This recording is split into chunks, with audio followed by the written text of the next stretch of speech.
then we'll proceed further. Okay? Sure, sir. Thank you. Yeah, last time, as you see, that company law, you're in syllabus, company, formation of company, memorandum of association, articles of association, prospectus, shares, debenture, director's appointment, powers and duties, meeting, proceedings, management, accounts, audit, operation, investment, winding up. These are your syllabus. We have almost, we discussed up to the article of association. However, once again, we quickly will go through that. The company's law, it has been amendment has been done in 2013. Now it is called as Companies Law, Companies Act 2013. Here there are some amendments in this. I have already discussed. The new act consists of 470 sections and 29 chapter and 7 schedules, and 188 sections has been scrapped out from the old act. The new Company Act adopts forward-looking approach, which empowers central government to frame rules governing companies. So we have already discussed what is the concept of what do we mean by company and definition also, because if you see the, just a second.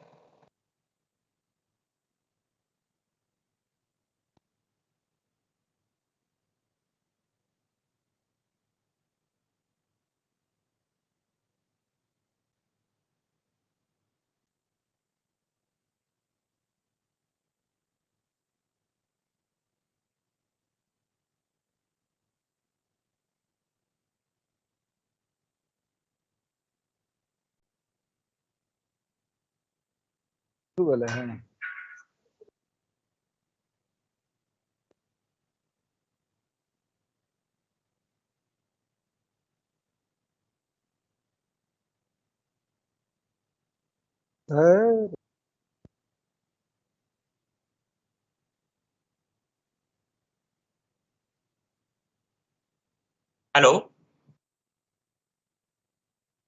students. Yes, sir. Yes, sir. Yeah, Yes, we have sir. discussed about the definition of company. If you see the, as per the act, if you see that a company which is registered under the Company Act or any previous act. So there is no clear definition, but only it says that it has been registered as per the Company Act, like earlier 1956 Act or 2000. Further, who are going to register, it should be under 2013. So it must be registered under Company Act. But if you go through the definition given by some of the like Lord Justice, you can detail, you can see in that one, right? Association, a company is an association of many persons contribute money or money worth to a common stock and for to employ in some trade or business. It is an association of people, they contribute money and for yeah.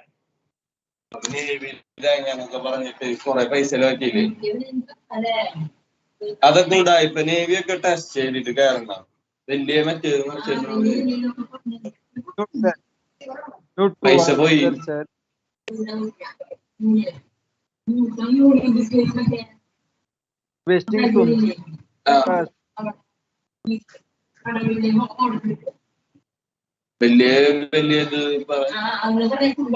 All we are not able to hear you properly. Just a second.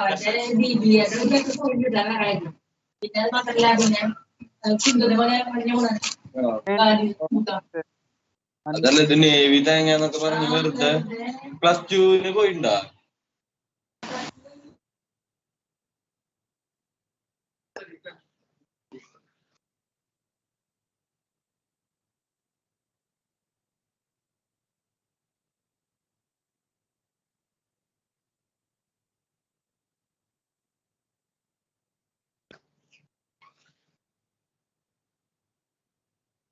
Hello students,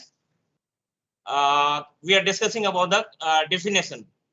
So in definition there is not clearly, it has not mentioned, it has mentioned the company means a company formed and registered under the act under previous any company law. So that means it must have been registered under the 2013 or previous any law like 1956. So if you see the definition given by Lord Justice, it says that It's a association of many persons who contributes money or money's worth to a common stock. Stock means it join to all the money together and employ in some trade or business, and who share the profit and loss arising therefrom. They share profit and loss. Those people, the association of people, they share profit and loss, and the common stock so contribute denoted in money and the capital of the company. So common stock is called as capital of the company, and the person who contribute to it or whom to it pertains to are the member. The people who contribute it, they are called as member.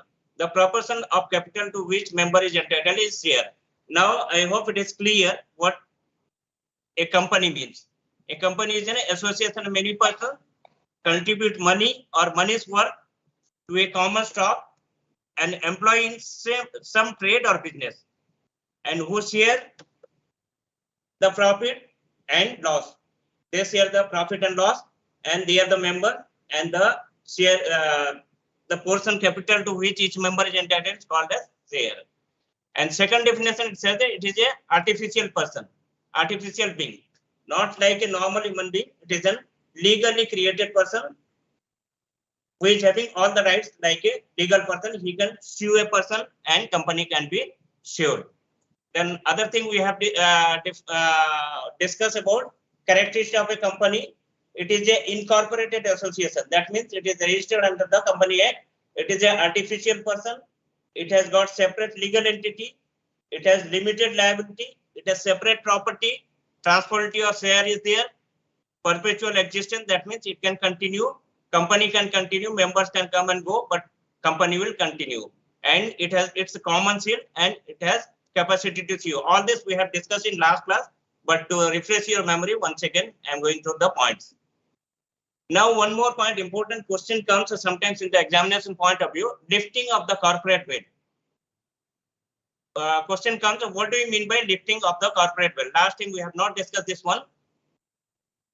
In case of dishonest or fraudulent use of the facility of incorporation, the law lifts the corporate wealth and identifies the person. That means if there is any fraudulent activity goes in the company, so in that case, what has to be done?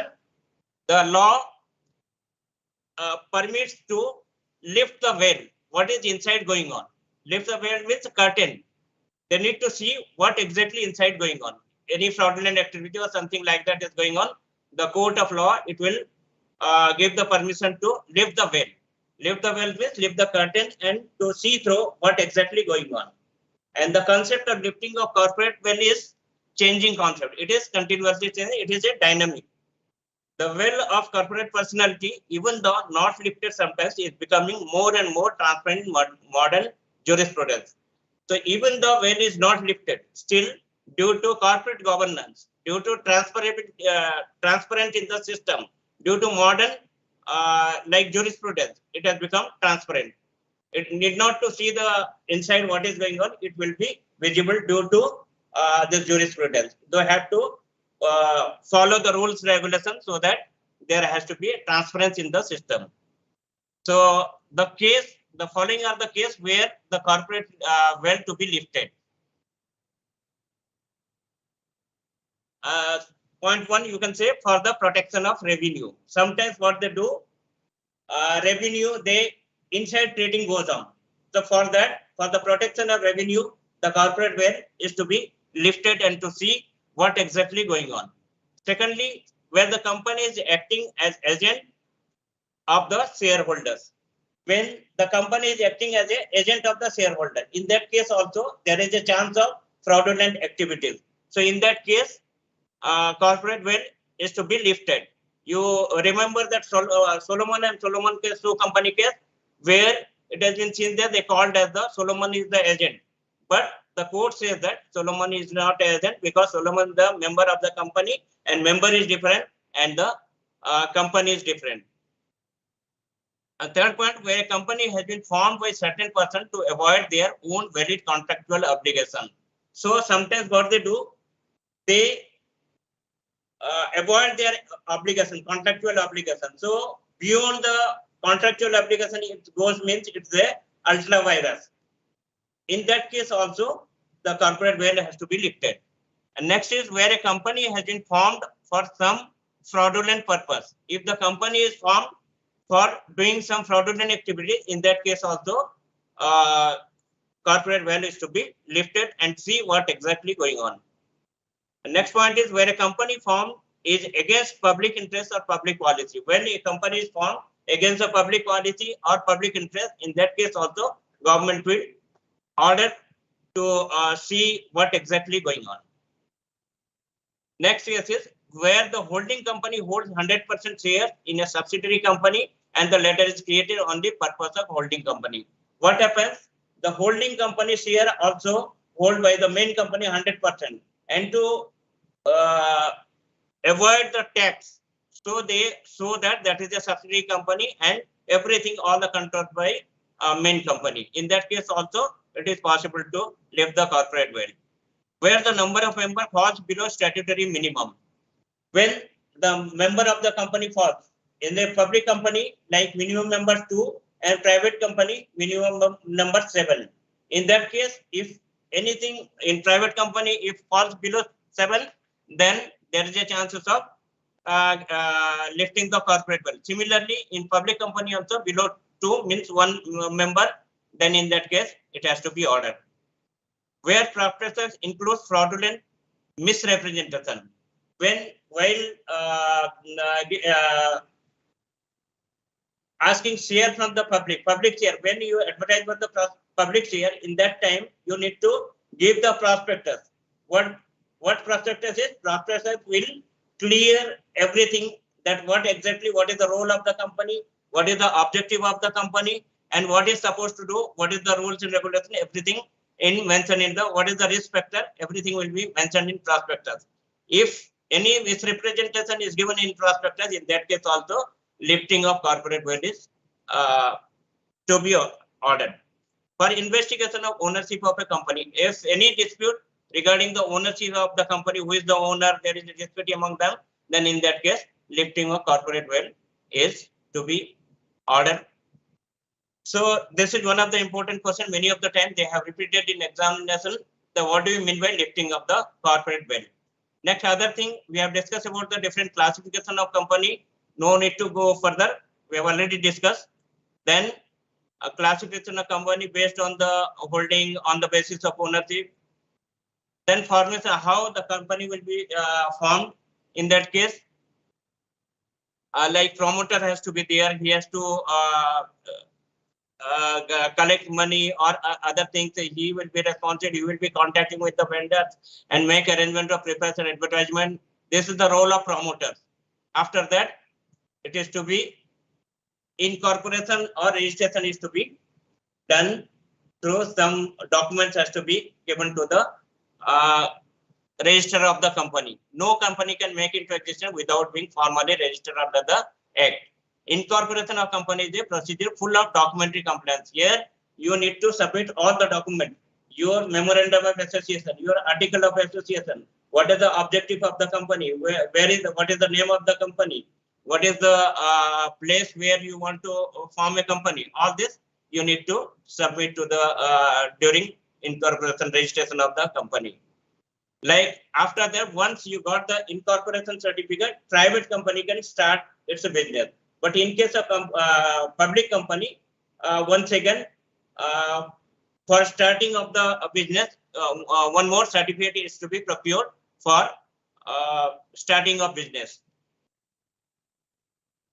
Next, we have discussed about the memorandum of association. This is also many times question comes. What do you mean by memorandum of association? And what are the clauses, different clauses? We have discussed memorandum of association, very important document. It is it explains all the objectives and functions of the company, and is the external document. If you go beyond this objective, it will be called as ultra virus. Next, we have discussed about what are the different contents in the memorandum of association. What are the different clauses? This is also question comes in examination. What are the different clauses in memorandum of association? First is name clause, where you need to give the company name, and it is to be written by like limited company. Next is registered office clause. Where will be your registered office address? Everything will be given. Next is object clause. Object clause means what is the objective of your company. Here it comes whatever the objective you have mentioned in the memorandum of association. If you go beyond that or out of that purview, then it will be called as ultra virus. Next is liability clause. What is the liability? Whether the members are liability by share or unlimited liability, or members are limited by guarantee. Next, we discuss about the doctrine of ultra virus. Ultra virus means beyond the capacity, beyond your objective. So we have discussed this also. Next one, article of association. It is the internal document where all the bylaws will be formed. In that, the share and who is the director, all the powers of director, all this it will be mentioned in this article of association.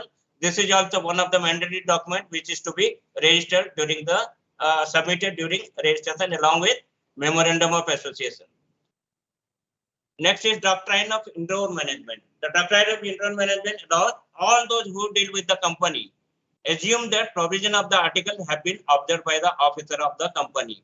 That means what are the rules and regulations followed by the company? It is understood that all the members, all the officer or company are known to it.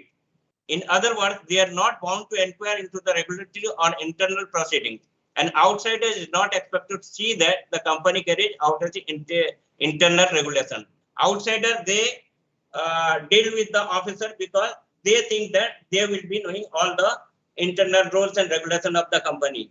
And you cannot say that I do not know the rules. Any members of the company, they cannot say that I do not know the rule. In that case,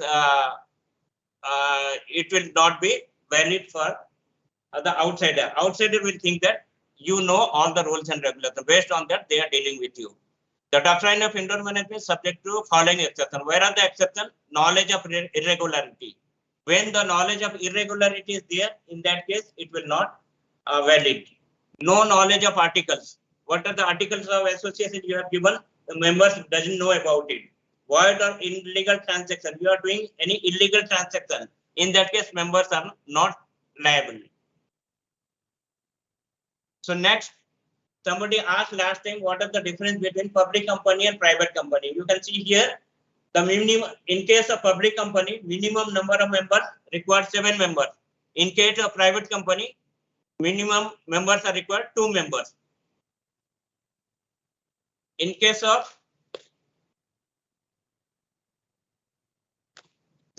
public company, maximum members unlimited.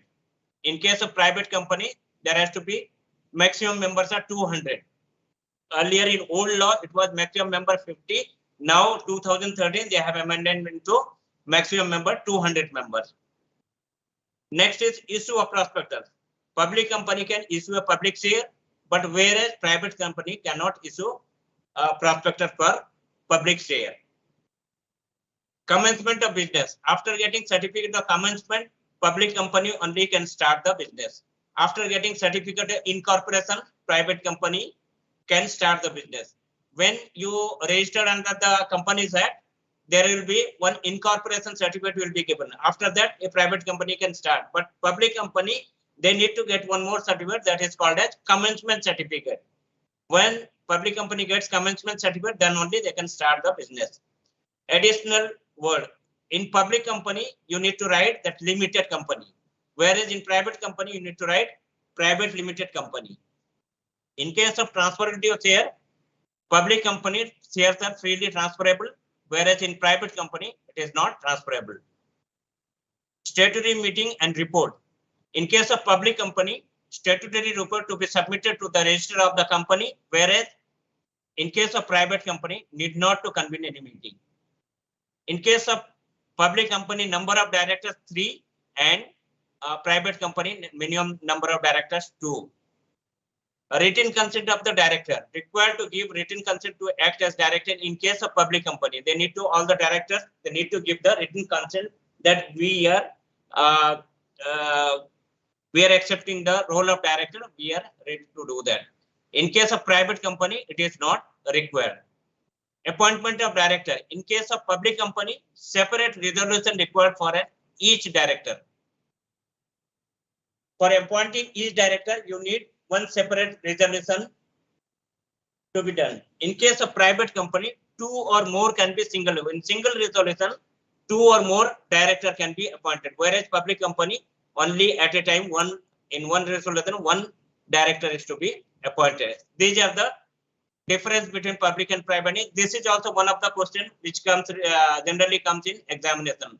What are the distinction between, write the distinction between public and private company. Next, we'll discuss about the share and share capital.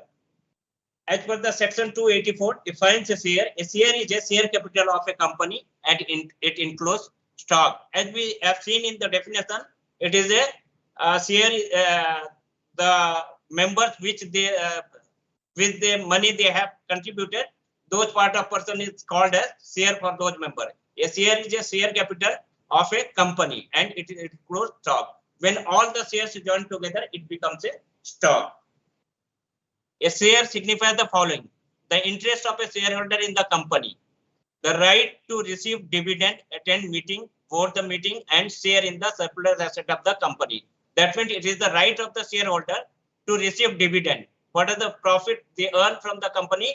So they have the right to get the dividend out of it, and they have the right to attend meeting. All the shareholders, they can attend meeting, vote at the meeting, and share in the surplus asset of the company, if any, in the event of the company being owned up. In case of winding of the company, they have the role to circulate whatever the surplus asset is left over. They need to get the share out of it. We'll discuss how the company wind up at the last. Next, the liability of the shareholder in the company to pay calls on shares until fully paid up. What is the liability of the shareholder? They have to pay whatever the leftover amount they are supposed to pay until full paid up. They have to pay the full amount. Next is the right of the shareholder to transfer the share subject to the articles of association. Whatever you have mentioned in the article of association during the registration of the company, during the incorporation of the company, you have to follow those rules and regulations. The right of the shareholder to transfer the share subject to the articles of association. Whatever you have mentioned, how the right of the share will be transferred, as per that only, as per the article association, you need to transfer the share. Binding convenience on the part of the company as well as the shareholder as given the articles of association. Articles of the company, whatever it is mentioned of the article of association, it is binding for the all the members or shareholders, because in article of association you mention all the details about the shareholder, their share capital, how to distribute, how to transfer, everything will be mentioned in that one. Thus, a share of a company in the hands of a shareholder signifies a bundle of rights and obligations. A share is not a negotiable instrument. It is not a negotiable instrument like your check, bill of exchange, promissory note. It is not like that. Next is stock. The term stock may be defined as the aggregate of fully paid up share of a member merged into one fund of equal value. That means a stock is a aggregation of paid up shares. All the fully paid up shares, when you join together different types of share, different company share, it will become a stock. And it is a set of shares put together in a bundle. All the shares put together in a bundle is called as stock. The stock is expressed in terms of money and not as so money share. Stock can be divided into fraction of any amount, and such fraction may be transferred like shares. Now we'll see the difference between share and stock. A share has a nominal value, whereas stock has no nominal value. Because in share certificate, you must have seen in share certificate, it is nominal value 10 rupee per share, 100 shares. So nominal value has to be mentioned in certificate. A stock has no nominal value because a stock is a group of shares. So there is no nominal value. When group of different set of shares join together, it becomes a stock. Next is a share has a distinctive number which distinguishes it from other shares. It has distinctive numbers like 100 share. For a particular company, it is 100 share. For a particular company, 50 share. Some company, the value will be different and share quantity will be different. So share has a distinct number which distinguishes it from other shares. A stock bears no such number because stock is a group of shares, so it has no No such numbers.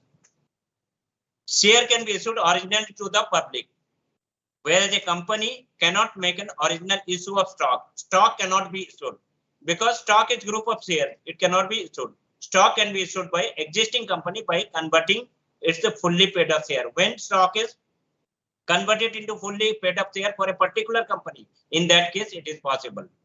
A share may either be fully paid up or partly paid up. Here, in case of share, you may not have paid fully. Time is there to pay fully, so it may not be fully paid up. In stock, can never be partly paid up, it always fully paid up. Stock cannot be a partly paid up. When stock is a group of share, fully paid up share, so it cannot be a part of it, partly paid up. A share cannot be transferred in fraction. It is a transfer as a whole. Share certificate, you cannot say that I am transferring 10 share and 90 share will remain in the certificate. When you transfer completely, you have to transfer. Where in case of stock, maybe transfer any fraction because it's a group of share. So you can 10 share, 10 certificate, 5 certificate, 2 certificate, like this fraction you can transfer.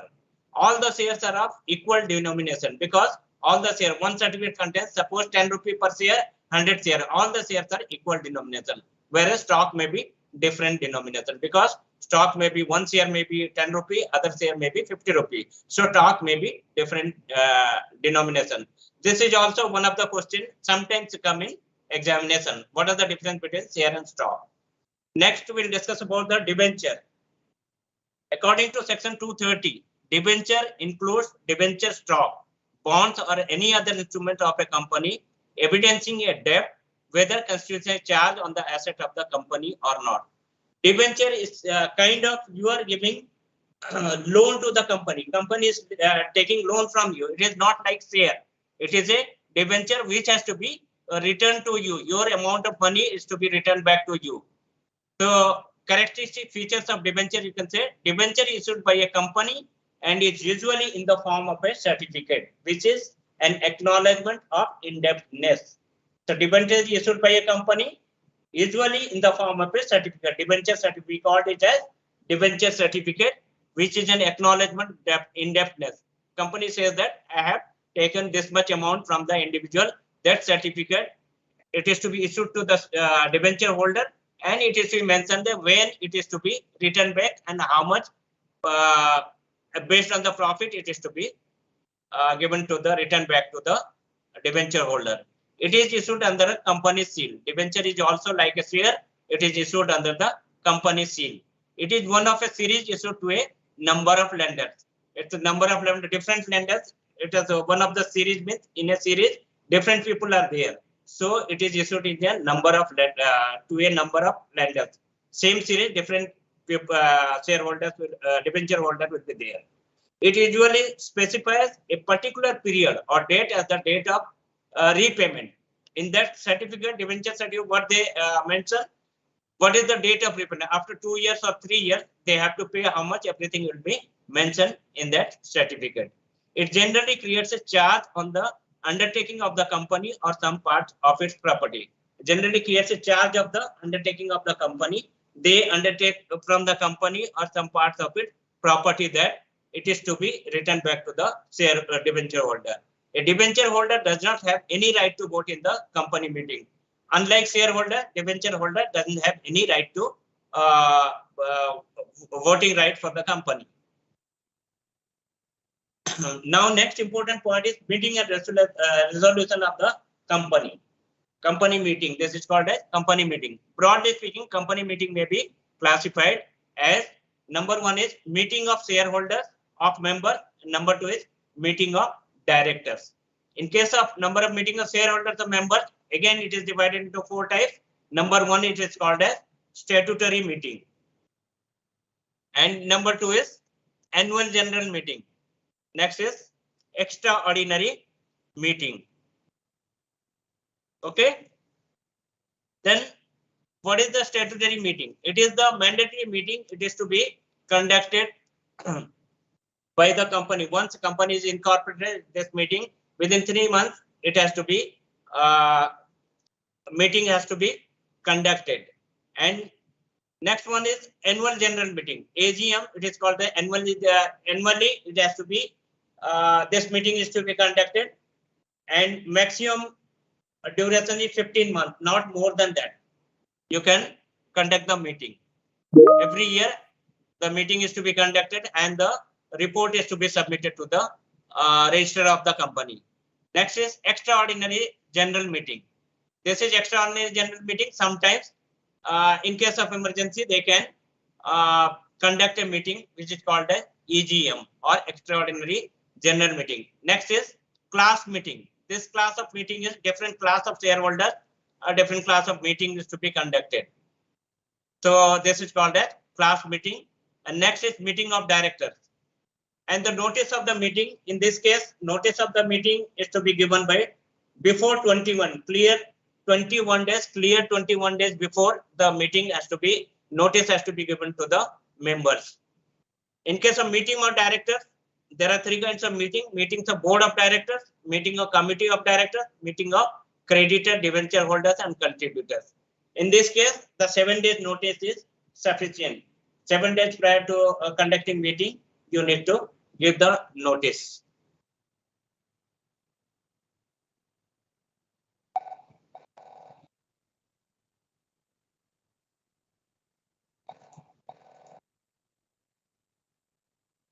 Next is liability of a director. What are the liabilities of a director? The liability is a director of a company may be considered under the following: liability of the to the company, ultra-virus, negligence, malafide acts. It is the liability of the company to see that there should not be ultra-virus. Ultra-virus in the sense beyond your capacity or beyond the objectives of the company. If you do anything beyond that, for example, if the company's objective is to construct roads, and if you are taking the contract for electrification, it can be called as ultra-virus. So for that, the director will be responsible, and all the officers of the company will be responsible for the ultra-virus activities. So it is the liability of to the director's liability to the company. There should not be ultra-virus. There should not be any negligence and malafide act in the company. In that case, director will be held responsible. Liability to third parties. When you are contracting with third parties, it is the liability of the director. In case of you are making contract with the third parties in any ultra-virus or any kind of malafide activities goes on, in that case, it will be responsibility of the director. Liability to the breach of statutory duties. If the statutory duty is mentioned for the director, if he doesn't perform that one, breach of that, it will be liability of the director. Liability for the acts of co-directors. If the co-director does any kind of activity which is not as per the statutory duties of the director, then co-directors will also responsible. Criminal liability. Any kind of criminal liability of the company, director will be held responsible. Other members also will be responsible, but it is the responsibility of the director to see all those kind of things. Next is binding of a company. There is a changes in 2013. There are little bit changes in books. You can find something little bit different. So very soon we are going to update those things also. So you can see the winding of a company is the process where it is life ended up and the property administered for the benefit of the creditor member. When the company is winded up, the asset left over is to be distributed among the creditors and members of the company. An administrator called as liquidator is appointed and he takes control of the company. There are various occasions when the company is to be winded up. Voluntary winding up, the government orders for winding up, or in any they are not able to perform the company's duties. In that case also, the winding of a company is possible. In that case, one liquidator has to be appointed who will liquidate all the debts of the company and leftover asset he has to distribute among the shareholders and members of the company. Next is winding of or liquidation is the process by which the management of a company's affair is taken out of its director. When the company wind it up, all the management of company affairs taken out of director. Director doesn't any role in that one. Once its company wind it up, director cannot do anything in that one company's affair. At the end of the winding of the company, will have no asset or liability. Once at the end of winding up, what will do liquidator? He will distribute leftover money or leftover asset to the members and shareholders of the company as per the rules provided in the Articles of Association. The modes of winding up. What are the different modes? Company may wind up in any of the following two ways. Number one is by the tribunal making a winding up order. The tribunal will give order to wind up a company. That is called as company winding up, compulsory winding up, where suppose the minimum member falls below the duty, below the statutory numbers. Suppose, for example, in public company, if minimum 2 number, if 1 member left over, then in that case, tribunal will give order for winding of a company. When tribunal will act in the complaint of any members of the company or any shareholder, they give the information to the tribunal that company has fallen down from 2 member to 1 member. In that case, tribunal is making an arrangement of winding of company. Similarly, if you are not able to submit the statutory report to the company, register of the company, in that case also there is a chance where there is a next is by passing of an appropriate resolution by voluntary winding up at general meeting of members. When the members pass an resolution at the general meeting, in that case voluntarily company can wind up because they don't want to continue further. In that case, company can be winded up. These are the different. So this is also one of the important questions. It comes in the examination. What are the what do we mean by winding up a company? What are the modes of winding up a company?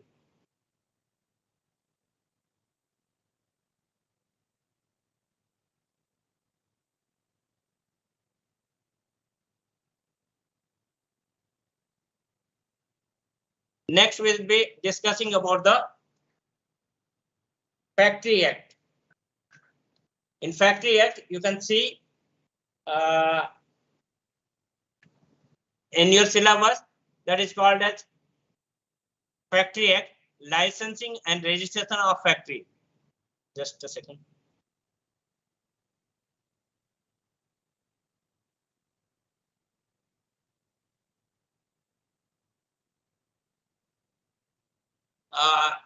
Factory Act, licensing and registration of the factory, health, safety and welfare measures, Industrial Dispute Act, object and scope of the act, effect of the industrial dispute, administration under the act, minimum wages act, workmen act. These are the 3-4 acts. One is Factory Act, second is Industrial Dispute Act, and third is Minimum Wages Act, and fourth is Workmen Compensation Act. Now we'll discuss about Factory Act. Factory Act is called as Factory Act 1948. The objectives of the act. The objectives of the Factory Act 1948 to improve health, welfare and safety of the workmen. To regulate by imposing restriction as to hours of work, including rest and provision for availing of leave. To regulate the restricting to working hour, how much a worker should do per day, and what is the rest hour, and when he can take leave. All this to maintain all those things, to regulate all these things, the Factory Act is made. Next, to make stringent provision as regards employment of women and young person duration of their work. Stringent provision has to be made when the workers employment of women and young persons are working. Now you can see the meaning of the term factory. Factory means any premises including precincts, therefore, where 10 or more workers are working or were working on any day of the preceding 12 months. Where 10 or more workers are working or they were working previously before 12 months, and any part of which a manufacturing process is being carried on with the aid of power or is ordinary so carried on. That means it may be with the aid of power or ordinarily. If 10 or more persons are working previously preceding 12 months and there is a aid of power or is ordinarily the work is carried out, that is called as factory. Whereon 20 or more workers are working or were working on any day of the preceding 12 months. And in any part of which manufacturing process is being carried out without the aid of power is ordinarily so carried on. When there is no aid of power, in that case of 20 workers must have been worked preceding 12 months. So this is the meaning of the factory. 10 or more workers are working. In case of aid of power is there. 20 or more workers are working preceding 12 months. In case of no aid of, in case of there is no aid of power. Next is licensing and registration of factories. The state government may make rules regarding the submission of plans and approval, licensing and registration of factory. State government may make rules regarding the plan of the approval of the licensing and registration of the factory. The site chosen to locate the factory must have the previous permission in writing of the state government of chief inspector of the faculty. It has to be location of the factory.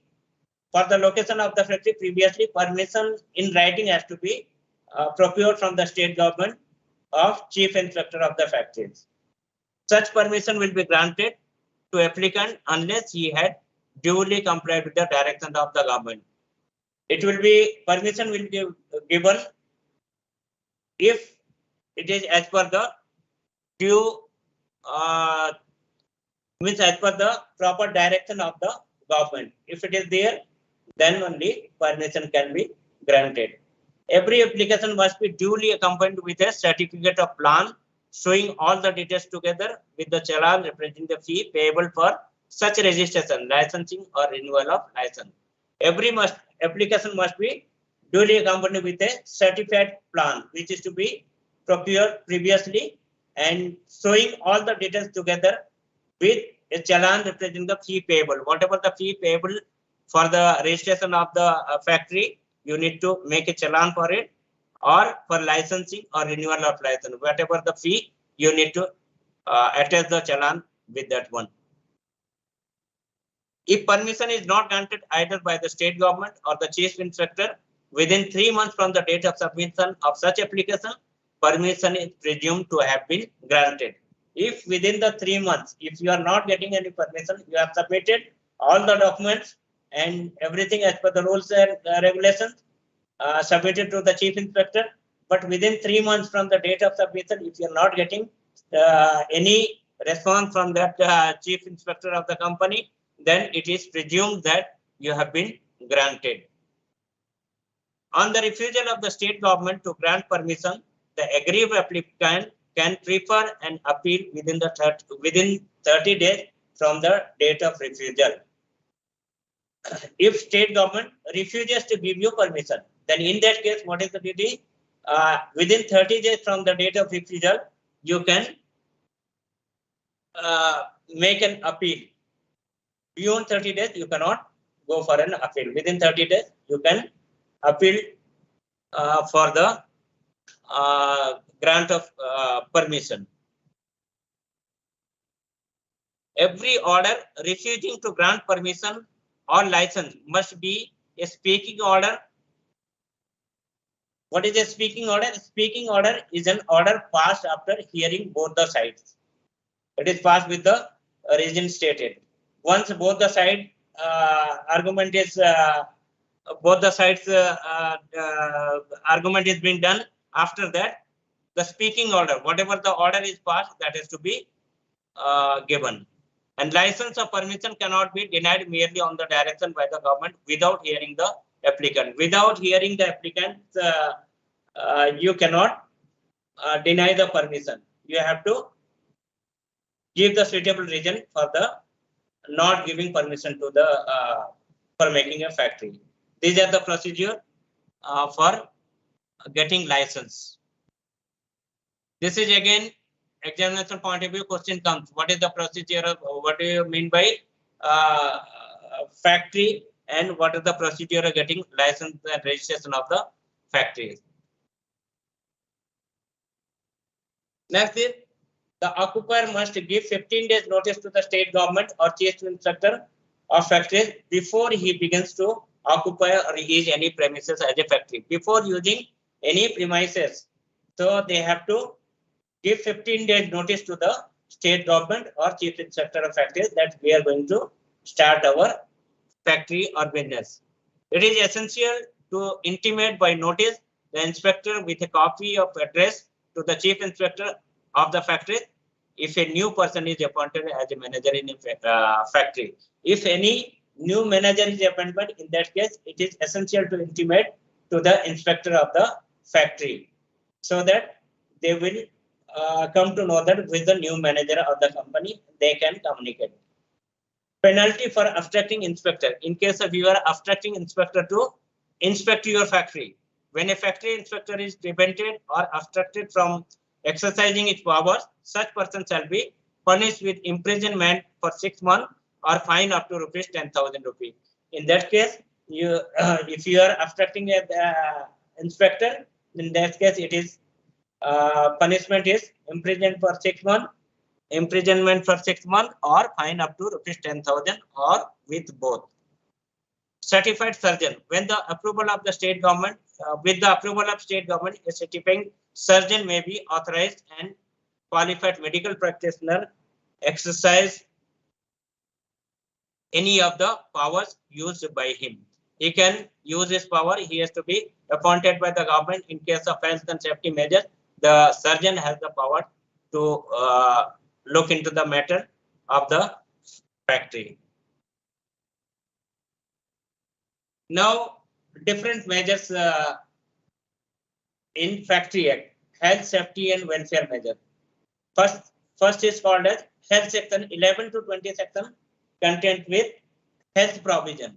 In that case, cleanliness. Section 11 says that there has to be cleanliness has to be maintained in the company all the time, and disposal of waste and effluents. There is the procedure for disposal of waste and effluents also properly. It has to be disposed of. It should not create any public nuisance, and it is the duty of the manager of the factory to look into that all the effluents has to be wastage has to be disposed properly. Then dust and fumes. In that case also there has to be some chimney and all the provisions has to be dust humidifier, everything has to be there so that dust and fumes go properly.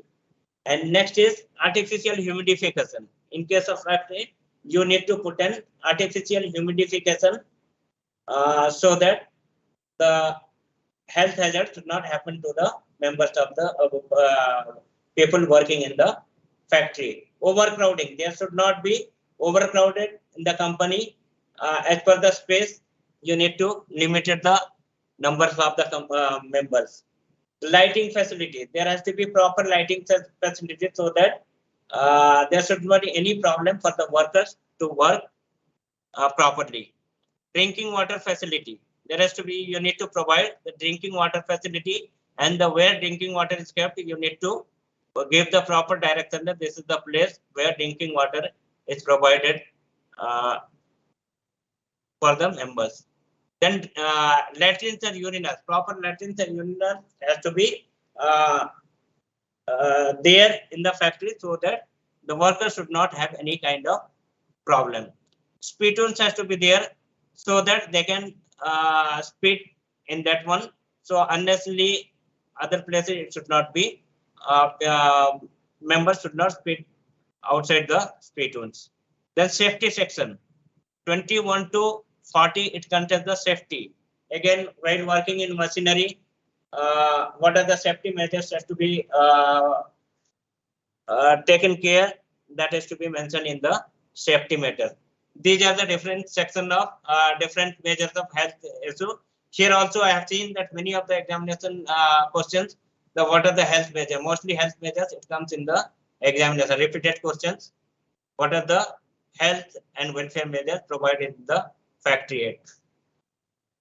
And now, I think we have discussed a lot. Now, if you have any kind of questions, you can ask me. So the next class will continue.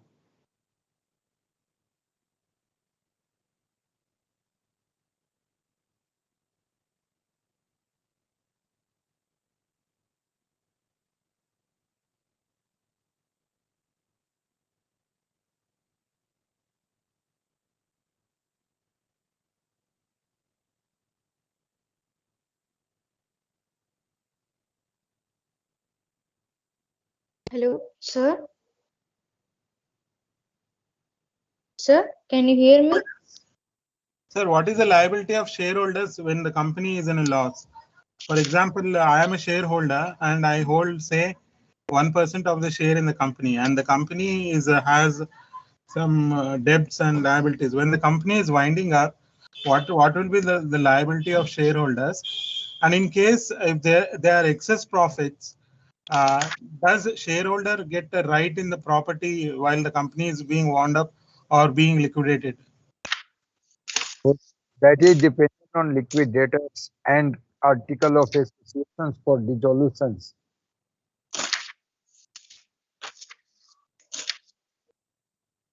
But the shareholder is entitled in because he is a Shareholder is owner. Shareholder means he is the ownership in the company. So whatever loss and profit will be there, he has to bear also. Hello, sir. Can you Isn't hear it? me? so he has to bear the loss as well. Are you saying that? Yes. Why not? That's why sometimes share rates is down, coming down. Sometimes it is going up. So that is the loss and other things. So shareholder has to be. Sir will give more comment on this. Sir, you are on mute.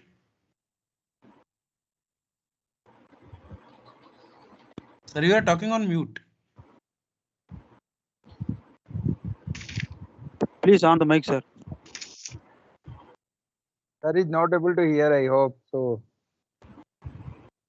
sir, you are mute, sir.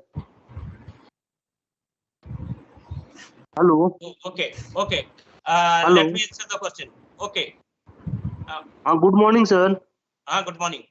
Sir, one thing, if company is making profit and share prices are going down, Okay. then what we can assume, sir? If See, company is in loss, then shareholder has to bear loss. But if company is in profit and share prices are going down, okay. then after getting profit, why shareholders are getting loss? What is the reason?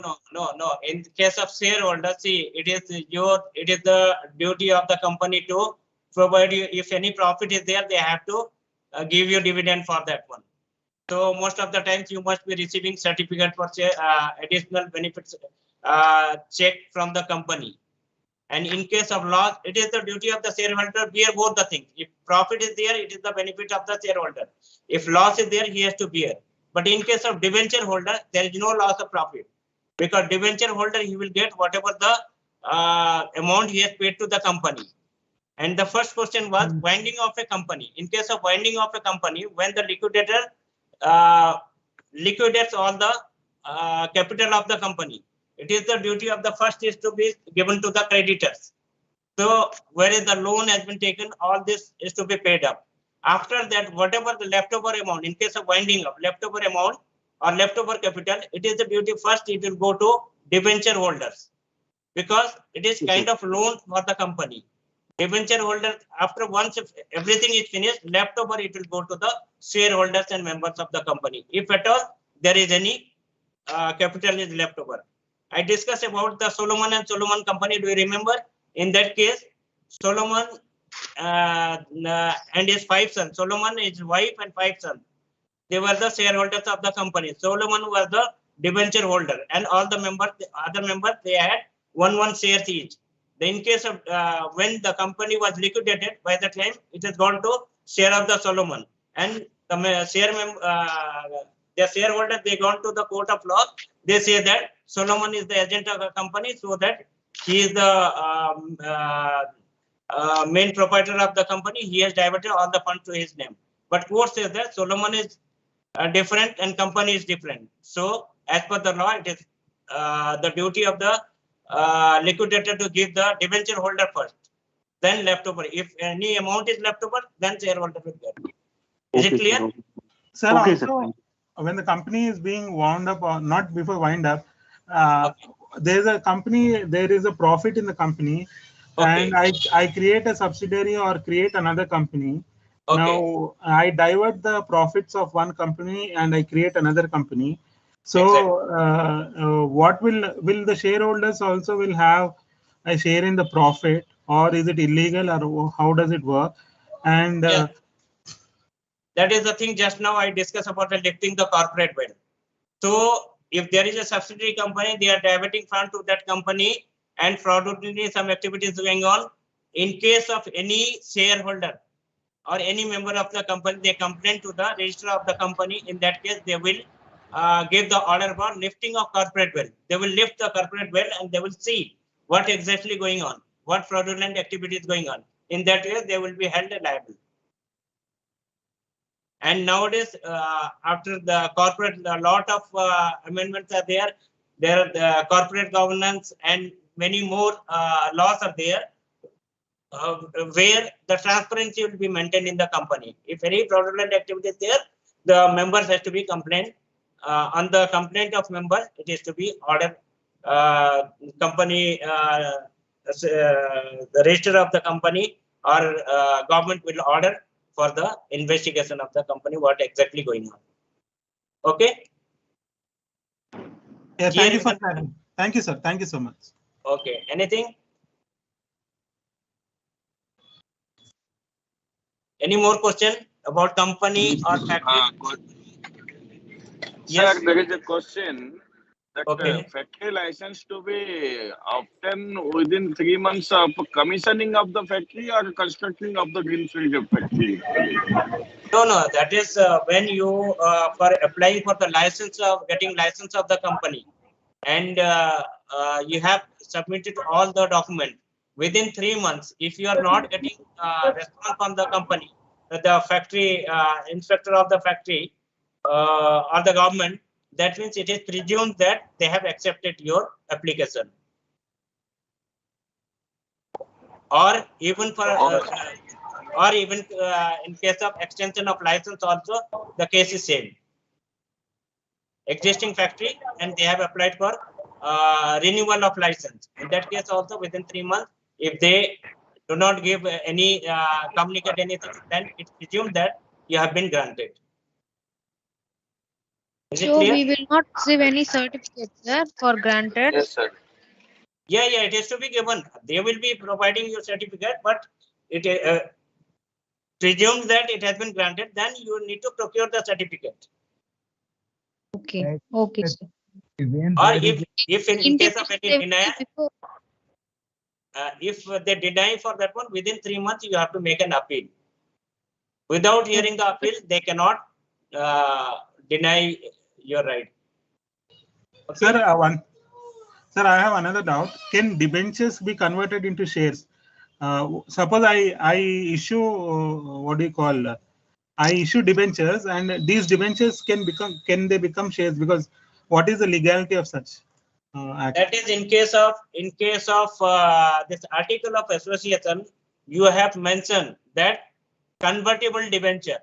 There has to be a clause as called as convertible debenture. If your article association, company article association mentions that the share debenture can be convertible, in that case they can give the notification of the convertible debenture. If you are the debenture holder of the company, then your debenture can be converted into share. For example, I'll give you Reliance company, when they gave the public advertisement for public share, it was 10 rupee per share initially, and also debenture was something like 20 rupee or something like that, and later on their article of association there that debenture can be convertible into share.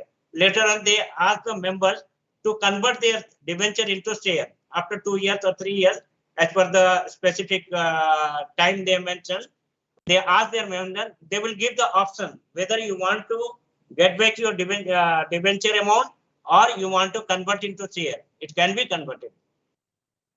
Okay. So why do the companies issue debentures? Is to escape law? Instead of issuing share, why should I issue a debenture?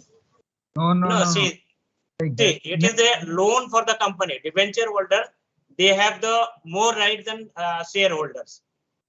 Because all of it is not necessary that everyone will take share. So to get the asset for the company, the capital of the collect capital of the company, you need to go for loan also from the different bank or even public like debenture holders. It is not that to escape from the law. Hello, They have sir. to be responsible to their debenture holders also. Yes. Sir, ye debentures we can consider as unsecured loan. Secured loan, secured loan. It is not unsecured loan. It is secured loan. Okay, sir. Yeah, because they just cannot one say of that due to loss we cannot give you. Even the company is wind it up, it is your first duty. Debenture holder first duty to get back the amount. Whatever the leftover amount, first it will be given to the debenture holder. Then only shareholder role comes. Okay, sir. Sir, one of our colleagues just questioned that a company by his profit they are making a subsidiary company and hiding the profit. Will it be treated as ultra virus? No, this is not called as ultra virus. This is fraudulent activities they are doing. They are insider trading they are doing.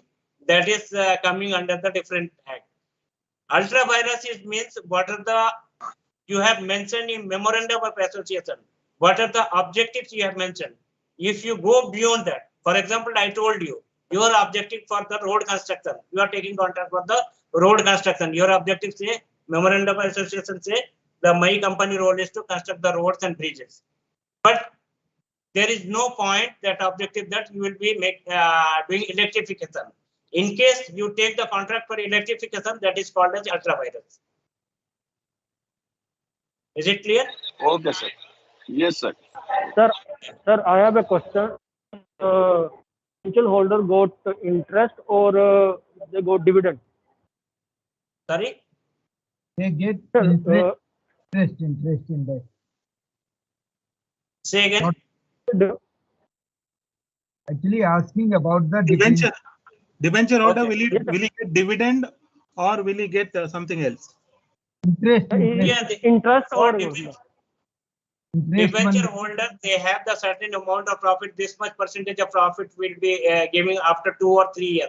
Whatever they have mentioned in that debenture certificate, they will be getting those things.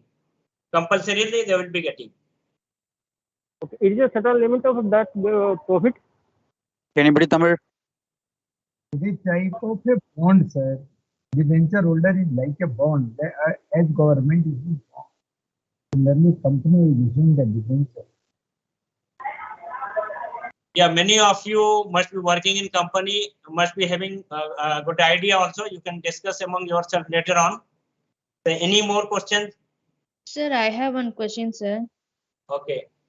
Sir, in debenture holder, it seems like basically it is like we are payable to them. Like it's a secured loan. We have to give them a first preference.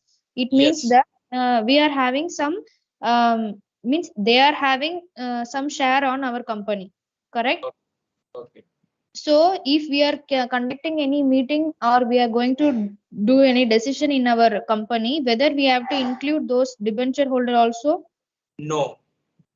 There is no role of debenture holder in this one because they have already your debenture certificate that after 3 years we'll be giving this much amount to you. So you don't have any role as shareholders. You are not the shareholder of the company. You have given loan to the company. And that is the secure loan you are getting back. Okay. They are not questionable also. Means they cannot question us also. No, they cannot question in the company's meeting or anything else. They cannot interfere. Okay, they are just like a loan. We have to pay them. You have given loan to the company with some terms and conditions. Based on the terms and conditions, you will get back. You will get back all the asset. In case of winding of company, if company doesn't have liquidate after liquidation, company doesn't have anything, then you may not get it. Okay. But while disposing the property of the company, if anything is left over, whatever is left over, it is the first duty of the debenture holder or those who have given loan to the company. That is first responsibility of the liquidator to give them. Okay. After that only shareholder will get. If there is nothing is left over, there is no nothing for shareholders also. Whatever we gave in agreement, they will take the. Yes, certificate they must have mentioned. Okay. Okay, sir. In practical case, you can see some debenture certificate and share certificate with some of your friend or somebody is there. You can see that one, and you will have better clarity on that. Okay, sir. Thank you, sir. Okay, thank you. Time is over. We'll see next class. I think 12 to 1. One more class is there, so we'll discuss in that class. Okay. Thank you. Yes, sir. Thank you. Tamil இருக்காங்களான்னு யார் கேட்டாங்க?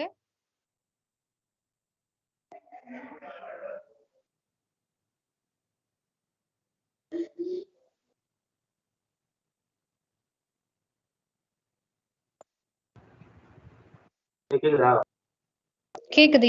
யார் கேட்டீங்க?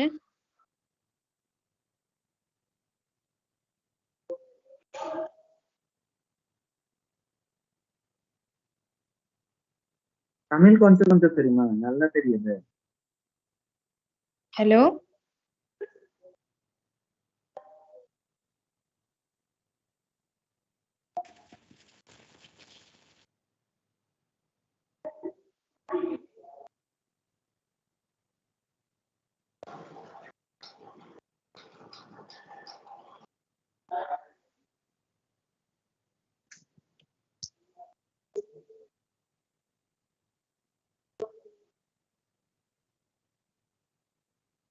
சொல்லுங்க.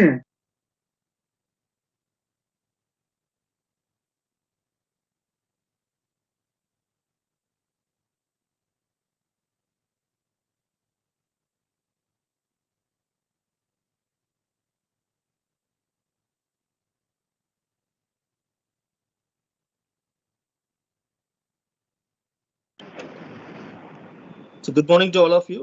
This is Sendhil. I'll be continuing the lecture on managerial economics. So if you recall what we have discussed in the past week, so we have been discussing about the different concepts pertaining to macroeconomics. So in today's class, I will be continuing the remaining topics pertaining to this unit, and I will be trying to complete the other lessons on this unit. And tomorrow, the last day of this course, I will finish the unit 5, the last one, and we will wrap up the course. So first, let me share the slides. I hope the slides are visible to everyone. Is it visible? Yes, sir. Visible. Okay. Now I will mute all the participants. In case if you have any doubts or any questions, kindly write in the chat box. Slides are not clear. So after the end of the lecture, I will try to address this. Not clear, sir.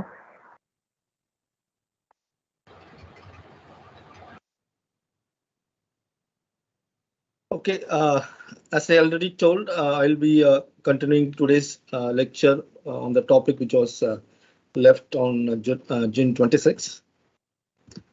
So in the past lecture, I was telling about the different concepts pertaining to macroeconomics, like aggregate demand, aggregate supply, what is macroeconomics, and what are the different objectives of economic policies which leads to economic development. Then I also focused on different concepts pertaining to the national income, like GDP, GNP, then net national product, then what is the per capita income, then disposable income. Finally, I also enlightened about the different approaches. Okay, there are 3 approaches to estimate the national income. The first one is the income approach. In this, the income distribution among various income of groups of people is considered. The next one is the expenditure approach, in which national income is calculated using the expenditure of different persons like individual, private, government, and foreign sector. And the third one is the output approach. So here the national income is measured by the value of output produced by firms and other organizations for a particular reference period. So I also told about the different determinants and difficulties of measuring the national income. What are the different problems in measuring the national income? In today's class, I'll be telling about the different uses of national income, and then we will move ahead with the other units, other lesson pertaining to this unit. So basically, national income is used for different purpose. One is to measure the level of economic growth. So maybe for a particular reference period, or you can compare with the earlier period also. So it is an indicator through which you can find out the success or failure of planning in an economy. It is also useful in estimating the per capita incomes, so that you can compare between different countries. What is the status of India with respect to other nations like US or Germany, like that. So it is also useful in assessing the performance of different production sector. Like for example, if you take national income, you estimate from different sectors like primary, which includes agriculture, forestry and mining, and second we have manufacturing sector, and third we have service sector. So when you estimate the national income, it is helpful to assess the performance of different production sector. It also useful in measuring the inequalities in the distribution of the income, whether there is any inequality in the distribution. Maybe for a particular sector like service sector, the income may be more in comparison to other sectors like primary sector. Then it's also useful to measure the standard of living. Then it is also useful to reveal the consumption behavior of the society, particularly when you estimate the income through expenditure method. Then it also helps to measure the level of investment as well as the pattern of investment. And if you want to make any comparison, that is international level, you can use metrics like per capita income, right? Again, so that has to be adjusted for inflation, and there should be some common metric like per capita income is one, and apart from that, there are other metrics like purchase power parity. That is also another metric through which you can compare between different countries. I mean, with respect to the economic growth and development. So this table shows the annual growth of GVA, that is gross value added at constant prices. There are two ways through which you can compare. One is constant price and another one is nominal price. Constant price means you are comparing the present income with reference to a base period, okay? Because over time, the figures may be inflated or deflated due to the inflation or deflation in the economy. So you have to compare with a reference period, and that is technically known as constant prices. So this table shows the contribution from different sectors, that is in terms of percentage. And the next table shows the share of sectors with respect to nominal GVA. So this is as such, what is the absolute share of sectors in national income, right? This chart shows the gross domestic product and gross value added for different quarters for 3 years, 2019, 20, 2020, 21, and 21, 22. And if you see the GDP, it has declined in 2021 because of the incidence of the pandemic. Okay. With this, we will move to the next lesson on Unit 4. That is on employment and unemployment in India. In this lecture, I will be covering the different concepts pertaining to employment and unemployment. Then what are the different types of unemployment? Then I will be showing some data so that you can capture the level of employment and unemployment in India as well as in other parts of the world. And I will also try to link technology and unemployment. So to start with, let me explain the different concepts pertaining to this lesson. So what is employment? Everyone come across this word very often in literature. So employment means when persons are holding a job and they perform any work which is paid. Okay.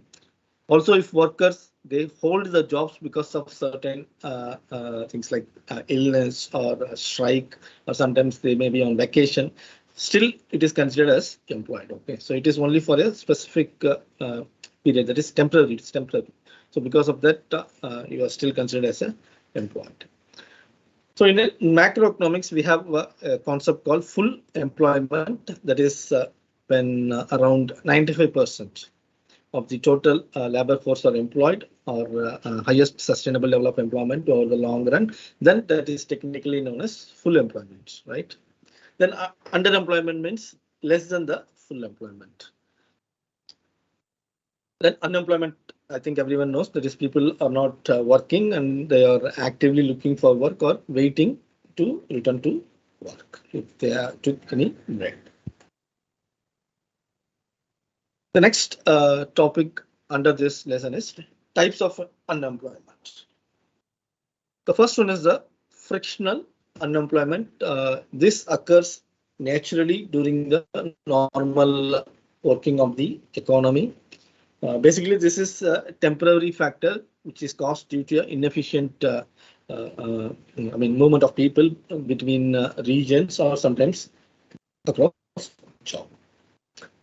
So this is kind of voluntary switching of jobs, or sometimes firms fire the employees, or sometimes people themselves, they seek or look for re-employment. The next one is the structural unemployment. Here, what happens when there is a change in the structural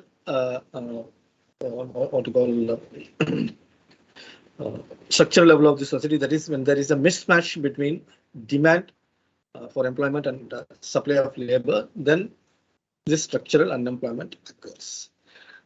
The next one is the cyclical unemployment.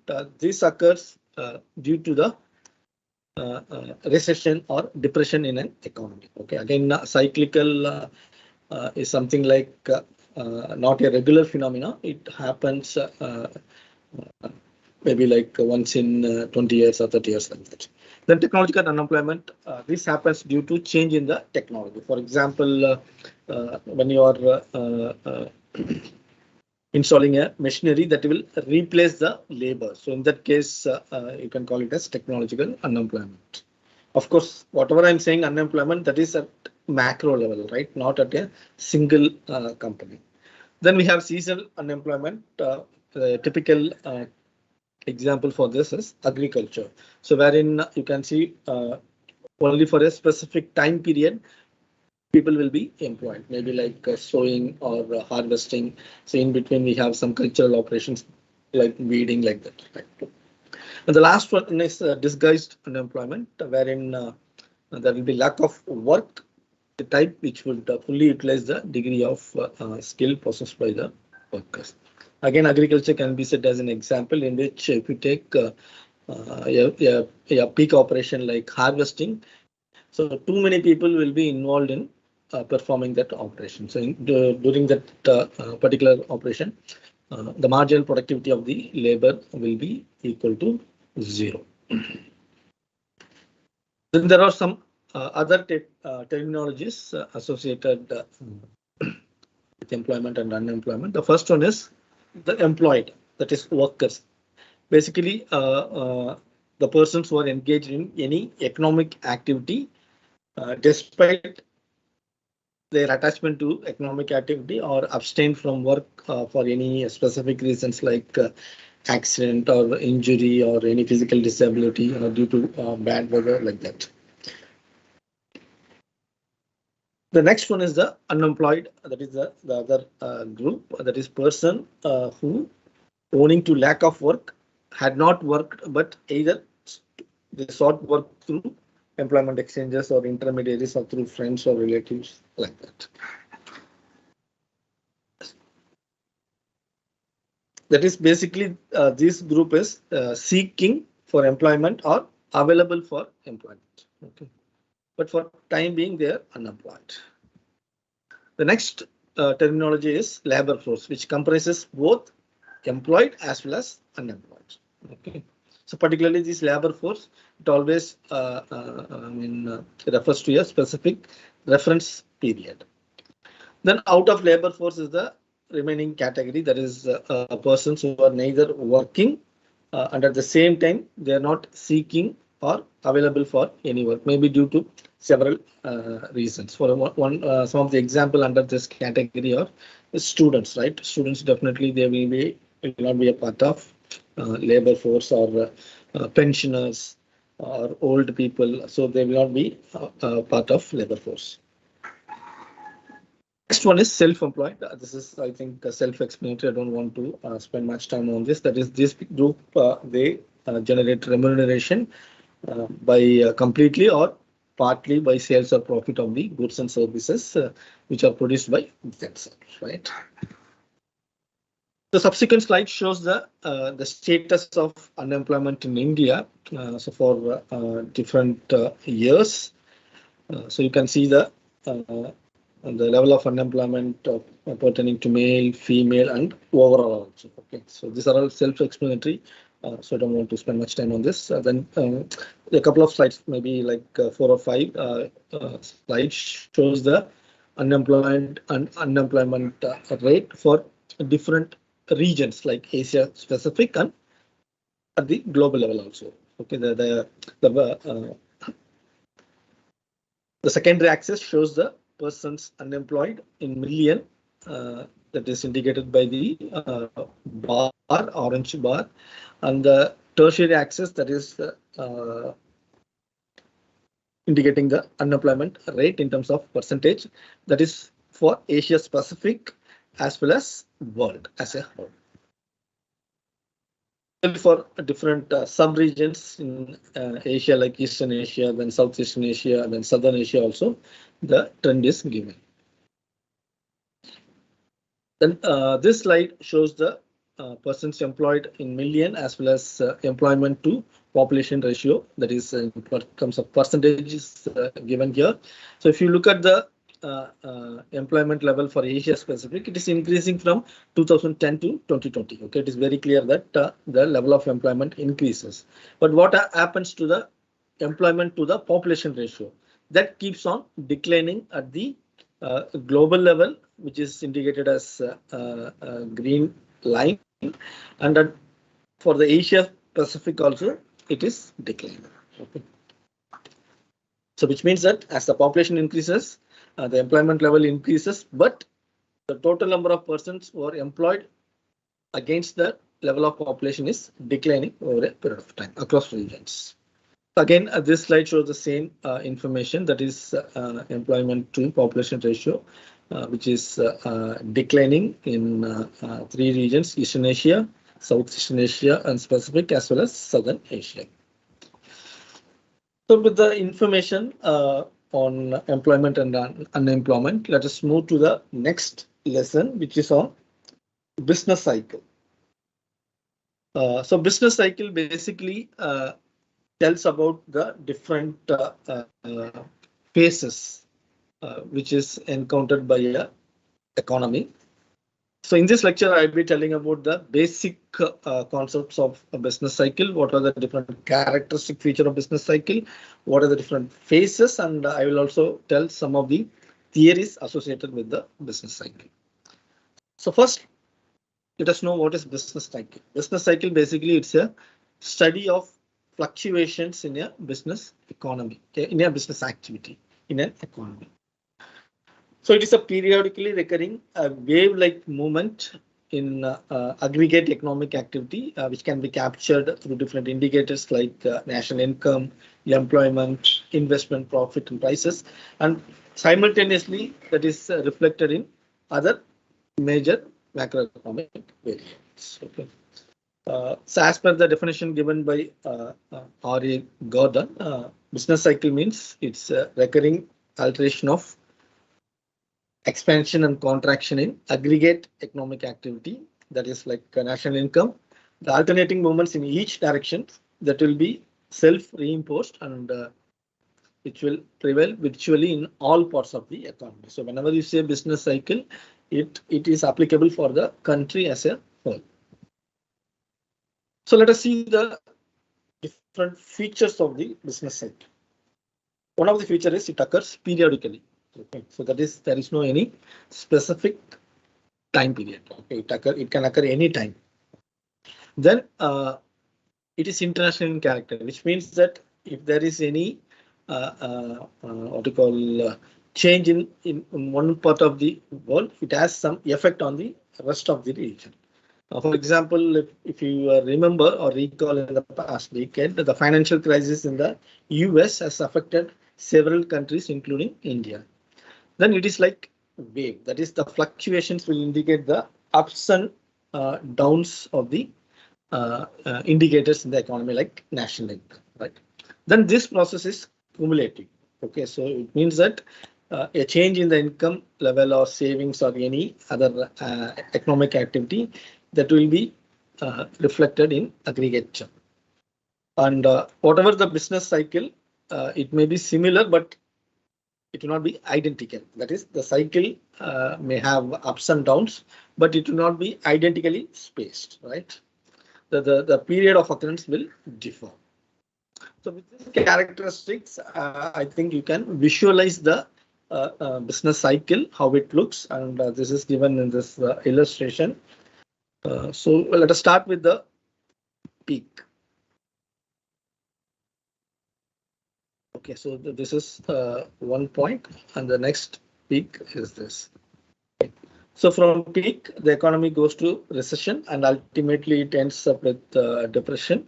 And after that, you need some stimulus. Okay, that will be done by the intervention of the government, like maybe like investment and other policy measures, either monetary policy or fiscal policy, through which the economy recovers and it expands, and finally it reaches the peak level. And again, from peak it goes to recession, but we are not sure when again the economy will reach the recession. Okay, so maybe the earlier recession maybe in 1930s. After 1930s, the pandemic, again the economy went into recession.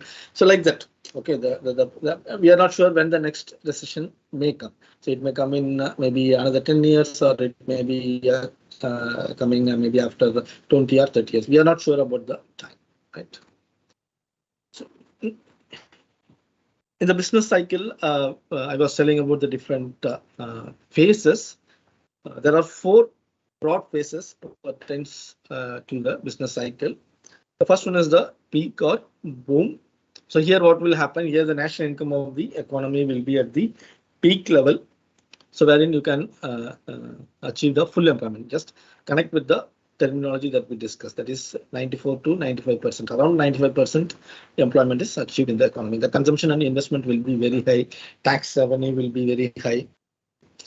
Here the wages and profits also will be high. So because of that, because that is once the profits are high and income level is high, so there will be some sort of inflationary pressure in the economy. Okay, the next phase is recession. Here the economy will be facing a fall in the output as well as income that leads to the consumption and investment. Okay, so here the tax revenue begins to fall and the government expenditure will begin to benefit the society. There will be a lot of stimulus from the government. Wage demands moderate as unemployment rises, and there will be import as well as inflation pressure decline will be noticed. Then the economy will move to top. That is, it is the worst situation. Here the economic activities of the country will be at the lowest level. Mass unemployment will exist, and the consumption and imports that will be at the lowest level. So because of that, the prices will be falling because people doesn't have income, so there won't be any demand, right? So because of that, economy will be facing a deflation, which is opposite of inflation. Then the next phase is recovery. So obviously when the economy is at the bottom stage, so it has to be recovered, right? So for that, the investment from the government will increase, so that will lead to higher level of output and national income. Then the rate of unemployment reduces, consumption, investment, and imports will witness a rise. And because of this, it will end up in demand for more wages from the worker side, and that again it will lead to sort of inflation. Then the economy will reach a boom stage at some point of time. So whatever the activities I have told, that is the different phases of a business cycle. So that is always attained through some theories, right? So this slide shows the different theories pertaining to business cycle. The first one is the sunspot or climate theory. So this theory says that depending on the climate changes, the agriculture products are produced. It is agriculture is a biological activity which is influenced by several factors, including climate. Okay, so whenever there is any changes in the climate, then it affects the production. Okay, that is known as sunspot theory or climate theory. The second one is the psychological theory. In this, the economy during the crisis, with respect to any business organization, it is completely based on the psychology of the entrepreneur. That is, he or she will be deciding whether the business activity can be revived or let the business be shut down. The third one is the monetary theory. In this, the focus is given on the interaction of demand and supply of money. So if there is any change, that will be the primary reason for the economic fluctuations of the country. Okay, so monetarist, those who propound this monetary theory are known as monetarist. So I'll be telling about the monetarist in the subsequent lesson. The next theory is the over-investment theory. In this, if the organization and individuals save more, and obviously a part of the savings will go as an investment. So when the savings are more, it is expected that the investment also will be relatively more in comparison to a normal period, and this will lead to higher returns, right? The next theory is over savings or under consumption theory. As per this theory, whatever the savings done by the economy, if there is any increase, that will if there is an increase in savings, and investment will bring down the consumption, because after consumption, what is left over, that is known as savings, and investment will be a part of savings, right? So the investment will bring down the consumption, which will reduce the demand for goods in the market. And the next theory is the innovation theory. And as per this theory, more innovations, that is new ideas, techniques, technology will, new ideas that will lead to new technology. And because of that, that is implementation of innovative technology will lead to prosperity in the economy. So far, we have been discussing about the different theories. Now let us discuss about the models related to business cycle. So under models, there are two types. One is exogenous and endogenous. From the name itself, you can easily figure it out. So exogenous means outside the system. So whatever the changes in the economy that will happen due to some shocks like war or pandemic, that is like COVID. Okay, so these are not under our control, which is outside the economy. Then the second model is endogenous, that is within the economic system. That is the changes in the business cycle is influenced by the factors which are lying within the economic system. And we have one group. The last lecture and the last slide itself, I was telling about the monetary theory. So as per the monetarist, who supports monetary theory, and they have a common school of thought. So as per monetarist, they claim that whatever changes happen in the economy as per the monetary theory, that is due to changes in the demand and supply, that is money supply, right? So whatever changes happen in the money supply, that will alter the employment level, that affects the national income, and obviously there will be changes in the general price level. So this leads to a cyclical phase of the business cycle, and whatever the link that happens between the change in the money supply and income, technically they call it as transmission mechanism, right? So far we have been discussing about the business cycle, and if you recall the different terminologies that have been used in business cycle. So once the terminology which has been frequently used is inflation, right? So whenever the economy is at the peak stage, then it may face the inflationary pressure. So obviously you might be interested to know what is inflation. And again, This is a very common word you might come across while reading the newspaper. But this lecture will give more insights about the understanding of this concept. So in this lecture, I will be focusing the basic concept of inflation. What are the different types of inflation, effects of inflation, and methods of controlling inflation. In this lecture, I will be telling only the different methods, and in the subsequent lecture that is on monetary policy and fiscal policy, I'll be telling in detail about the different ways and means through which you can manage the inflation. And with that, we will conclude the unit 4. So what is inflation? So basically, inflation is the persistent increase in the aggregate price of goods and services at the national level. So here the value of the currency will fall in the market and the supply of money in circulation will be more. Okay, so don't think that when you are going to a sabji market, the vegetable market, if you are purchasing a tomato, for example, tomato, just a few weeks back, 1 kilo went up to 90, 100. Now it is around 15 rupees. So that basically it's a effect of inflation, but you cannot call it as inflation because you are purchasing from a single shop. But if this happens at the national level throughout the country or across the region, then only it is known as inflation, and it should be persistent. Okay, not like yesterday the price was 10 and today it is like 15, so you cannot call it as inflation, right? Then the opposite of inflation is deflation. Okay, here what happens? Here there will be persistent fall in the aggregate price of goods and services. Okay, so again it is captured by index. That is now it is now consumer price index is used to capture the inflation. Earlier they used wholesale price index. So there are different types of inflation which is given in the text form as well as in chart. So there are 4 types.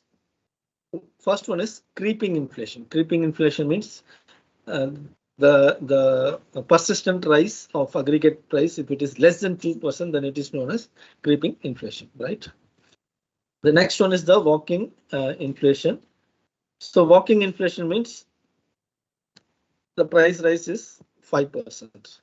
Okay, then running inflation, it means the general price level grows at the rate of 10%, and galloping or hyperinflation means around 25% increase in the general price level. Okay, so obviously hyperinflation is very dangerous to the economy, and creeping inflation, so you can manage it when the government adopts any policy like monetary or fiscal, appropriate monetary or fiscal policy.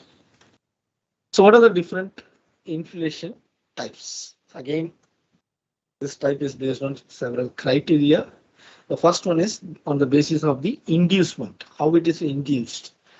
That is deficit induced. Suppose if there is a deficit in the BOP, that is balance of payment between the value of exports and imports. If there is any deficit, if there is any fiscal deficit, that is a difference in the government revenue and expenditure. If there is a deficit, then it will leads to fall in the currency value. Okay. Then the wage induced, due to higher wages and salaries, the money supply in the country increases. Because of that, it will lead to inflation. Then profit induced. Sometimes what happens, organizations may earn a good level of a good amount of profit, and obviously they will share with their stakeholders. So this will increases the money supply in the economy, and ultimately the money value gets reduced. So again, it leads to inflation, right? Then scarcity induced, that is if a specific raw material or any input factor happens to be at a scarce situation, then that will lead to price hike in the economy. For example, if you take petrol, if there is a scarcity situation, maybe because of the war breakdown in Russia and Ukraine. So there was a scarce situation, and because of that, the price level got increased. Okay, ultimately it will reflect in the overall inflation. Then currency induced, that is here the value of the currency will fluctuate due to various internal as well as external forces, right? Then we have sectoral inflation. So previously when I was telling about the national income, I was saying that national income is arrived by, pulling the estimates from primary sector, secondary sector, and tertiary sector. Suppose in a particular sector, if there is a growth like in service sector because of the boom in the IT industry, we have witnessed the inflation, particularly in the past decade. The service sector has led to sectoral inflation. Then foreign trade induced, that is if a country has an unfavorable balance of payment. As I already told, balance of payment means the value of difference between the value of export and import. That is unfavorable balance of payment means the country export value is less than the import value.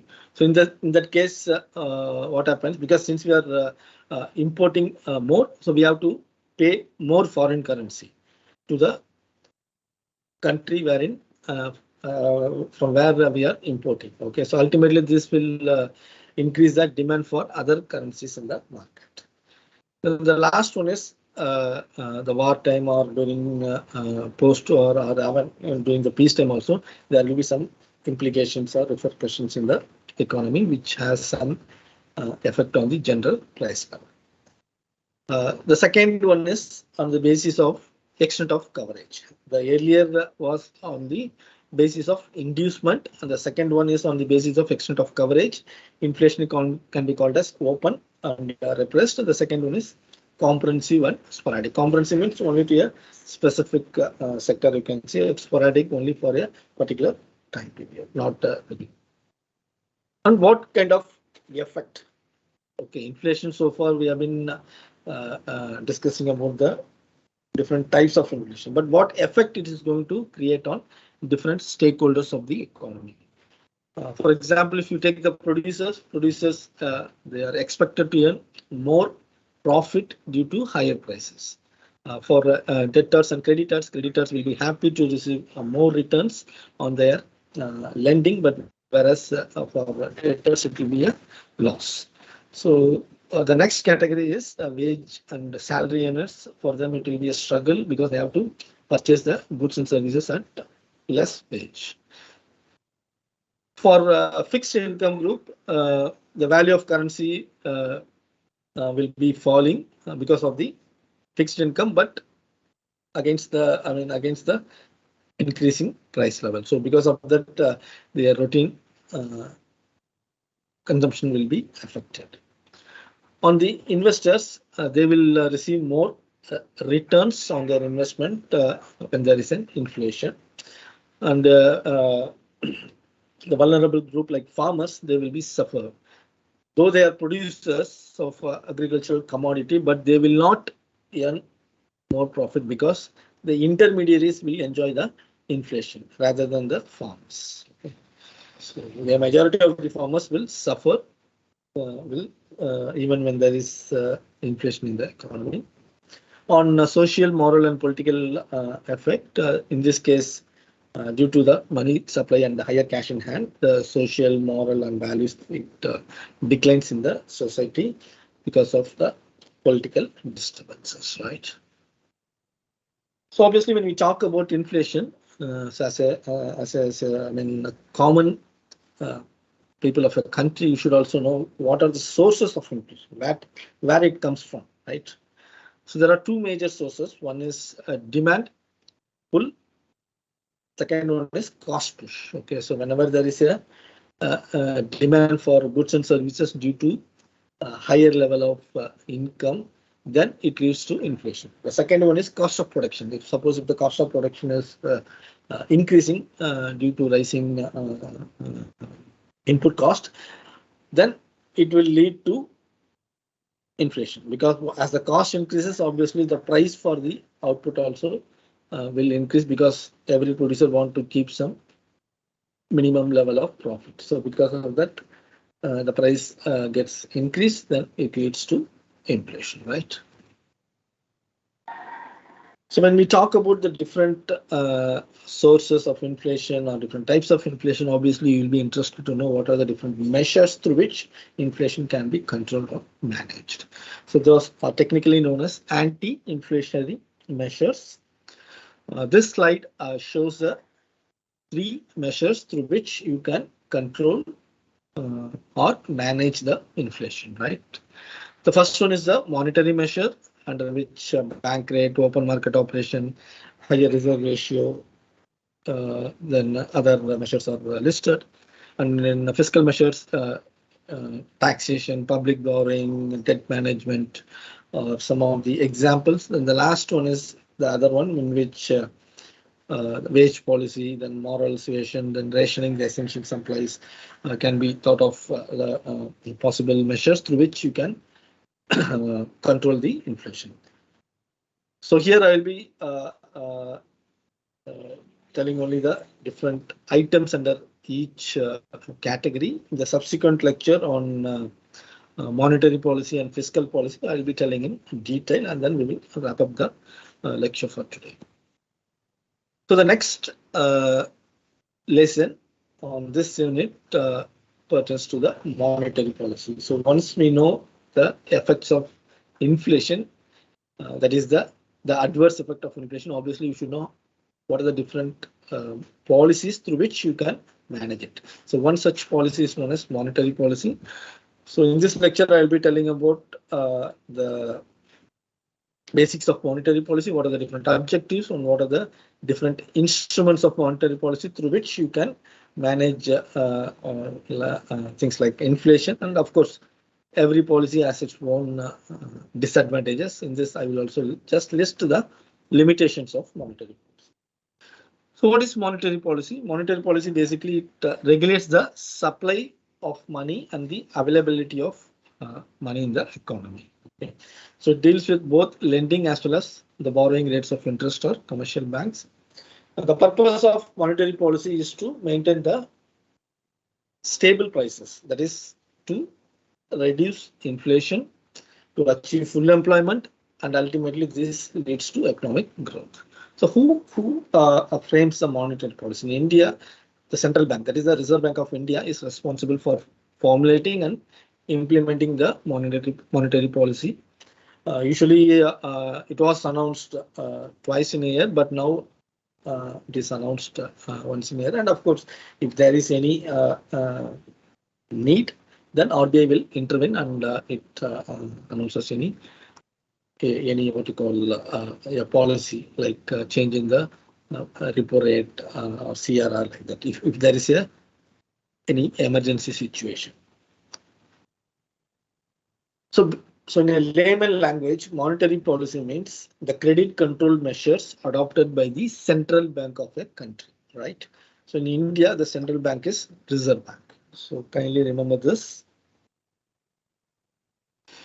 So what are the different objectives? Already I told, to maintain the stable prices, to attain exchange rate stability, to avoid the negative impacts of business cycle, and also it helps to experience or achieve the full employment position. So obviously the ultimate goal of monetary policy is to have a desired level of economic growth. So in the earlier lesson, I was telling about the different items of monetary policy to manage the inflation. So one such instrument is bank rate. The bank rate means the rate of interest charged by the central bank. In our case, it is RBI against the commercial bank borrowing. Suppose if the RBI increases the bank rate from 2 to 3%, then the commercial banks also will increase the rate of interest. Okay. Then another concept is reserve ratio. Under that we have two, that is cash reserve ratio, popularly known as CRR, and we have another concept SLR, that is statutory liquidity ratio.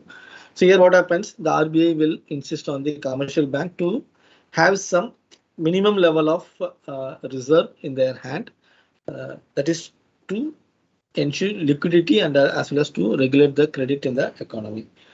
So here the RBI can increase the CRR from 3 to 15%, By increasing the CRR, the availability of money in the hands of the bank will come down. So depending upon the situation, this CRR and SLR will be changed by the RBI. Okay, this is basically to regulate the money supply. Then open up market operation. Here what happens, the central bank will sell the government securities to the public. So in that case, instead of having money in their hand, the public will receive some certificate for a fixed time period. That is, it will give some rate, interest to the money what they are investing. Okay. Then another instrument is margin requirement. Margin requirement is for the mortgaging against the loans, which is the intention of this is to reduce the credit flow in the economy. And credit rationing means the loans and advances provided by the bank only for the production purposes, and for any essential activities, the credit rationing, there will be a cut so that the money circulation in the economy will be reduced. Another instrument is moral suasion. Here what happens, the RBI will control the commercial bank for creating loans and advances through persuasion, that is by issuing the circular. Okay. Then apart from that, direct actions also can be taken to overcome the inflation. So whenever you implement any monetary policy, there will be some limitations as per the literature. The limitations of monetary policy are it operates in a broad front. Okay, so though it is implemented at the economy level, the effect may be different at different regions. The success and failure depends upon the banking system. If the banks are efficient in the performance, then the monetary policy also will be effective. Otherwise, it will be considered as a failure. So it has some institutional restriction with reference to its implementation. And in a region, if there are, a larger share by the unorganized money market, that is people who are lending money at higher rate of interest, that is like local money lender, then this monetary policy will not apply or support. Then the existence of non-monetized sector also will defy the RBI's regulation. And the final limitation is it is not very effective with respect to the depression when the economy is facing the depression situation. So how it is related to the economic development? So whenever when we talk about economic development, it needs sufficient credit, right? So for that, the proper monetary policy is suggested that will improve the efficiency of the banking system, and that will help to design the optimum interest rate based on the level of savings and investment. And finally, this helps to manage the public debt, and ultimately that the goal is for increasing the economy at a better path for them. So the last topic for today's discussion is fiscal policy. Fiscal policy basically is the alteration of the volume and pattern of revenue and expenditure by the government. Okay, and how it is balanced. It is one of the popular tool for controlling the inflation, as I said earlier. So again, like monetary policy, fiscal policy also has its own objectives. That is to maintain the economic stability in the country, to bring the stable prices, to achieve full employment, to provide social justice, then to promote export and induce import substitution, to mobilize more public revenue, to allocate the or to reallocate the available scarce resources in the economy, and ultimately the purpose is to achieve the balanced growth. Okay, so again, these objectives are facilitated through some instruments, policy instruments like taxation, public borrowings, and deficit financing. And these are the three popular fiscal policy instruments through which you can balance the pattern of revenue and expenditure in an economy. So when we talk about fiscal policy, obviously you should know the features of budget. So of course, in your course material, whatever information was given, it is a little bit outdated. So kindly read at least one. These are all self-explanatory. So just read once what are the different key features of the budget pertaining to the year 22-23. So there were several focal areas, like for example, Amrit Kaul, where the focus was given on growth and all-inclusive welfare. So here the promotion was technology-enabled development was emphasized. Then emphasis was also given on energy transition and climate action. So like that, there were several focus pertains to the ongoing budget. There are 4 priorities like PM Gati Shakti, then inclusive overall development, then productivity enhancement and investment, sunrise opportunities, energy transition and climate action, and financing of investment. So I have given all the salient points under all the 4 priorities in the subsequent slide. And before that, I have given some trend of economic indicators. This also we already presented in the earlier lesson on today's class. So these are all some of the key features of the budget, where the focus was given on several schemes and like a vulnerable sector like agriculture.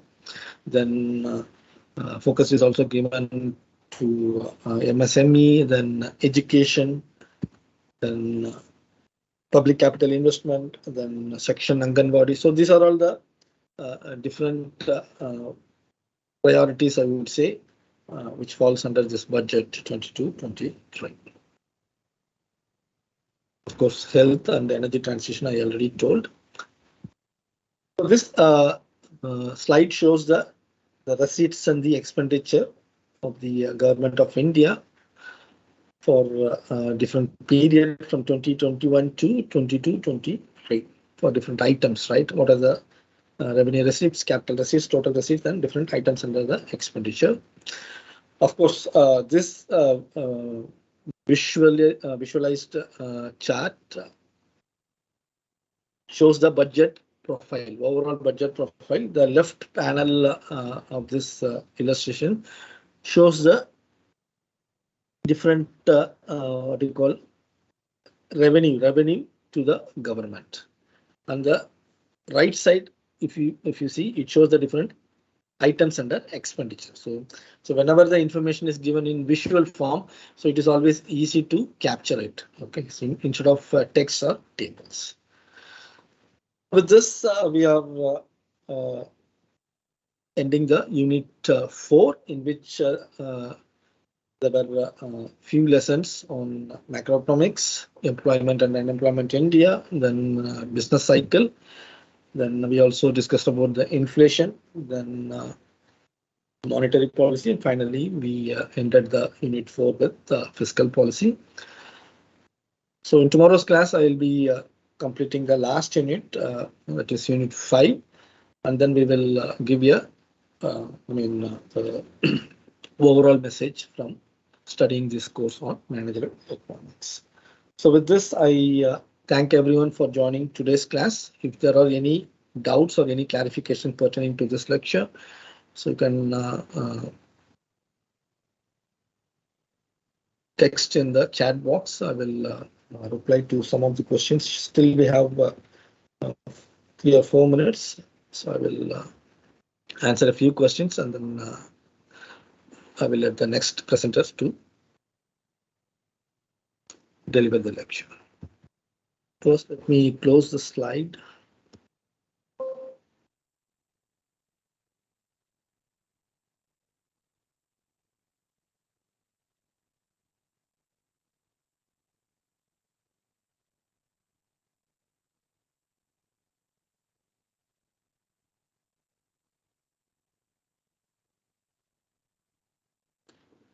Actually, from my side, I'm using a very, good quality mic.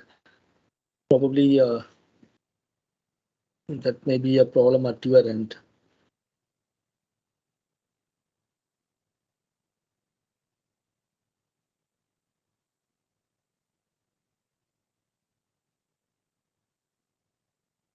So there was a one question that there is a difference in CPI and WPI. Obviously, actually, see, both are different metrics, right? CPI is the consumer price index and WPI is the wholesale price index.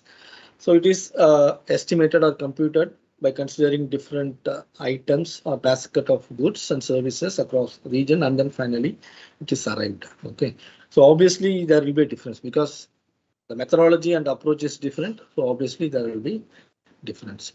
So as I already told, as of now we are following CPI, that is Consumer Price Index, as an indicator for the inflation. Earlier we used WPI, but the government has changed. No, what is the relevance of WPI today? See, wholesale. See, as a consumer, you should be bothered about the retail prices, not the wholesale prices, right? Okay, so wholesale prices again. What you call there will be different lots taken from different markets across the country, and they will pool using a methodology, and finally that index is arrived. So at that point of time, people felt that WPI was a better estimate, but any estimate or any indicator gets improved over a period of time. But now, as of now, we are saying CPI is the best. But in some other countries, they are using producer price index. Okay, so different countries are using different methods, and again, every method has its own advantages and disadvantages. We cannot say that a particular method is best. So you have to take what is good from a particular method, and you try to. It's a sort of indication to the economy, right? So any other question?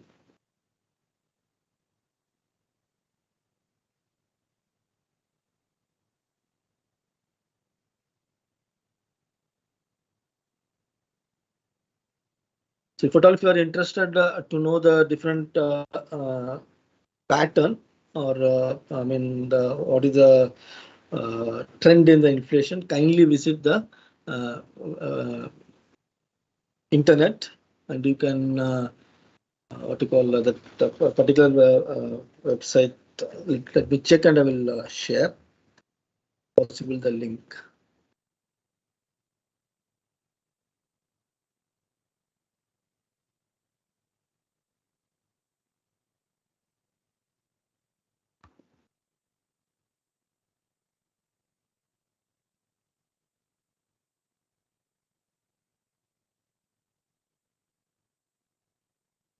So you can visit the, I mean, you can in Google, you can type economic advisor. So it will direct you a website. I will try to share the link.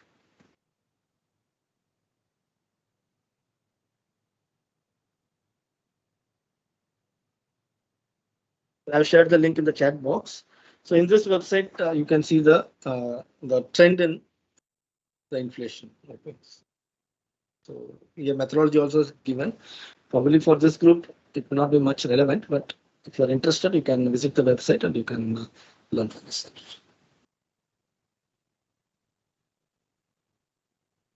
The Sri Lanka and inflation, of course, that is a different topic, of course, because of the poor policies. I would not say economic, sorry, not political policies, but economic policies. So because of poor implementation of economic policies, now the country is facing a sort of depression. Okay, so obviously it will get revived. So there is no doubt about that. It takes a lot of time. So monetary policy, the difference between monetary policy and fiscal policy. See, monetary policy is just managing the credit supply and demand for money in the economy. It is done by the RBI, okay, Reserve Bank of India. Whereas fiscal policy is the management of public revenue and public expenditure. Okay, so again, it is managed by the government, but the purpose is, or the concept is different. Okay, ultimately both these policies is targeted for economic growth and development. So I think the time is also up. So with this, I thank all the participants for joining today. So tomorrow we will meet same time and we will wrap up the course. So thank you. Thanks for joining.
Hello, students.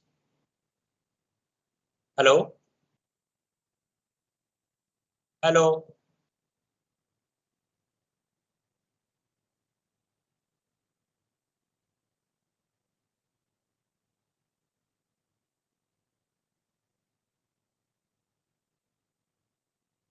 Hello.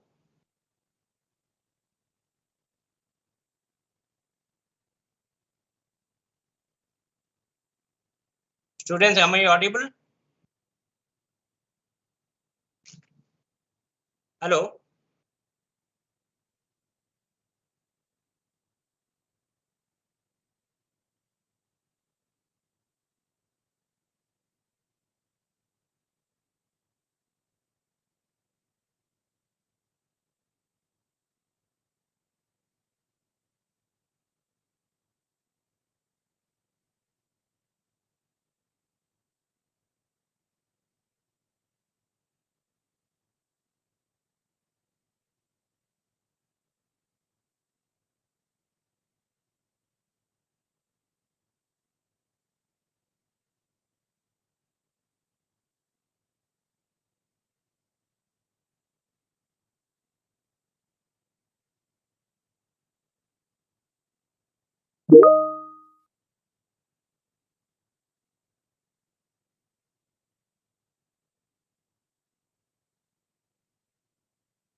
Hello, students.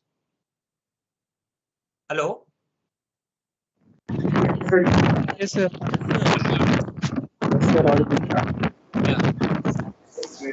Good afternoon to all of you. Yes, sir. Once We again, are able to hear you. good afternoon to all of you once again. Good afternoon, sir. Yeah, we'll continue with Factory Act now. Good afternoon. Or else I will mute everyone so that we can continue. Yes. Let me mute all of you. Sir, please mute. Please mute.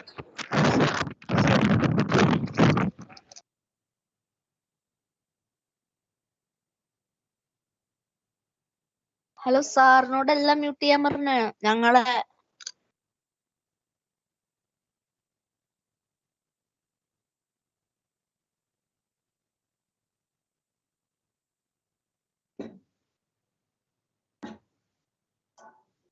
Yeah, let us start once again. We discuss about Factory Act. So once again, quickly, we have just started in last class. We have started Factory Act. We have 3-4 acts in this unit 5. Factory Act, then Industrial Dispute Act, then your Minimum Wage Act and Workman Compensation. These are the 4 acts in this unit. We have just started last class Factory Act. Now let us see once again. We'll discuss about the Factory Act in detail. The main objective is, because why I am again and again repeating this, this question comes most of the times in examination. What do you understand by factory? What are the objectives of factory? And sometimes question asks, what are the procedure for getting license? So the first one is, the objective is the factory is to improve health, welfare and safety of the workmen. The main objective is to improve health, welfare and safety of the workmen who are working in the factory. For their health and welfare measure and safety measure has to be considered. For that, the main objective. The second is to regulate by imposing restriction as to hours of working hour. What is the hours of working hour? How much work maximum per day they can do, and provision of rest and provision for availing leave. How much leave they can avail. So the other objective is to make stringent provision as regards employment of women and young persons and their duration of their work. So stringent provision should be there. Restriction to work where there's a hazardous for women and young children, they should not be employed. So these are the different objectives of the Factory Act. And meaning also, you know that where 10 and more people are working preceding 12 months, and with the add of power 10 people, and without the add of power 20 people. So licensing, as we discussed, the licensing you have to submit the all the documents and permission writing to state government. Application must be accompanied with the fee. Permission has to be granted within 3 months from the date of submission. Permission is presumed to have been granted. Then you can think that within 3 months, after 3 months, if you are not getting any response, that means it is presumed that we are getting granted. You can go and collect your certificate. Then on the refusal of state government, within 30 days, if they refuse, you cannot start this business or start the factory. Within 30 days, you need to make an appeal. The next is license must be speaking order. After discussion, after the listening the appeal, whatever the order it has come, after discussion only, the reason has to be mentioned. The permission cannot be denied merely on the directions of the government without hearing the application. Without hearing your application permission cannot be denied. Next is licensing. Occupier must give 15 days notice to the state government, and essential to intimate by if any new manager is appointed, it is essential to intimate them. Penalty is, if you are obstructing inspector, penalty is 6 month imprisonment or fine up to 10,000 or both. Certifying sergeant has to be there so that they can take they can interfere in any kind of health issues. Here, the most important is health, safety, and welfare. These are the 3 measures definitely you will be getting one question. What are the different health measure or safety measure or welfare measures? So these three measures are very important in this one, in this section. So health measure covers 11 to 20. First is cleanliness. Cleanliness of the factory is to be mentioned, maintained. Cleanliness daily, it is to be the clean properly every day. Sweeper has to clean, and all these places where works are going on or factory activities going on, they should be cleaned properly and to be maintained neat and cleanness. Disposal of waste and effluents. In the factory, definitely while working, there will be some waste and effluents will be there. So to those things, it should be disposed properly. So it should not be stagnated somewhere. It has to be cleaned properly and to be disposed of properly. Similarly, dust and fumes to clear the dust and fumes which may be hazardous to the worker. Sorry? One second. Sir, as you're telling in exam point of view, I have one doubt. Because of this, in health sections, we are getting this much subheadings, no? Here, whether it is mandatory to write those sections, section 11, 12. Section not mandatory. Section not mandatory. Just if you remember, because it is 11 to 20 section, it's mentioned in health. So 11, 12, 30, it is continuous only. Dust and fumes. Okay. This is, you see, 13 has come down. It is sequence wise 11, 12, 13, 14, 15, 16, 17, 18. But no, not to be worried. Section no need to write. You just write the cleanliness. Any order you can write. Okay? Okay. We'll consider that. That is no problem. Sir, this section is not getting reflected in our syllabus. Section is? It's not reflected in syllabus, sir, in our study material. This Okay, you don't write. You don't write those things. Section you don't write. Okay? Okay. Not necessary. Not sections. This health, safety and welfare measures. This heading is not available in the study material. No, it is there in page number 260. See, your syllabus says that if you see the syllabus, health, safety and welfare measures. The syllabus itself, it is there, and study material also it is there.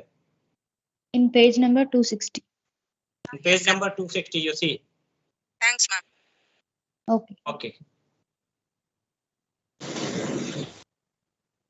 So, disposal of waste and effluent properly, it has to be disposed. Then 13 is ventilation and temperature. Proper ventilation has to be there, and proper temperature is to be maintained, because in summer season there will be heavy temperature in the factory. So the wall should be constructed in such a way, some kind of heat resistant material has to be put so that proper temperature can be maintained and proper ventilation has to be there. Like skylights and other things are there, that should be cleaned properly and opened properly so that proper ventilation has to be mentioned. Then next is dust and fumes. Dust and fumes also, there should be proper procedure for the clearing of dust and fumes. Artificial humidification, again to maintain the moisture in the content inside the factory. Artificial humidification has to be done. Next is overcrowding. Overcrowding should be avoided, like 55 cubic meter, or new amendment something like 43 or something like that. I don't exactly remember. There has to be some around 50 cubic meter per 55 cubic meter per person. It has to be calculated. So there should not be overcrowding. Similarly, lighting facility, there should be proper lighting facility so that workers can work properly, like skylights and other lighting which are directly coming from sunlight entering through a skylight or something like that. It has to be properly maintained, and like a skylight has to be cleaned properly. Everything has to be lighting to be maintained properly. Next, drinking water facility, where the people are working, there has to be proper drinking water and proper direction is to maintain. Arrow mark is to be maintained that here drinking water is available, and the local language also you should write that drinking water, so that the workers, they are working there, they should know that where drinking water, which is drinking water, and they can make use of it. Then latrines and urinals, similarly, latrines and urinals has to be maintained properly, and it is to be cleaned every day and weekly basis also, and to be maintained properly. Spittoon, sufficient spittoon has to be there, so that workers should not spit anywhere in the factory. So all these things, these are coming under the health measure. So these are the points. You can little bit elaborately you can write. You can go through your study material also. It is mentioned there. So you can. This will be the one of the questions. The another is a safety section. Safety is prior to security. According to this concept, the present Factory Act ensures several safety measures. Section 21 to 40. No need to write section, which are entered below. Fencing of machinery. So those machinery. Hello. Sir, Yes. hello, sir. Yes. Sir, in health issues, in spittoons are there, na sir? In spittoons, they have given ₹5 as a fine. Whether it is 5 or 500, in material it is That given. is amended new rules. We have to. It is where it is mentioned. In page number 263, spittoon section 20, in para they have given. Okay, well, during question answer, we'll discuss this one. Now I'll meet everyone. So the last 10 minutes we'll discuss. Okay. Okay, sir. Is it all right? Okay, sir. Okay, sir. Sure. Okay. Yeah. Safety measures. Safety is prior to security. Safety measure has to be mentioned, maintained. That is coming under section 21 to 40. Fencing of machinery. First is fencing of machinery. Wherever there are machineries are there, it is to be fenced properly, so that to avoid the accident. Many of the time it has been seen that factory due to the fencing is not available, accidentally the workers met with accident. So proper fencing has to be mentioned as per the Factory Act section 21. It has to be fencing has to be done. Then work on or near machinery in motion. Where there is a work or machinery in motion, proper mark has to be there. So red mark is to mention, so that workers should not cross that line. So machinery in motion means it has to be monitored properly, so that no accident takes place. Employment of young person and dangerous machine. So it is restricted that young person should be avoided on dangerous machine, which is dangerous for the young persons who unknowingly met with the accident. In that case, it is to be avoided young person to employ in the dangerous machine. Self-acting machines. Where there is self-acting machine, there proper space to be maintained in fixed the structure. The machine is to be attached and it should be monitored properly, so that the worker who are engaged with that machine properly, they can move. The casing of new machinery. If new machinery is there, proper casing has to be given. Otherwise, it may cause damage, accident with the person who is working. Unknowingly, he may touch the machine, which may cause some kind of accident with him. Casing prohibition of employment in women, children, and cotton openers. In cotton openers, there is a provision to not to employ women and children. You must have seen the textile industry, cotton worker, lot of women and children are working. But where the cotton openers are there, which is causing health hazard to the women and children, in that case, there should be, especially women and children are to be avoided. They have to be prohibited. Hoist and lift. Where there is a hoist and lift, it is to be monitored properly. Lifts are working properly, hoists are working properly. Whereas grazing is to be done, it is to regularly to be checked and monitored, and its function is to be checked properly. Lifting machine, chains and ropes, and lifting tackles. Here also lifting machine, chains and ropes, it is properly to be greased, so that it should work properly. There should not be any lapse on this one, because it may cause dangerous for the workers. Revolving machine, where there is a revolving machine, proper protection has to be taken care. So these are the safety measures. Next is welfare measures. Welfare measures is sitting facility. Sitting facility, there has to be proper sitting facility for the workers to take rest. So otherwise continuously they cannot work. It is difficult for them. So proper place has to be there to take rest. Sitting facility has to be there. Then first aid appliances. So first aid box is to be kept for the any kind of injuries or something happens. So immediately they can give the first aid. And whereas more than 250 people are 150 workers are working, in that case, the first aid, all the medicine has to be kept. In case of more than 500 people work, in that case, so ambulance room has to be provided, so that anytime when it is for serious injuries, ambulance can be called and they can be employed. So next is canteen facility. Canteen facility, where there is more than 250 workers are working, there has to be a canteen facility to be provided in the factory, so that they can take their food from that canteen. Then shelters, restroom and lunchroom. There has to be shelter, proper shelter has to be there, restroom to be maintained, and lunchrooms be there, so that they can have their lunch. Similarly, creches, where for the below 6 years children, the workers who have the kids below 6 years, they can keep their kids in creches. So creche facility has to be there. Then welfare officer. Welfare officer, where more than 500 workers are working, there are some welfare officers are to be appointed, so that to take care of any kind of welfare measure, they need to take care of it.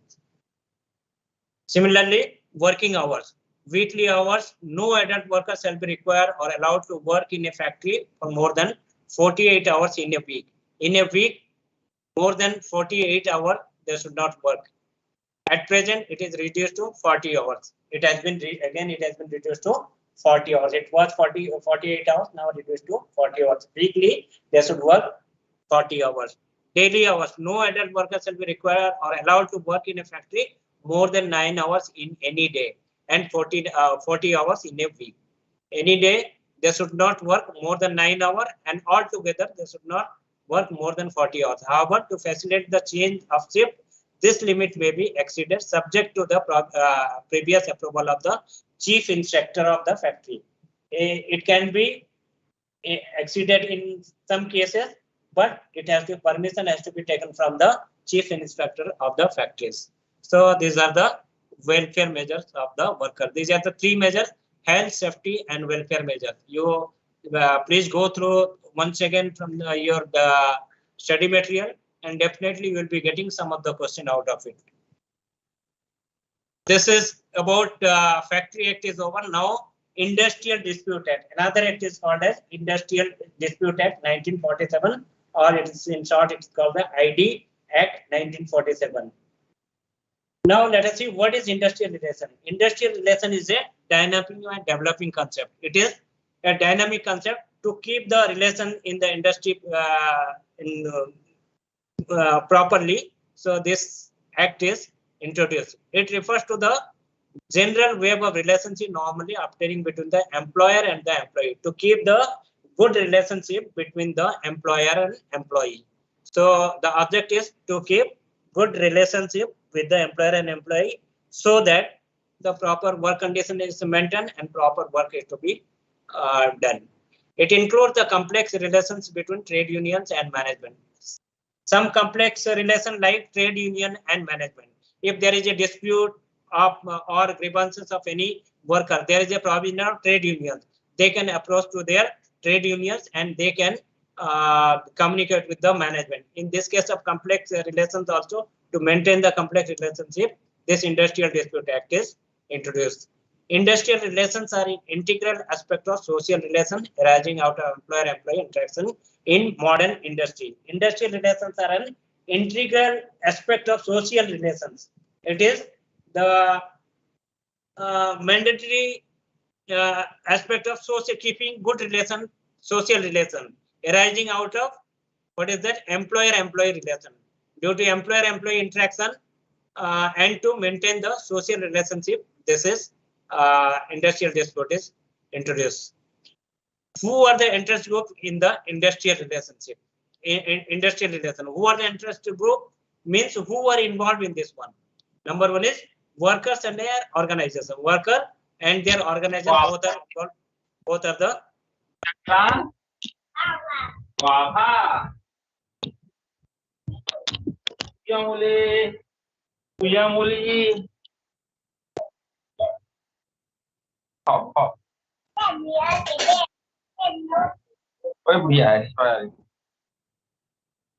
हमारो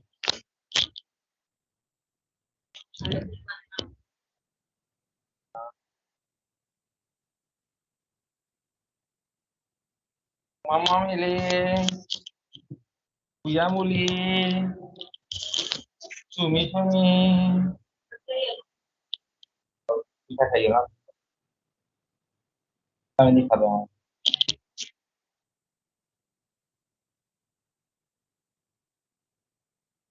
Tu sebagai? Mute all, sir, please.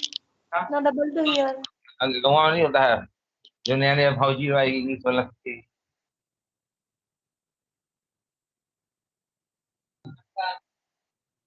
The mute off.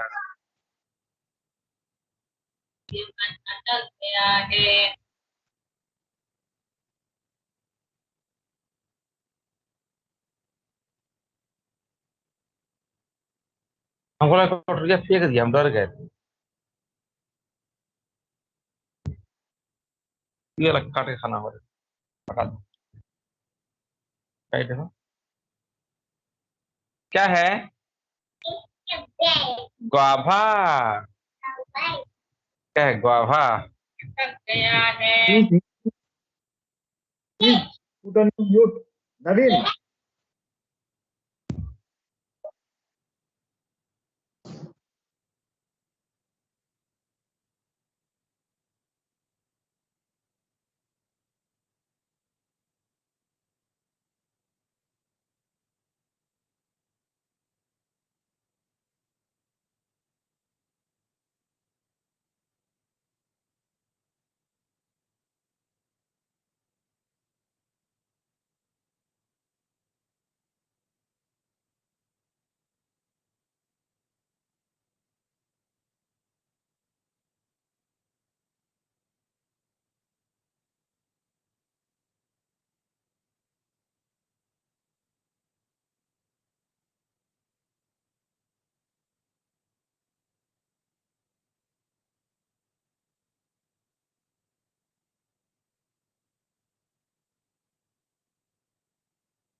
Oh, sorry, students. There was some mic was muted.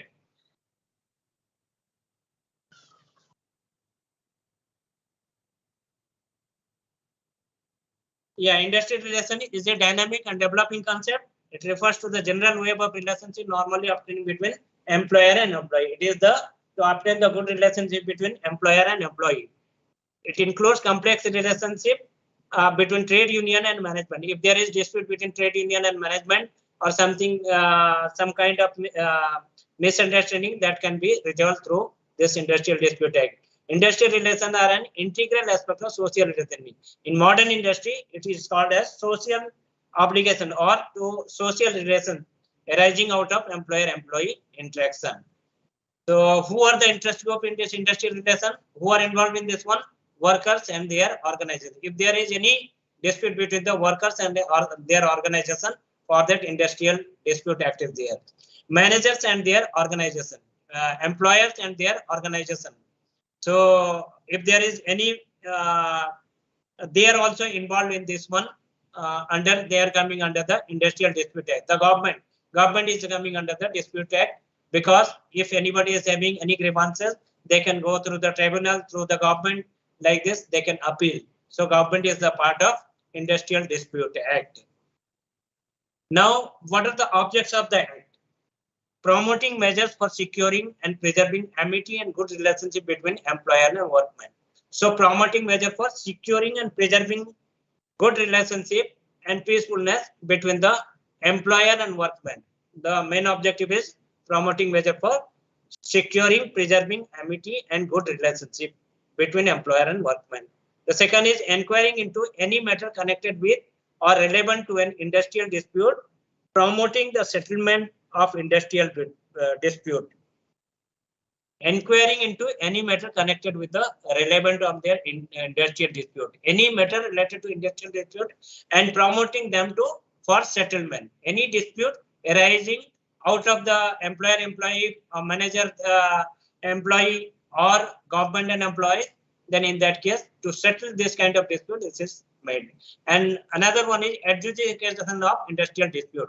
So to settle the dispute through adjudication. Next is reference of individual dispute to grievance settlement authorities. Reference the individual dispute to grievance settlement authority. If dispute is not settled, then they can refer the dispute to the higher authorities for the grievance settlement. Voluntary reference of dispute to arbitration. Voluntarily through arbitration, both the party arbitration, it can be settled. Prevention of illegal strikes and lockouts. It is for the prevention of illegal strike. There should not be any illegal strikes or lockouts. If illegal strikes and lockouts are there, suitable action can be taken. As per the Act, the provision is maintained when the people goes for the strike and lockouts, and what is the illegal strikes and lockouts. Compensation for layoff retrenchment workmen. If the company or factory, they lay off their workmen or retain their workmen, in that case, they need to give the compensation. Provision for the payment of wages from the date of award till the suit pending before courts of law is decided. It is the provision to give them wages till the case is, if any dispute is there, until the case is decided, till then pending before the courts law is decided, in that case, they have to pay the wages to the workmen. Prevention of unfair labor practice. To prevent the unfair labor practice, like where there is a restriction for child and women workers, they are employing women workers. You must have seen that many of the industry, like textile industry, then cotton industry, then glass industries, and many places which is hazardous, like firecrackers where it is being made, like Sivakasi. In that place, a lot of child workers are working, which is illegal. To prevent such kind of unfair labor practice, this Industrial Dispute Act is enacted. What is industrial dispute then? As per section 2K, it means any dispute or difference between employers and employers. If there is dispute between employer and employers, both the employer group, if there is any dispute, then it can be called as industrial dispute.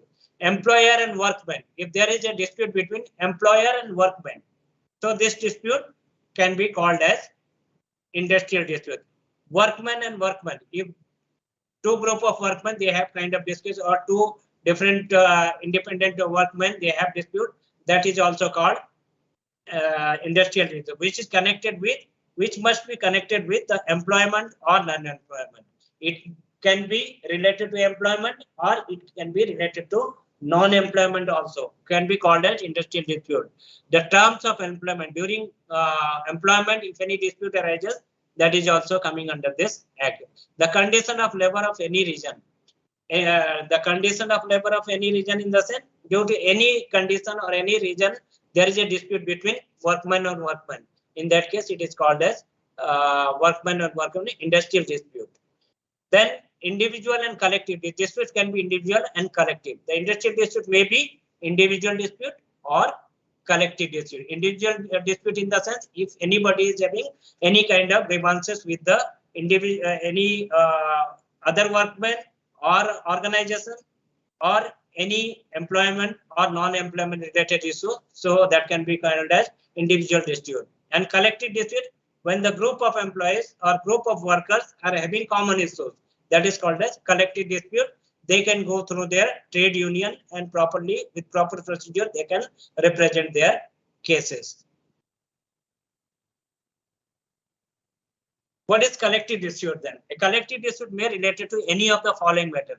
Which matter? Like wages, bonus, profit sharing, gratuity, compensatory and other allowances. Just a second.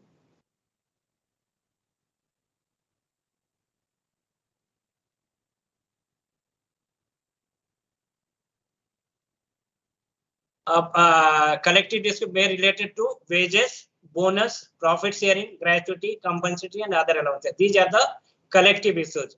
Hours of work, leave with wages, holidays, rules of discipline, retrenchment of workmen, closure of establishment, rationalization. These are the group issues, collective dispute.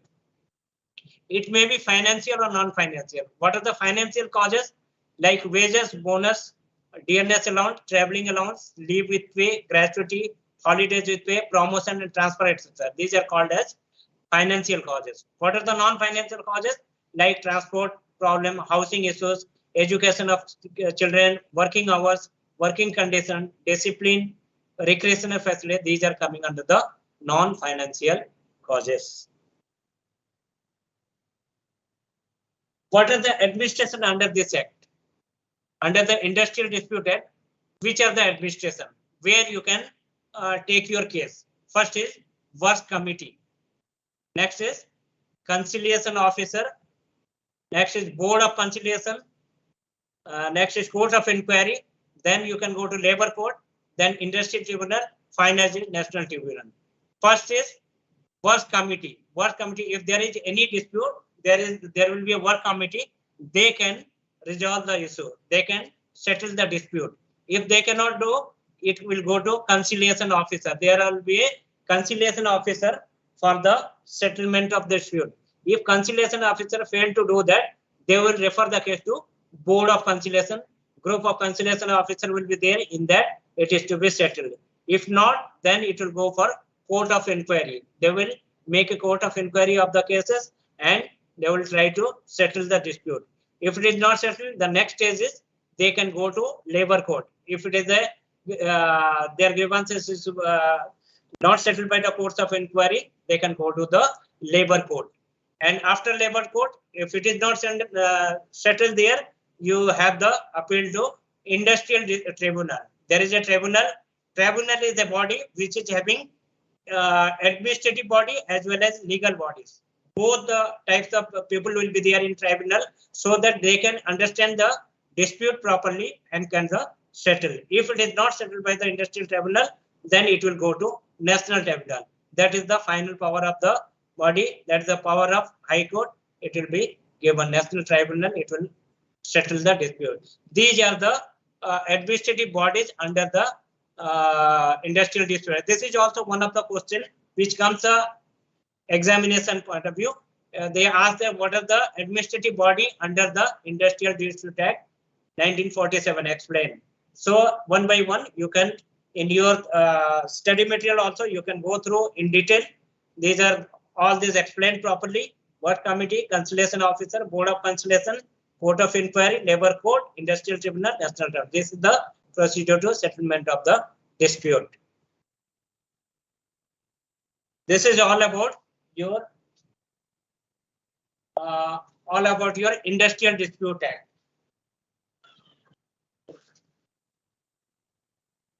Next is Minimum Wages Act. There is one more act. It's called as Minimum Wages Act.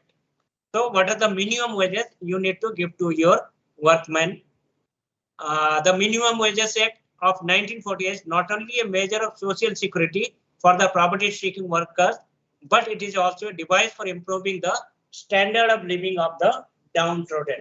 So it is not only to give social security to the property stricken worker, rather it is the device for improving the standard of living of the downtrodden, because minimum wages at time to time as per the requirement of the society, and they change it.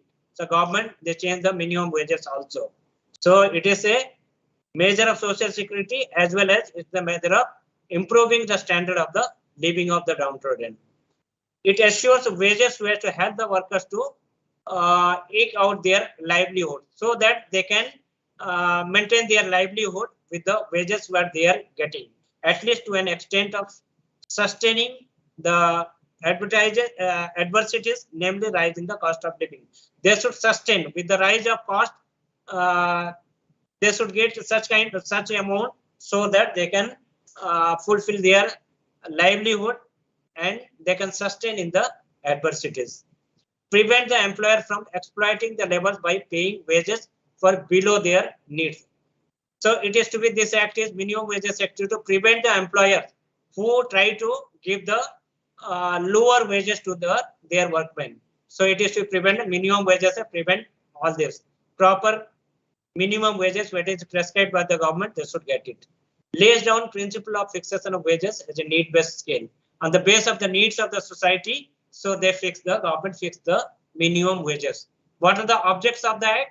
The wages that are paid to the workers should meet their physical needs and at the same time keep them above starvation level. So these wages are paid to the worker. Why? Because they should meet their physical needs and at the same time they should keep them above starvation. They should not be in starvation. So it should ensure sustenance for their family, not only the individual. It should ensure that sustenance of their family also. It also enables them to sustain by preserving their efficiency as workmen to day-to-day life. It is not that they will be working very hard and it will be affecting to their health. So they should, and day-to-day life, they should efficiently, they should work. Such kind of provision should be made. And another act is Workmen's Compensation Act. When there is an injury for the individual or workman during the course of work or during out of course, they should get some kind of compensation. The Workmen's Compensation 1923 was the first social security measure introduced in India prior to independence. Before independence, this has been introduced because to suppose if a workman gets injured during work or during a course of work, then he will be unable to earn his for his survival. So in that case, they should get suitable compensation. The Act considers compensation payable by an employer to his workman. It is a compensation paid by an employer to his workman in the case of an accident as a measure of relief and social security. To give the relief and social security in case of any kind of accident it occurs, to give the worker major relief and social security, this kind of payment is to be made by the employer. It enables a workman to get compensation irrespective of his negligence. Even though due to his negligence, worker's negligence, he has met with accident, still it enables a workman to get compensation. It enables the workman to compensation under the Workman Compensation Act. It also lays down the various amount of payable in case of an accident depending upon the type of extent of injury. What kind of injury? Fully disabled, partially disabled. For that, the medical officer, they will certify that which kind of injury it is there and how much compensation it is to be. Authority is to be decided by the authority that how much compensation the individual workman has to get during accident. Disablement. The Act doesn't define the word disablement. It only defines partial and total disablement. The Act never defines that what is disablement. It says that partial disablement and total disablement. Disablement means loss of capacity to work or to move. Disablement of workman may result in loss of reduction of his earning capacity due to accident or due to disablement. He may not be work properly or may not give the output which he is supposed to give. So earning capacity, it reduces, or working capacity reduces. In that case, the employer has to give suitable compensation for him. Disablement may be partial or total. As we said, there is no definition. There is no nothing. The definition of disablement. It may be partial disablement or total. This total disablement. This is to be decided by the medical board whether he is a partial disabled or total disabled. Further, it may be permanent or temporary. The partial or total disablement may be permanently disabled or temporary disabled. So for that, different kinds of compensation is provision is there in this Workmen Compensation Act. This is all about your all the act which is given in your syllabus. In brief, we have discussed, and anything else is there, we will discuss in next class. And the last class we will be discussing question answer and any kind of all together. If any doubts are there, so you can tomorrow we can discuss all this. For today, whatever we have discussed, if there is any doubt, you can ask me questions.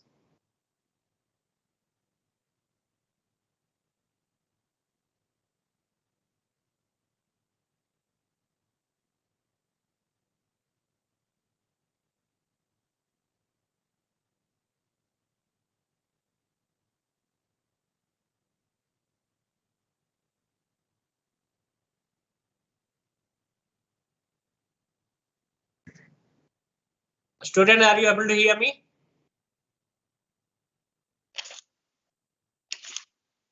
We can hear you. Yeah. I don't have a question directly, but just wanted to know when will this PPT be uploaded on the website? Yeah, tomorrow immediately. Tomorrow, once the class is over, immediately we'll upload. Oh, okay, okay, okay. Okay. Thank you. So that you can make use of it.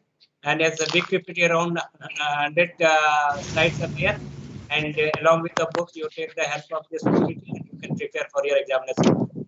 Okay. Thank you. In case of any difficulties, or if you're not getting, I'll give my email ID and phone number in the end of the PPT, so you can directly contact me. Okay. Thank you very much, Professor. In case of any difficulty, any doubts also, you can approach me anytime. Thank right? So now, Okay, if you thank have you. any questions or any doubts, you can ask me. So can you just tell when our exam will happen actually? Yeah, exam just, date is not finalized. Once it is finalized, we'll be uploading in our website. Even we can send the WhatsApp message to you. Don't worry for that one. It will take time. Now, one batch of examination is on 16th onwards. After that, we'll decide that date and we'll upload it in the website. And you can, in between, you can make contact with us. Yeah. Sir, Okay, I sir. have Thank you, been sir. approaching for my identity card, so I have not received that identity card. You have not received your identity card? Yes, sir. Yeah, can you tell me your number and name? Sir, I don't know my number, sir. My name is Application Ashok number. Patnaik. If you have application number, okay. Otherwise, course and name. Ashok Patnaik. Ashok Patnaik. Just a second. So same here, sir. I also haven't received my ID card. I have received the study material, but I haven't received my ID card. Shall I give Which my course? name Which also, course? sir? What's your name? So my name is Joita Bera. I'm for HR. I have enrolled for HR. What is your name? Yogita? Joita. Joyita. Joita Bera. Joita Bera. Both are from HR only. Okay, both are from MBA. Okay. We'll see to that. I think it must have been discussed. Must be on the way. I too didn't Otherwise, Hello, sir. Okay, thank you, sir. Yeah. Hello, sir. Same here for the ID card. Which course? Which program? Sir, for finance and enrollment number is 2022 370109. 2022. Yes, sir. 2022 370 109. 109. How did you come to know your enrollment number? Sir, in the website. Okay, fine. This is your enrollment number. The identity card also, this number will be there. This number is sufficient. Still we'll try to. What's your name? Sir, ID card is not received yet. Which course? Which program? MBA? Yes, sir. MBA Finance. MBA Finance. Okay, we'll see to that. What is The your same number? problem So here. me 2022 49 49. 0026. Don't worry, you will be getting soon, or it must be on the way. You will be receiving within a couple of days. Okay. Sir, problem. Yeah. Sir, this is Santa Mondal. Sir, same here. I have not yet received any iCard. Okay, iCard. So we'll see that why it has not been. Some of the iCard it has been written back due to improper address. Some people they are not giving proper. I have not even received the material, sir. Sorry. Sir, Can one more thing. Received the the material. enrollment number, sir? Sir, Bhubaneswar, any exam center is there, sir? Sir, can you there address this, we sir? Yeah, we plan for I have Bhubaneswar center. Let us see how many are there in from Bhubaneswar center. If number of students are more, definitely we are going to make it center. We have already decided Bhubaneswar. Finalize the center depends on the number of students. Let's see to that. Sir, can you take down my enrollment number, sir? I have not received my material. Tell me. 2022 2022 2022 390217. 390217. What's your name? Rajesh. Rajesh, you didn't study material. You didn't receive. Yes, sir. Even the ID card. Okay. Which place you are from? Noida, sir. Delhi. Noida. Okay, fine. I have noted it down. We'll check it out and we'll let you know. Sir? What's your contact number? Just tell me quickly. Sir? Contact number, quickly say. 9885 9885 211 211 491. 491. Okay. Any other issues? Anyone? Hello, Yes. sir. Sir. Sir, Sir, I while have not student- yet Sir, received would my you- ID would you- card, sir. Yeah, Can- one by one, Yeah. one by one, please.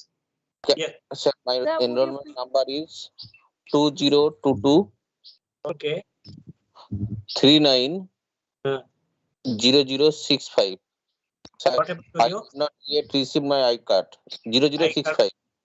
Okay. I think it is on the way. You will be receiving soon. They have already dispatched, but still we'll check it out. Okay. Sir, while doing the Provided student- your Sir, address is Form. proper. Sir, Yes, tell me. would you please share your email ID and your contact number, sir, if in case of any emergency for clarification? Sure. At the end of PPT, my email ID and contact details will be there. You can contact me. Tomorrow Because we'll upload. I have just messaged in the chat box, sir. Okay. So if you could share in the chat box, that will be useful for all of us. Okay. Right now I'll be sharing. My number. Sir, while doing the student registration, it is for the supply chain management. My email ID and number is there. All of you can note it down. Your phone number, mobile number is come. Yes, Yeah, sir. mobile number and email ID both I have given. Thank you, sir. Thank you so much, sir. Okay. Sir, Yeah. Yes. while doing the student registration for supply chain operations management, supply chain operations course, we are getting after entering all the details, we are getting a message that no details found. So I sent an email to the admission and also some other email IDs, and I got a reply that student registration is not yet started for the batch who enrolled January 2022. So I think without that registration, we cannot apply for an exam, if I'm not wrong. Yeah, you have already registered, na? No, we have registered earlier. We used to log in with the email ID, but after later it got changed, and it is asking to enter the ID enrollment number, ID name as per the ID card, and the course code.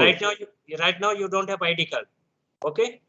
I have ID card. I received, and even I have entered all the details. But even after entering all the details, we are getting the message that there is no details found.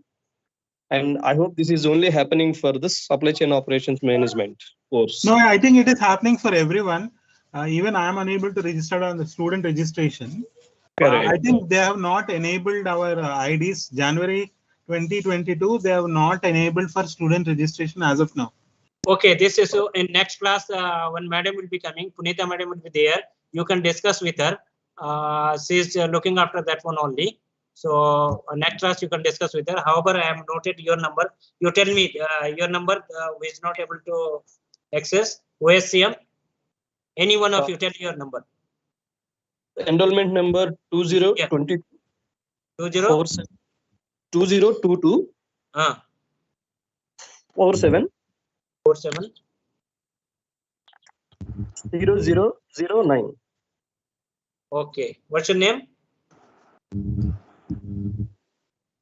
Rajesh. What is that? Rajesh. RAJESH. Rajesh. Okay. Okay, I have noted down. Even you can discuss while discussion last 10 minutes. You can ask madam will be coming. She is taking care of it, and you can discuss with her. Okay. Thank you. Thank you. Anything else? Anything? I have one more doubt, sir. Yes. Sir? Yes. Yes. Sir, in Minimum Wages Act 1948, whether it is applicable for all the industries like small scale, large scale? No, that is different. This is wages, daily workers and contractual workers. There are different rules for that one. So this is Workmen Compensation Act or Minimum Wages Act, who are day-to-day life, they are working in factory or day-to-day worker for them only. So you don't confuse with the industry and other here. So there are different rules. Okay. Okay, sir. Because in that they have clearly mentioned that they have to meet all the basic needs of the. Yes. Based on that, appropriate government, they may fix the wages. They give the notification for the public also. What is the minimum wages for all kind of people, skilled workers, semi-skilled workers? They give all kind of minimum wages also. They mentioned. Then government website also you can refer in that one. They will be mentioned. Sir, nowadays the company is hiring outsourced worker as a contract. So sometimes we have seen that in this labor law, for them also it is minimum wages is applicable. they are, but sir, is there why? Because the company why not hiring that worker in their contract? They are hiring for third party contract, and sometimes they are not giving proper wages to and delay wages. Is there any provision in contract? Oh, sorry, in law. See, there is law. If you see there is a proper recruitment procedure, it is a very as per the vacancies. There are a lot of rules and regulations are there. So immediately, if you want to have some work, you don't. You cannot wait for a years together to giving advertisement, the number of vacancy to be created, then all the procedure if you follow. So immediately to fulfill that one.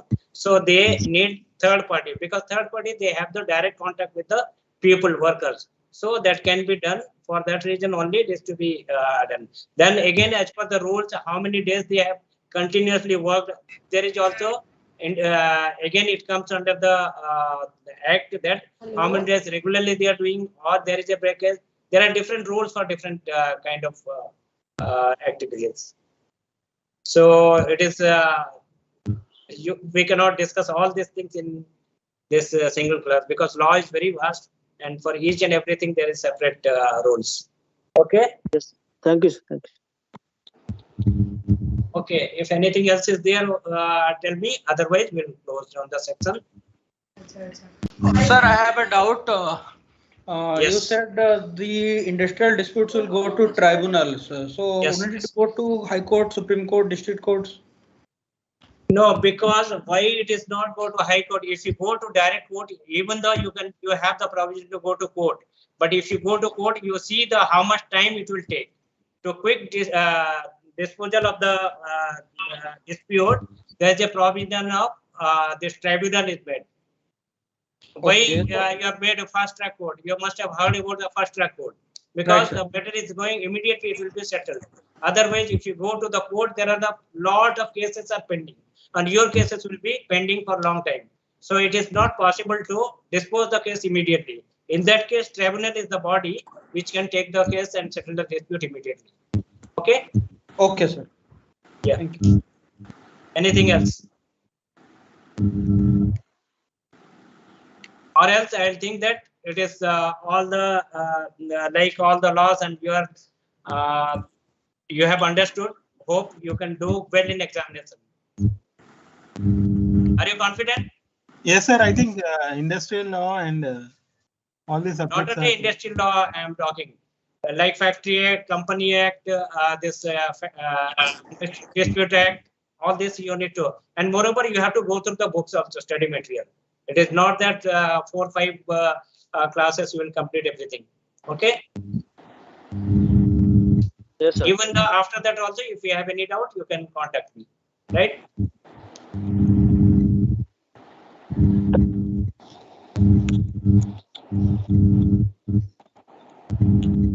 Okay, sir. Thank you, sir.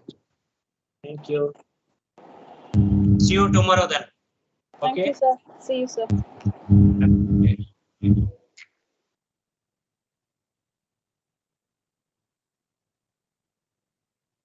Hello, anybody Thank you, Tamil? bro. சொல்லுங்க bro Tamil தான் Bro, என்ன ஊர் bro? Pondicherry bro நீங்க நானும் பாண்டிச்சேரி தான் bro. என்ன இடம் bro நீங்க பாண்டிச்சேரியில? Valudavur super bro. நான் வெளியூர் bro நானு. ஆஹா. bro நம்பர் சொல்லுங்க bro. ஏதாவது டவுட் நான் கேக்குறதுக்கு. 99 99 438 438 99 99 00 00 8 8. பேரு bro? Umesh Umesh Kumar. Yes super bro. நான் மெசேஜ் பண்றேன் bro இன்னைக்கு. ஓகே ப்ரோ என் பேரு Deva bro. Okay bro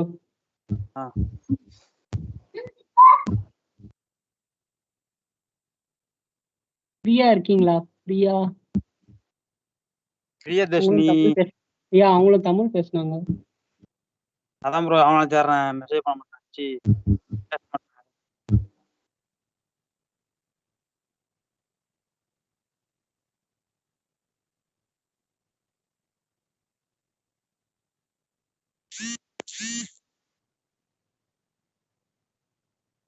Hello, Priyadashni.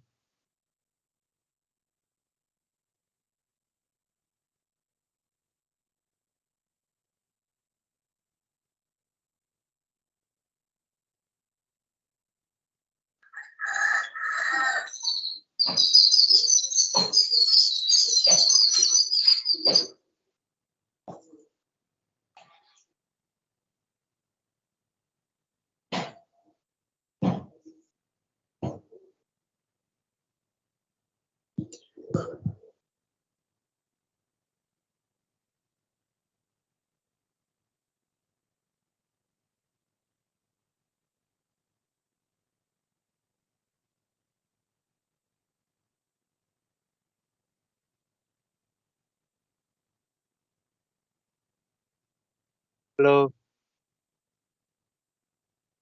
Hello.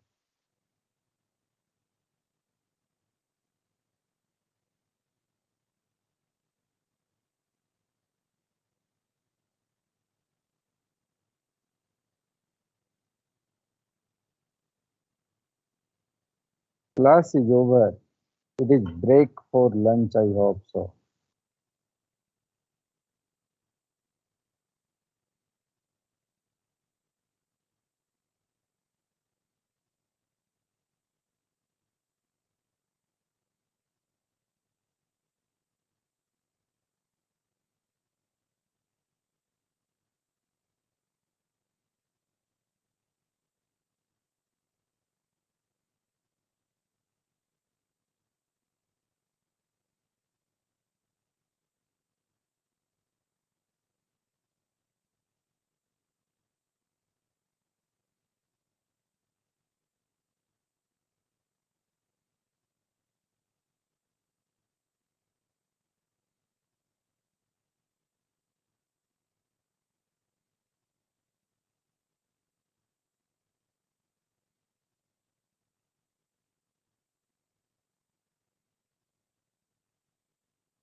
இங்கே பார்த்தோமே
Okay.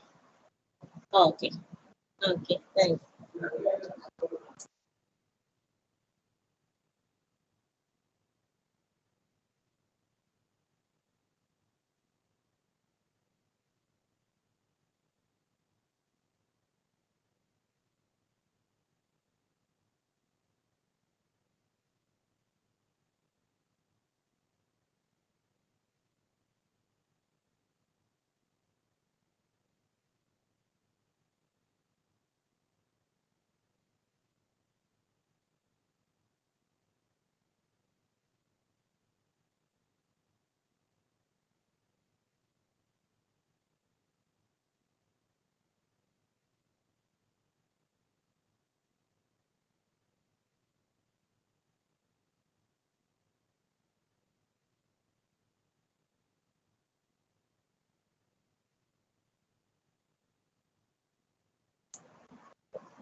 Good afternoon, students.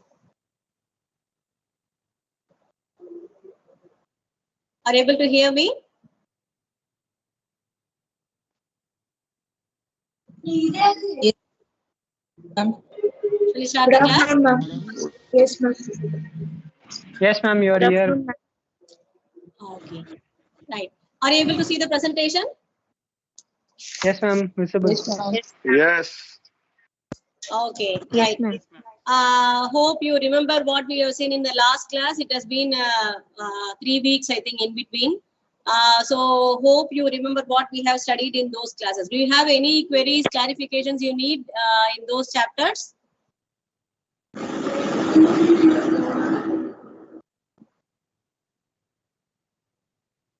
Okay, I take the silence as no, so we'll continue today's presentation, right?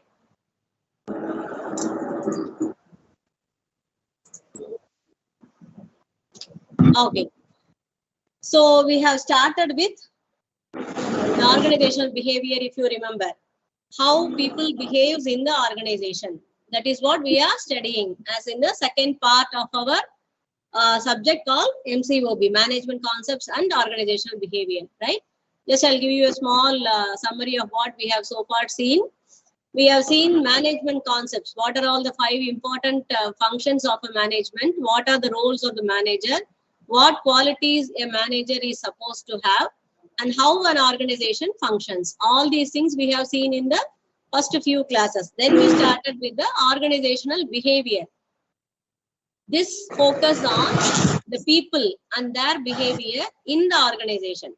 Why we stress again organizational behavior is a person behaves in various ways under various situations. It is not the same.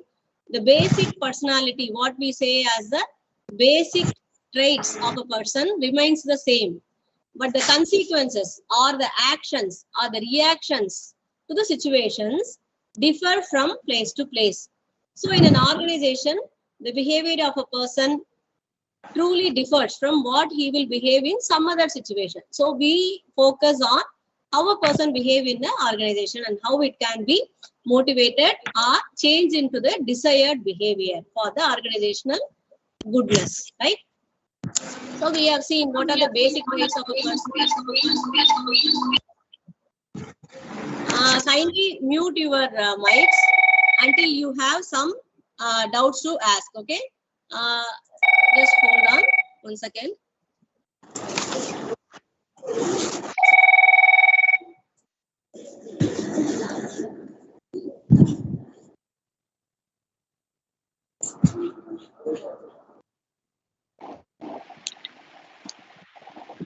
Madam, can you mute all?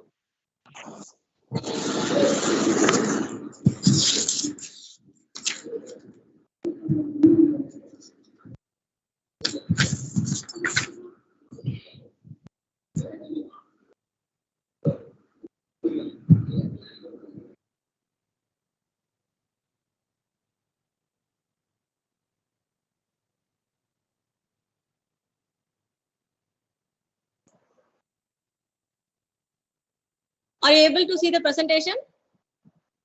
No, ma'am. No? No, ma'am. No. Hold on.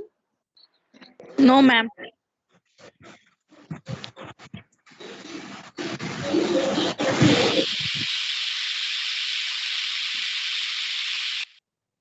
No, ma'am. No. Hello? Are you ma'am. able to see now? No. Now, no.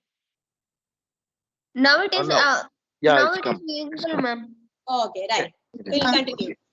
Okay, unless you have to talk, kindly mute your mics, okay, so that it will not be disturbance to others, and also mute your videos, okay, so that it will be an effective conversational class. Whenever you need to ask or talk something, you can unmute your mic, right? Okay. So what we have seen so far is the personal traits of a person, how he gets to grow his personality. So we have seen that from the childhood, he is layer by layer, he is accumulates is a lot of inputs from his people around him, from his parents, starting from his parents, friends, classroom, teachers, and all those things, whatever he sees in the visual, in the nature, films, whatever it is, slowly we accumulate those things. But how we accumulate is different from person to person. Maybe the same film you watch with your friends, but what you perceive is totally different for individuals.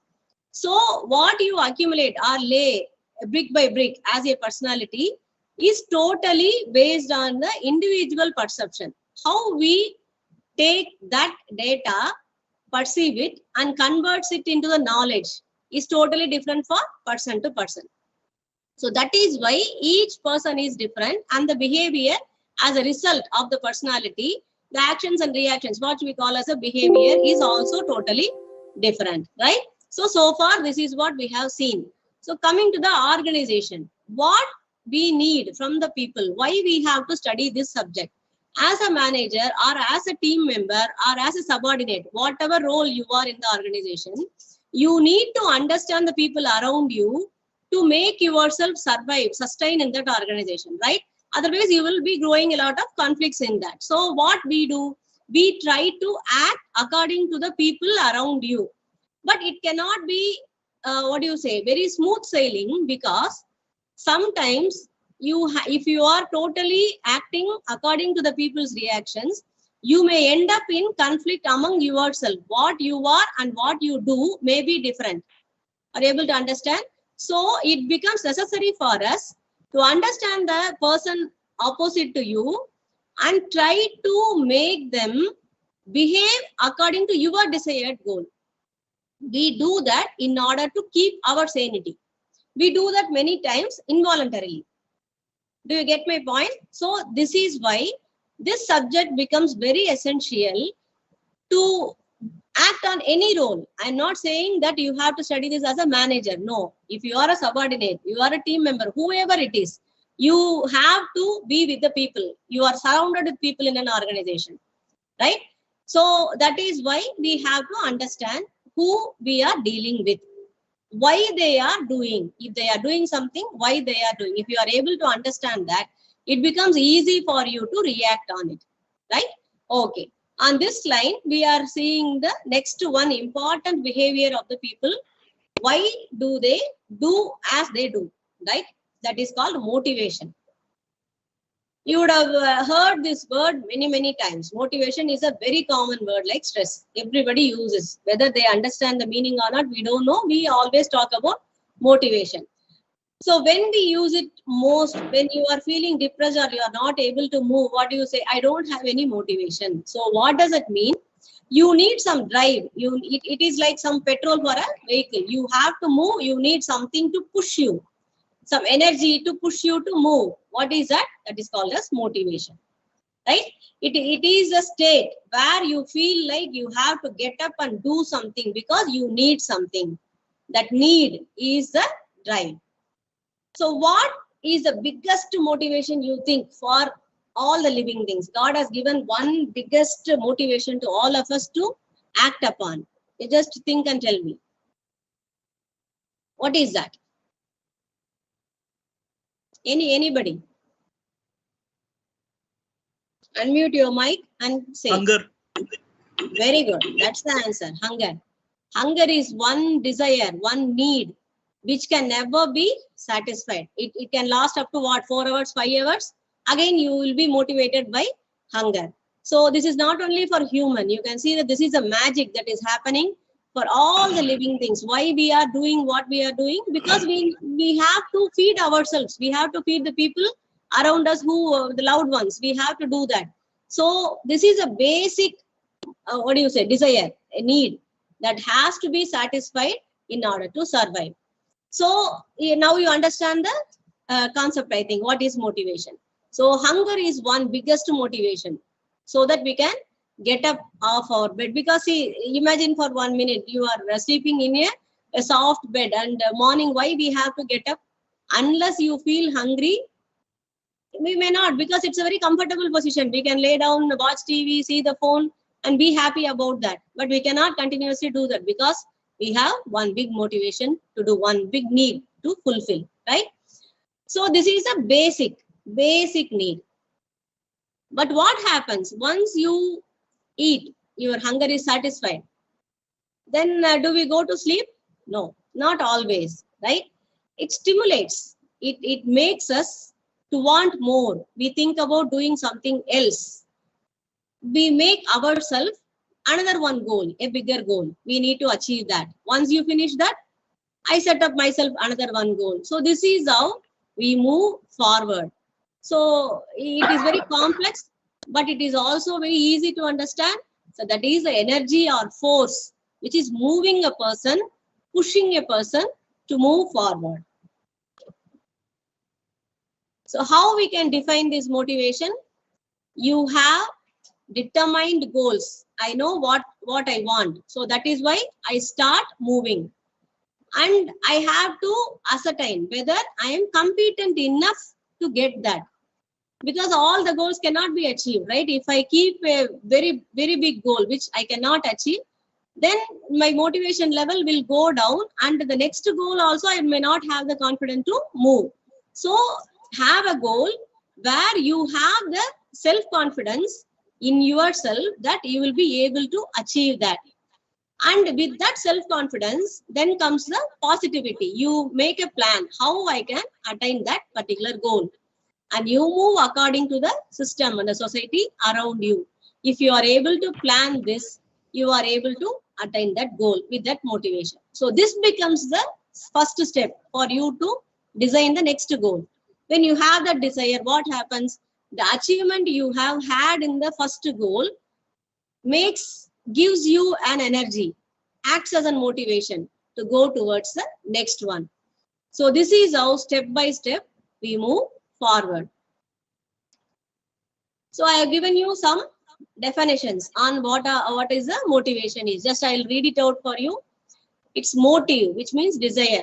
I think you know it is a verbal form of motivation. So it drives within the individuals. Everybody has that. And again, remember, as this is also a personality based concept, every person have different levels of motivation. Maybe see, for example, 10 lakh rupees of gift can be a motivation to one person, may not be motivating to another. You cannot ascertain why it is not motivating to another, right? We will see that what is the kind of motivations and why some people get stimulated of some motivations, some gifts and some are not, okay? So it is like a stimuli, it stimulates, right? And if we come to the organizational part, how the individuals react on this motivation, when you see why we have to motivate people, daily you come to the job, you do that. See, for example, take a machine man. Every morning he comes, switch on the machine. He puts in the source into that. He gets some output, checks for the quality, sends it. Again, the same thing. How long you think he can do this without getting monotony, without getting boredom? It becomes a, what do you say? He gets stagnated in that job. Unless a person is motivated, the productivity of an individual tends to decrease. That is a proved data, right? A person who monotonously do a job again and again cannot be creative or productive in his job. So this is what we call as performance, right? We have seen in the earlier classes. What's the difference between doing a job and performing a job? If one person, one employee is able to put his heart and soul into a job, be creative among that and feel happy when he finishes the job, that is called as performing a job. Otherwise, when you finish the work and if you are feeling so sad and bored on that day, you are not performing, you are just doing the job. So the productivity has a lot of difference when a person is performing or doing. How to still explain this? For example, whom we call as performers? A singer, right? A person who sings, we call he is a performer. Why is that? A song is rendered by some 5-6 people. One seems to be the best version. Why is that? Because his creativity, his performance on that particular song is different from the other 4. it's better from the other 4. Are you able to see? That's how they judge in the singing competition and all. So that is what we call as performance. Why that is better? Because he is putting some more creativity, his own individual performance into that. So this is why in any organization, if you are able to motivate the employees to perform rather than work, your productivity will be sky hitting, right? Are you able to get the point? So as a organizational member or a manager or any person to be in the organization, you need to understand the importance of performance. How you can make a person perform? Unless he is motivated, he will not perform. He will just come, do his job, get the salary and go home, dissatisfied with his job, right? But if a person is motivated, he feels more productive, more engaged and more invested in their work. This is a new concept in this era of human resource management, you know. So now the organizations are understanding the importance of performance of the people, how they can be able to perform. So the organizations has to take the responsibility of motivating their employees. So another one thing which often a myth, you can say, often disinterpreted. What is that? Happy employees are motivated employees. No, it is not essentially to be true. Happy employees are not essentially motivated employees, because happiness is also a stagnated concept. You know, if you make a person happy, say for example, you give increment, 10% increment. One person is earning 40,000. This month you give him 80,000. He becomes a very happy employee. He becomes a motivated employee, but it cannot long last. After 2-3 months, if you take the same example, he may start feeling that he is overpaid, right? That is a demotivating factor. Once a person feels that I am getting more than what I am contributing, he will not be happy. So this is one concept. On the other hand, if a person is happy, the employee is happy, it doesn't mean that he is motivated. Motivation is actually, you can say, a paradoxical concept to happiness. If you are unhappy, you are more motivated. That means you want something, you are in need of something. That's why you are unhappy. So you are motivated. Are you able to understand? So that's why it's a paradoxical concept. So this is how you have to understand why any organization should have the motivation as an important concept to make the employees work towards the performance, right? Let's come to the next one. What are the types of motivation? One is extrinsic motivation, another one is intrinsic, right? What is extrinsic? Which comes from the outside, obviously. So for example, when something is given as a reward, as I told you, that reward can be monetary or it can be of anything else. You have to understand another one important thing here. That's why I told you, only money cannot bring happiness or a satisfaction to all the people, right? This is also again one myth we always believe in, that money brings happiness. No. For many of the staff or employees, workers in an organization, you can see that if you give money instead, the GM or the owner of the company, while walking around, right, he comes to this one particular missionman who has got an award of 10,000 rupees last week, right? So he comes along around that side. He comes near this missionman, pat on his shoulder saying that, I heard about your good job, very good. This is a very big motivational factor than the money he got, right? Some people, recognition is more important. For some people, appreciation is a motivation. For some people, promotion may be the motivation. Some people, authority, power. There are so many factors which can act as a motivation factor for individuals. So you should understand that money is not only the motivation factor, but these things we call as reward. Any kind of reward, award or reward, which comes from the organization, is called as extrinsic motivation. See, unless you give that, they may not be pushing themselves. See, for example, you want to make for an ISO application, right? So you need a clean shop floor in a production unit, which your employees are not doing all these years. All the things, dirts will be on the floor. They put all the garbage on the floor. So it might be dirty. You want a clean floor. you are making it as a protocol. You are making it as a regulation, rule, procedure. You say that it has to be clean. But do you think immediately it will happen? No, it's a big change. People will not tend to change. So what happens? You make a motivation. Say, for example, one who keeps his shop floor totally clean will be rewarded with something, money or appreciation or promotion, something. As a team, this will do magic. This will create wonder. A small recognition will create the change which you want to see in the shop floor. This is called as extrinsic motivation. Intrinsic motivation is what we get intrinsically, what it comes from inside. I don't want motivation from the outside. If I do something, see, for example, I keep my shop floor clean at the end of the day while going home, I feel happy. So what is the motivation for me to come to the next day? The clean shop floor. So this is intrinsic motivation. What I gives myself a pleasure, what I think of something which is valuable to me. So I motivate myself with that. So this is intrinsic motivation.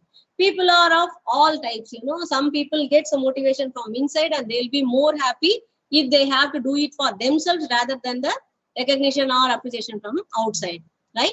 So there are so many theories on motivation to understand this motivation concept better. So I have taken a few which are very important and which will be very useful for you in your day-to-day life. That's what I will say again and again. This MBA, maybe you are doing it for the degree. Maybe the motivation factor for you is what do you say, promotion you are going to get after acquiring this degree. Let it be. But think on the other side also. It's learning. You have had the self-motivation to apply for this degree. Am I right? I don't think, as this is a PG degree, nobody in your home should have forced you to join MBA, that too in distance education, because it needs a lot of self-motivation. A person who is studying in distance education is not a normal person.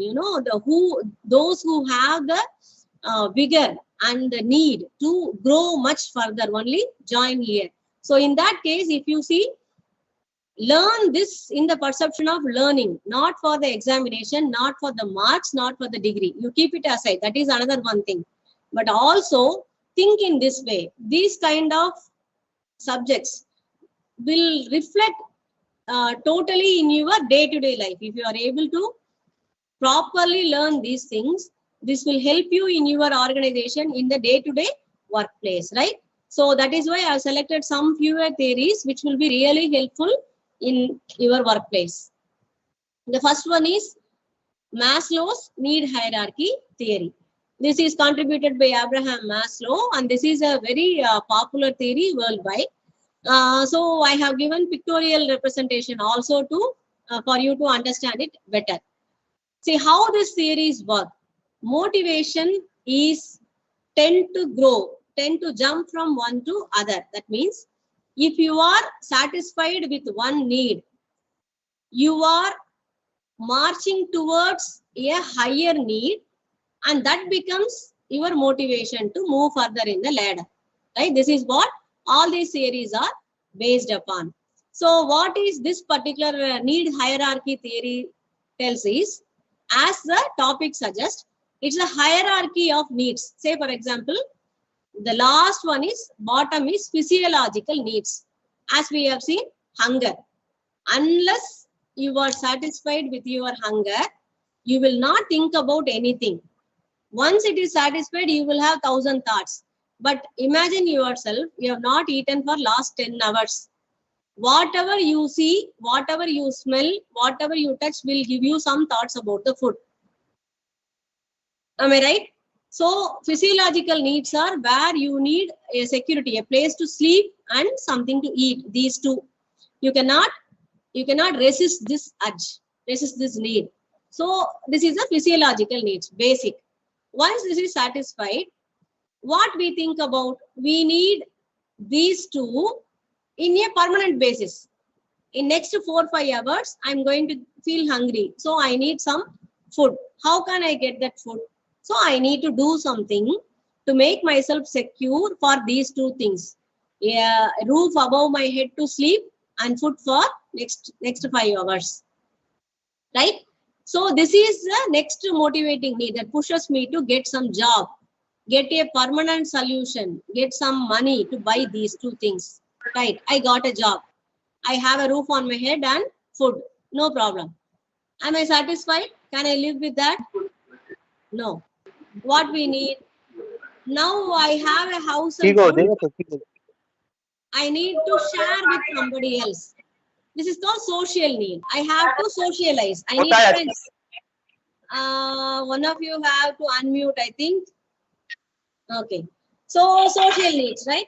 You need friends. You need some person to share your life with. You need a family. You because after all we are social animals, right?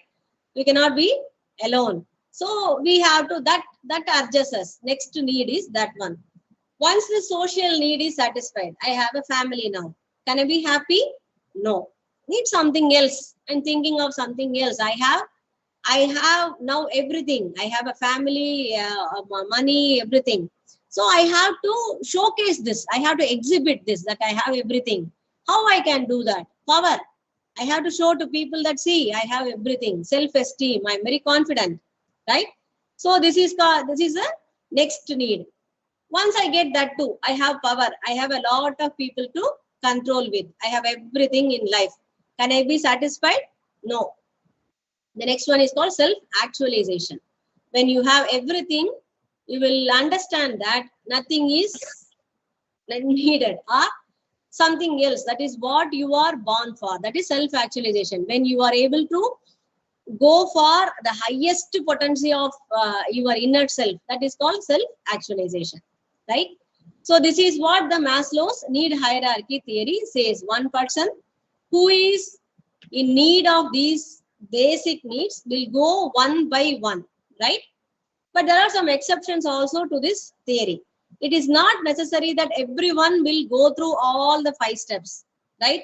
First assumption is that you may not be in what do you say? You may never have felt physiological need. You know, most of us have never, because we are blessed with home and food when we born. If you have a secured family, many of us would not have felt this physiological need at all, right? Maybe we have started from the security. We have started from searching for a job, right?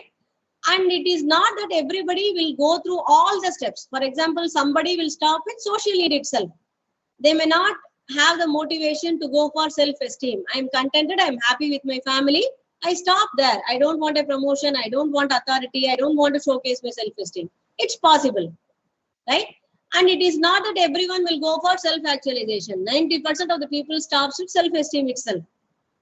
Are you able to understand? So there are so many exceptions for this theory, but this is a very common theory where you can apply to many of the personalities. The next one is called as ERG theory, existence, ratedness, and growth.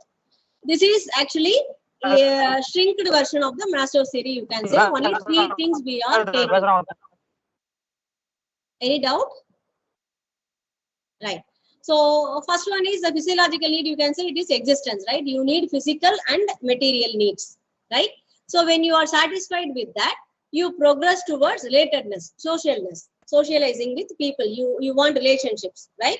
When you are satisfied, you progress towards growth. You want self-esteem and self-actualization. When you are not able to get this, you fall back to relatedness, you fall back to existence. So this is like a circle.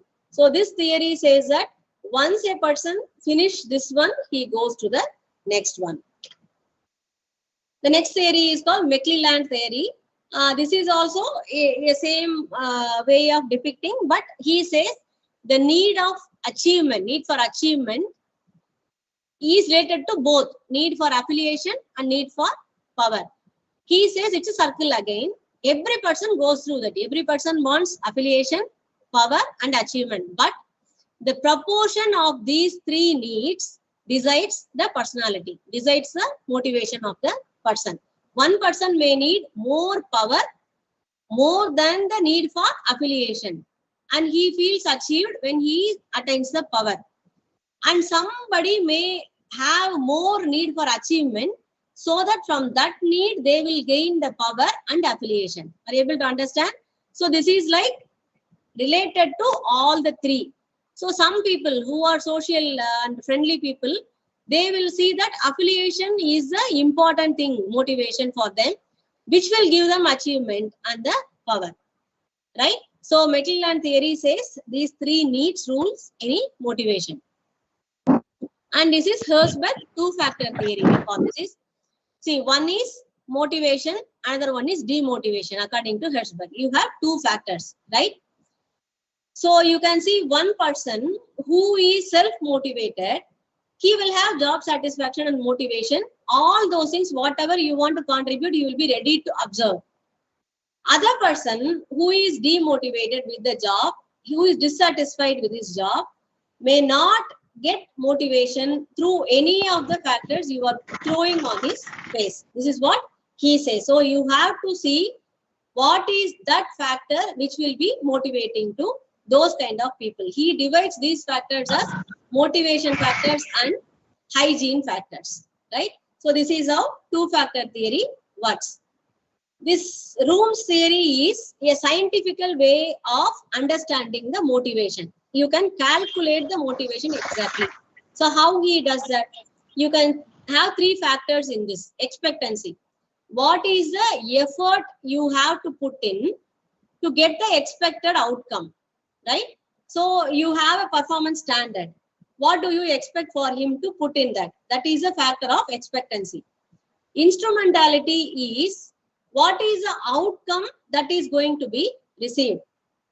So valence is the relation between these two. How the individual acts upon the expectancy and the instrumentality is the valence.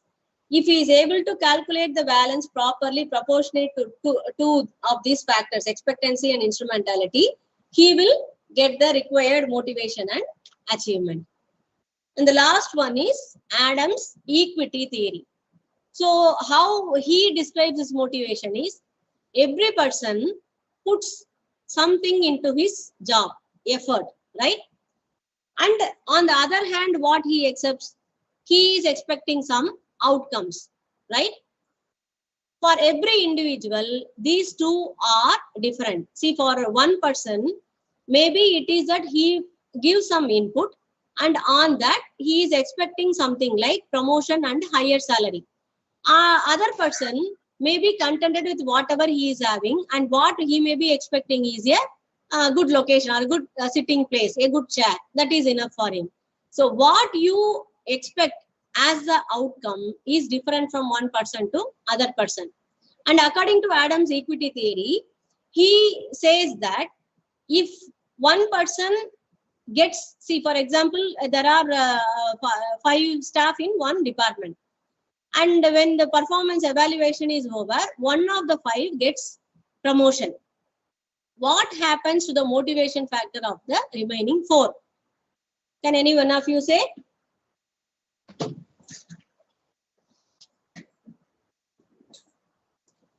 What happens to the motivation of the remaining 4 in the department?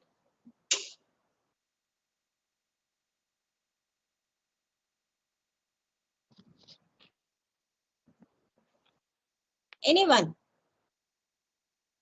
It will decrease. The motivation factor will decrease. Decrease for all the 4. Yeah. They will be demotivated, most of them. Demotivated. All the 4? Are you sure? Yes. I'm not sure about that, ma'am. It may not be all. More getting promotion in next coming year or day or years. No, my question is, will the demotivation factor, what you are saying, is common to all the 4? No. Why? It may not be, ma'am, because anyone from out of 4 can target to the position, the next position, who already promoted to the higher level. Very good. So see, this is how. So when this 4 itself, you are not sure that all of them will be demotivated. No, somebody may be thinking that for the effort he has put in, he may not get the promotion, right? That's what I'm telling you from the start. It differs from every person to person. So when you put something as an input, what you expect as an output is different, right? So if one person gets motivated, he gets promotion. Maybe one or two gets demotivated. The other one may be more motivated, right? He may think that I should improve myself for the next promotion. He may get motivated. Are you able to understand? So motivation works either way. That's what we say, intrinsic motivation. It is not that you have to give the promotion for that person to get motivated. He gets it from himself. He thinks that, okay, so I need to put in more effort. I will be more motivated. I will get the promotion next time. Are you able to understand? So this is what Adams' equity theory says. I have given you a easy example to understand that. So when you want to keep your staff equal, it is equity. Equal is giving same kind of motivation to all. No, it is not equity. Equity is making everyone equal.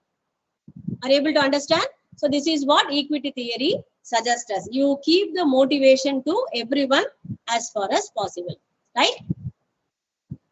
So in this one, there are two other things which I need to say. Which one is called? Another concept is called as morale. You will be studying these things in elaborate, detailed manner in the second semester, as I told you. So I'll just give you a gist of what it is. See, morale is a zeal or enthusiasm, you can say. But it is a collective concept. It is when enthusiasm is an individual concept, morale is a collective concept. You can say it's like infection, right? If a person is happy in the workflow, when the happiness spreads through everyone, that is called as morale. Let us have a scenario like your company has won an award, right? So as a reaction to that, your management is willing to give bonus to everyone. How the company will be today? Very happy, right? Everyone will be happy. So the morale, we say, is boosted up. That day, the productivity will be very high because everyone is happy. Everyone is having a high morale. The next day, or say after 1 month, something happens, a fire accident in the company, the morale will come down, right? Everybody will be feeling low. So it is a collective concept. So morale is directly linked to motivation. A person's morale or a collective group morale is directly linked to the motivation. If you want to keep the motivation up in the company, you have to continuously watch the productivity and the morale. It is proportionate, right? So with that, we finish the motivation concept. Any doubts if you have, you can ask me now. Any clarifications needed? Yes. Ma'am, just now somebody has discussed about the demotivation with regard to the response of promotions. Yes. In case every year the firm has an appraisal format. Yes. So based on the appraisal format, one might not receive the increment or something. So this can also be accounted into the demotivational. Yes, of course. Yes, that's what we are saying. It is demotivating. See, all these theories, why I told you is different kinds of theories I told you. See, for example, let us take this, what you are saying, right? When every performance appraisal is giving you incentive, right? For nowadays, actually, in previous era, 1 decade ago, the incentive or the increment, what you say was fixed. Everyone will get a fixed increment. But now the scenario has changed. It is based on the performance valuation. So one person has performed better, he will get more increment or incentive. The other one will get less. This can be taken into two types. One is, it is like a punishment for the other person, whereas it is an appreciation for the person who got more increment. It doesn't mean, again, listen carefully, it doesn't mean that one to whom you give the increment will be motivated, and the other one you are not given will be demotivated. It can be ulta, right? True, the person who has not got the increment, yes, it doesn't mean that he or she has not given a good effort or hard effort. That depends on the evaluation model, right? How you evaluate, that is important. The scorecard of the evaluation, how the performance is evaluated, right, ma'am. That is a totally different concept, right? Okay, ma'am. You will study that better in the second semester. If I have time, I may explain that to you, but as we have to rush up through these 8 classes, I hold that. So if you want further in this, you send me a mail. Okay, I am very happy to tell you. Okay. Sure, ma'am. Right. Thank you, ma'am. Thank you so much. Okay. I think now you'll be able to understand, right? Even the negative motivation is a motivation, right? If you cut down the increment, it is also a motivation. That person will work harder to get. Yes, right? Okay. Yes, ma'am. Any other Thank query? you, ma'am. Okay. Not a So shall we- motivation. See, when a person is working hard, hello, Yes. can you hear me, ma'am? Yeah, I'm hearing. Tell you Yeah. your name. See, when a person is working hardly, Yes. if he's demotivated, how it is will become a motivation? He will That's not what get see. anything. He will not get anything. He will not get promotion. He will be get the regular salary for 2-3 years. Yes. This is a kind of a demotivation. Yes. How What it will is be? motivation? It is a need where you work towards, right? Yes. If you are not given with a promotion, some people take it as a motivation factor to move towards that promotion. Are you able to understand? So It will not not happen, giving no? also becomes a motivational factor for some people. That's why that Hertzberg's two-factor theory works well in these things. Some people are naturally motivated. For them, this itself a motivation. Some people are not at all motivated.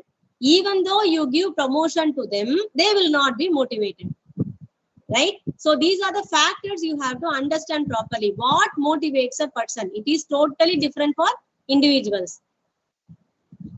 Do you get my point? So if one person have not got promotion, in the next year, he may work harder to get that promotion. That is his motivation. Right? So if the manager feels that this person is not motivated because he has not got promotion, his productivity is going low, then you have to find out some other motivating factor apart from the promotion. Do you get my point? Say, for example, he may not get the promotion for next 10 years because that post is filled already. This year, his friend has got that promotion. So, he is not going to get for next 10 years. He is demotivated. He cannot work. His productivity is going low. As a manager, we have to find something else for him to get motivated. For example, we may transfer him to some other place. We may give a hike in the monetary benefit to him, or a award, a reward, an appreciation, or some perks like giving a car, anything which you feel like you make that person motivated. Right? So this is both ways, the organization also has to step in, individual also has to step in. That way you stay motivated. Are you able to understand? Okay, yes, I understand. Thank you. Still, if you have query, you can ask, no problem. No problem. I'll be. It's Yeah, okay, still, no problem. yeah, if you still have anything to say, debate, argue, then you can chat or you can send me a mail, right? Thank you. Okay. Thank you. Okay. So we come to successfully to the next topic called communication, right? This is another one important topic, which is really, what do you say? Deciding factor of any relationship or personality, you can say for that matter, right? Okay, what is communication? Why this is important for us?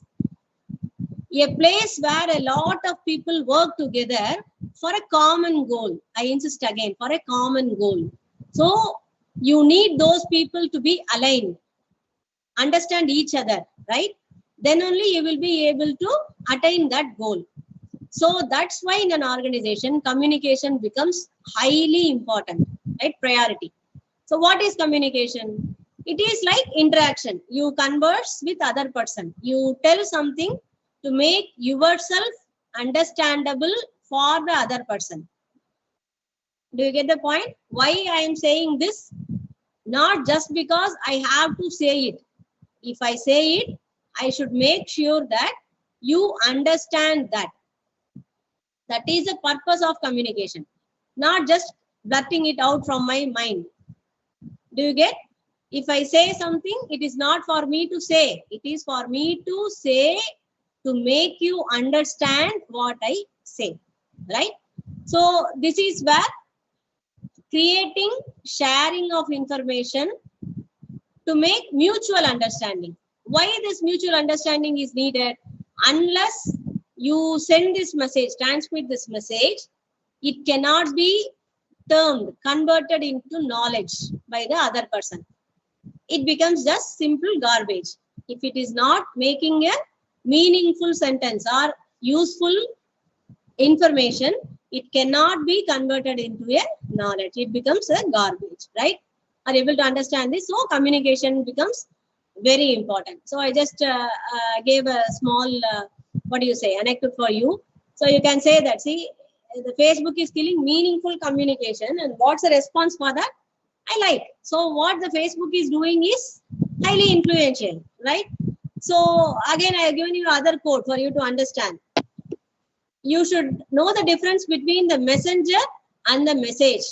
If you don't understand this difference, you are not fit to be in that conversation at all, right?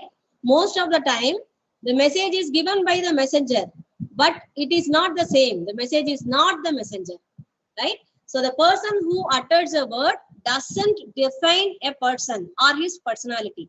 So never judge a person, right? Just because of the words or sentence he gives. It is different area, right? So what are the fields of communication we are looking into today? What we have to learn in an organization? It is interpersonal communication. When I have to talk to one or two people in front of, through my face to face, interpersonal communication. What I communicate is only for other one or two people. Group communication is opposite to that. When a communication is done between groups, a lot of people together, it is group communication.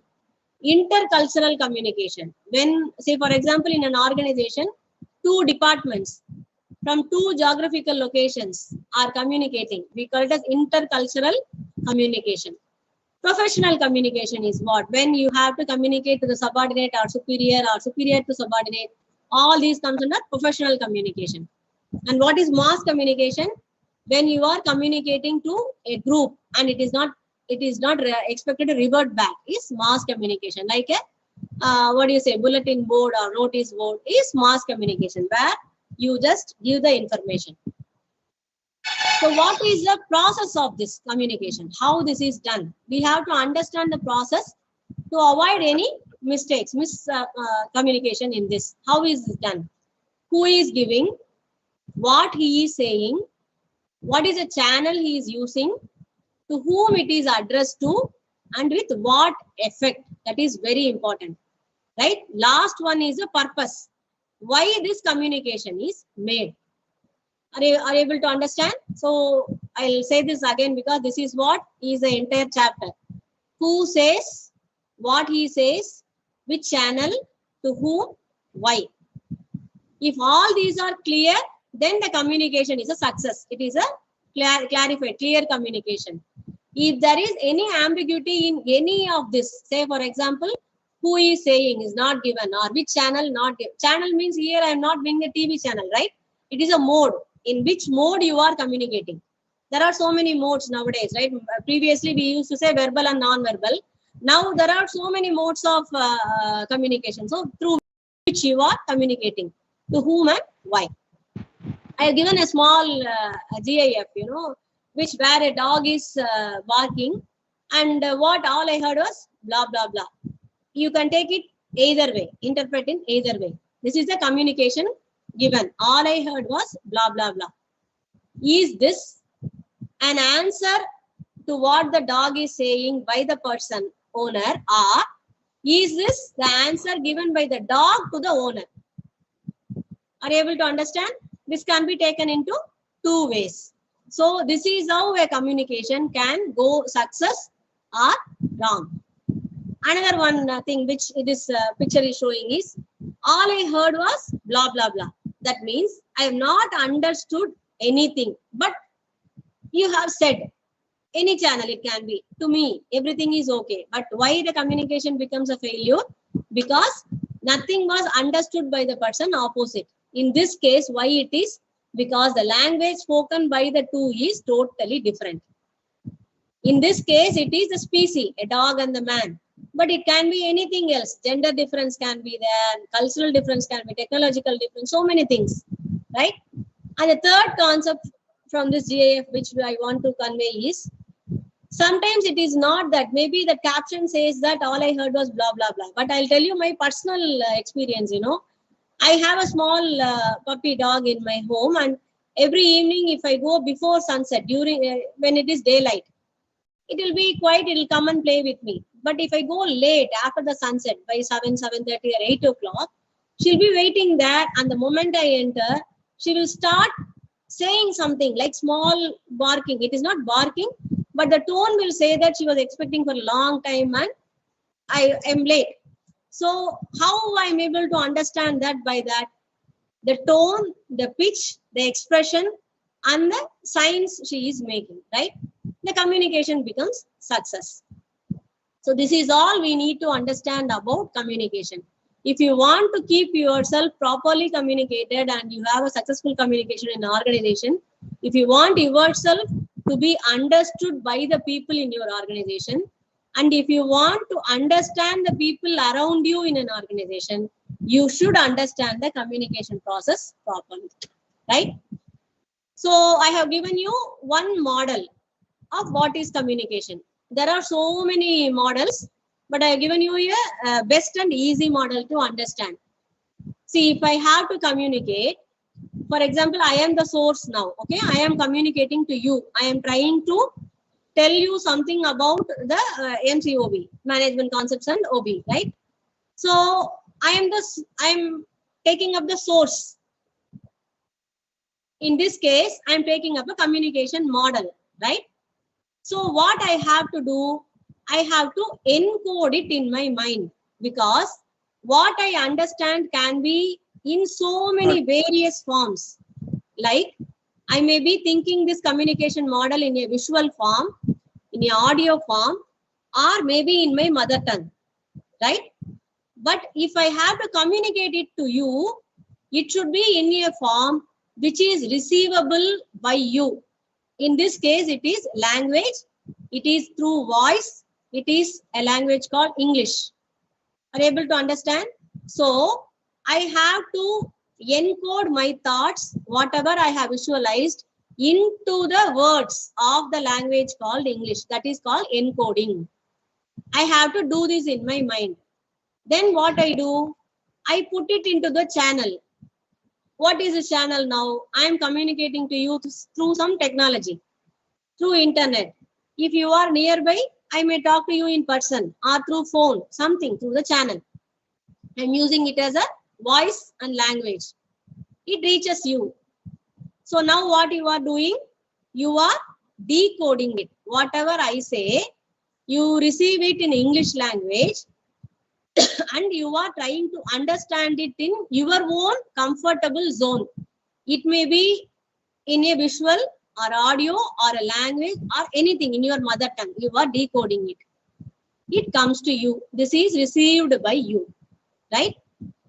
And what happens if you understand? You say yes as feedback. If you don't understand, you say no as feedback. You ask some queries. That means you have received it properly.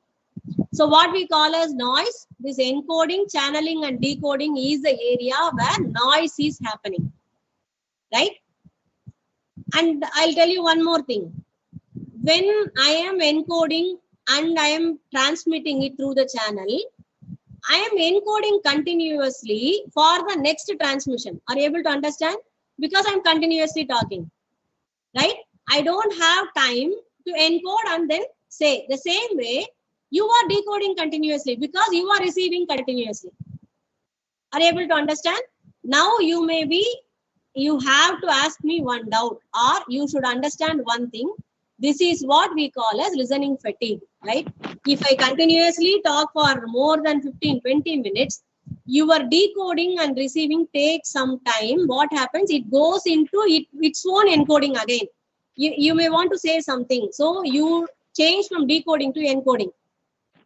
All this is happening at the same time in our mind, right? So a lot of, pause can be there. Pause means not P-A-U-S-E I'm talking about. Pause, small intervals will be there.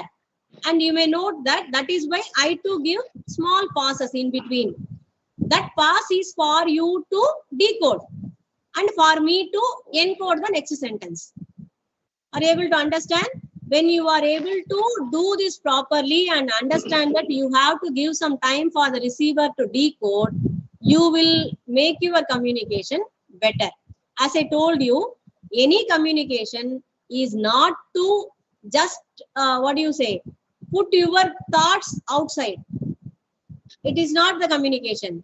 It is making the other person understand your thoughts. Then only it becomes a two-way successful communication. I have given you a small joke here again to understand. See, listening to wife is like reading the terms and conditions of website. You understand nothing, still you say, I agree. This happens most of the time. I think, maybe many of you might laugh at this. Why I put this purposefully is, the same communication when it reaches me, I find it gender biased. It is not that always a man is listening to wife and understand and say nothing. It is vice versa also. Sometimes wife also doesn't understand the husband and say, yes, I agree. Okay. So maybe the joke is written by a man, so he writes this way. So this is how the communication reaches everyone. A joke may not be a joke to many of us. Maybe it is a, heartful quote. Are you able to get the point? So just I'm kidding, but it is a joke anyway, right? Yes, ma'am. Thank you. Okay. So any queries on that? Because a lot of models of communications are there. But this is a base, right? You are translating, transmitting. Again, it gets translated. Knowledge is acquired. It comes back from there to this end again, right? And to understand this better, that is why you can say in wireless walkie-talkies where in military and police they use, they will say over, and then the next person will start. Because if you both ends will talk, it is not communication. It will jam on the way, on the midway.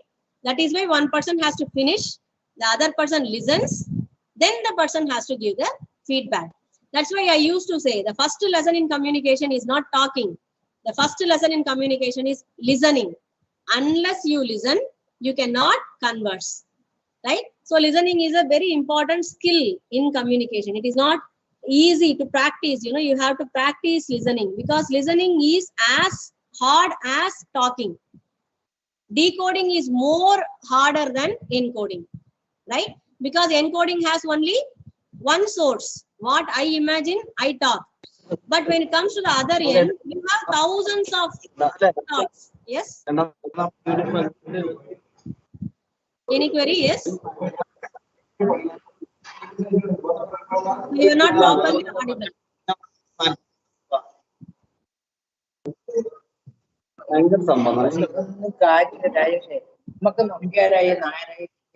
think some of you have to mute your mic. Can you please mute your mic? Because if I unmute everyone, I think it won't be effective, the class. That's why. So please mute. Okay, right. Okay. So I think I take it as that is you have no query. So, and we are running out of time. So I come to the next slide. Non-verbal communication. It is not only the language that is used for communication. There are the other one communication called non-verbal. What are the features of non-verbal communication? Like facial expression, which is very powerful. All of us would have grown through the mother's stern facial expression. When some guests come and you are misbehaving, a stern look from mother will give you all the consequences you are going to get after the guest leaves, right? Immediately we will keep quiet. So facial expression, very powerful. Gestures, like using the hand or any gestures. Posture and movement. Say for example, if it is in the classroom, now it is 3 o'clock. What the students will do, in the real classroom, they will do the postures and movements showing that it is almost time, you have to stop the class. I will understand that. Easy way of communicating. Physical contact, like a pat on the shoulder or on the head. It gives a lot of hope and reassurance, confidence for any, you may know that.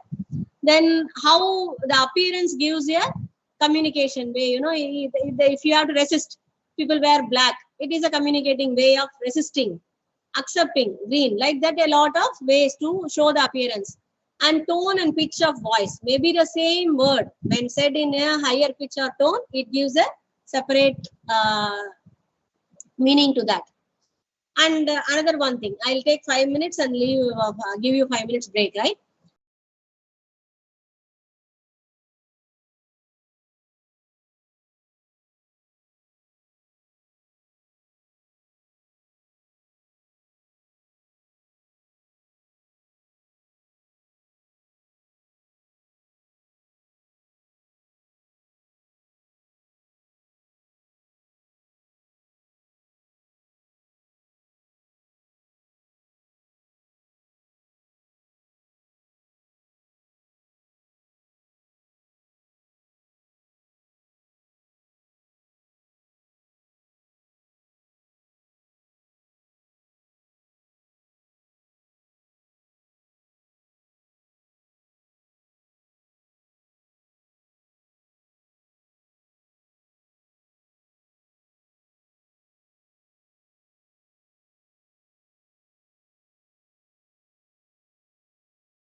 From your impression or the past, right? Again, I'm saying that because every personality we are tend to do by the past experiences. Don't do that. Whatever the data is given, do based on that.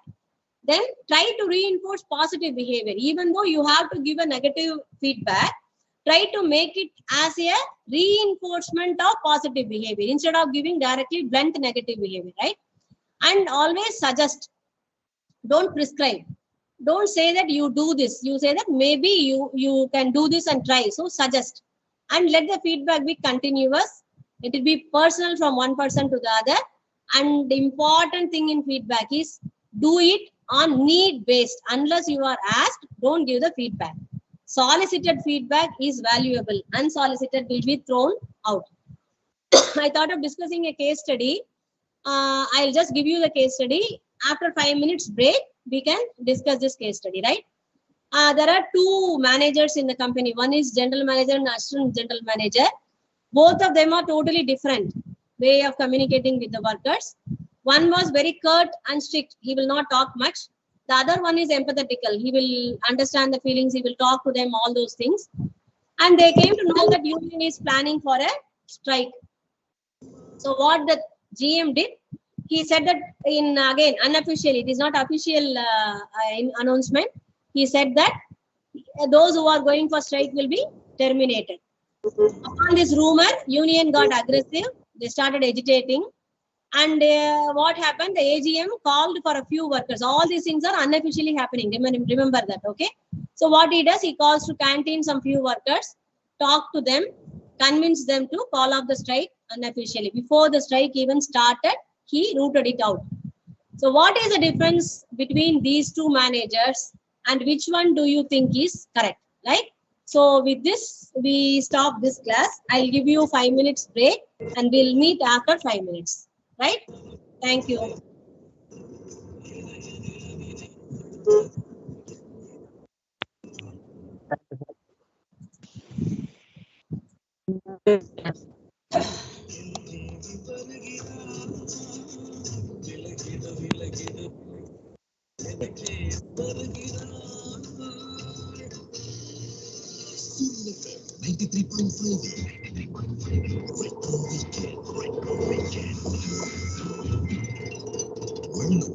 சமையல் பிடிக்கும்னா கட்டாயமா சக்தி மசாலாவும் பிடிக்கும்.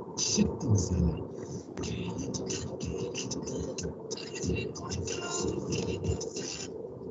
பலரின் கனவு, பலரின் தியாகம், பலரின் உழைப்பால் கிடைத்தது நம் தேசத்தின் சுதந்திரம். ஆகஸ்ட் 15, 2022 நமது இந்தியாவின் 75வது சுதந்திர தினம். இந்த மாபெரும் தினத்தை முன்னிட்டு சூரியன் பெருமையுடன் வழங்கும் சுதந்திர இந்தியா at 75. நம் சுதந்திரத்தை போற்றும் வகையில் நமது ராணுவ வீரர்களின் கலந்துரையாடல்கள், குழந்தைகளுக்கான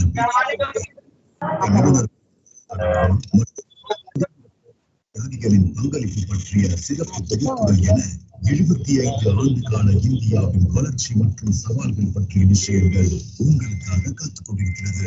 மறக்காம கேட்டுக்கிட்டே இருங்க.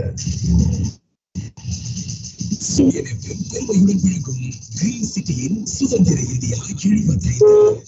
டைட்டில் ஸ்பான்சர் ஜப்பான் பேங்க் குமரிவேல. Green City bookings open Pathukannu junction Pondicherry.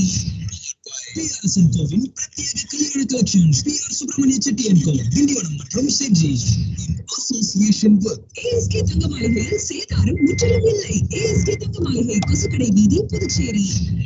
Arts and சயின்ஸ்னா SGC நா Saradha Gangadharan college, lake road, Velrampet.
When class will start?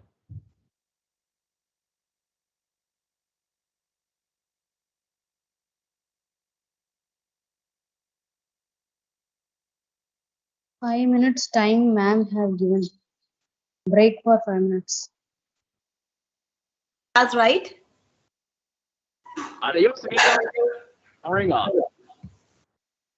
Okay. Shall we start the class? Yes, ma'am. Yes, ma'am. Okay. Yes, right. ma'am. So I'll share. Now you tell me whether you are able to see the screen, right? Yes, ma'am.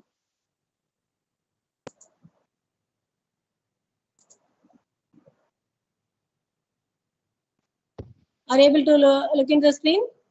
Yes, ma'am. Can see the. Right. Yes, ma'am. So shall we start the class? Yes, ma'am. We can go. Right. I gave Yes, you ma'am. one case study, right? Yes, ma'am. A small mini case actually. Just because of the crunch of time, I gave you the points. Now I would like to hear from some of you what is your take on the case.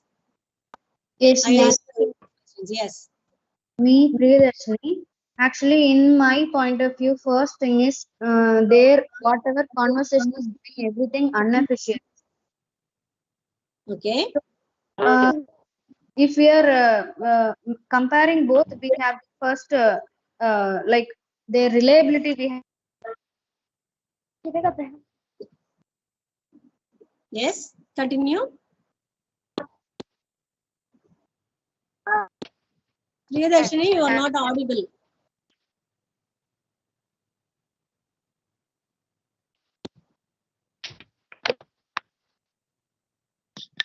Hello? No audible, ma'am. No Yes. audible. Your name? Something Priyadarshini says, so we are listening. I don't know what. Okay, Priyadarshini, you can continue.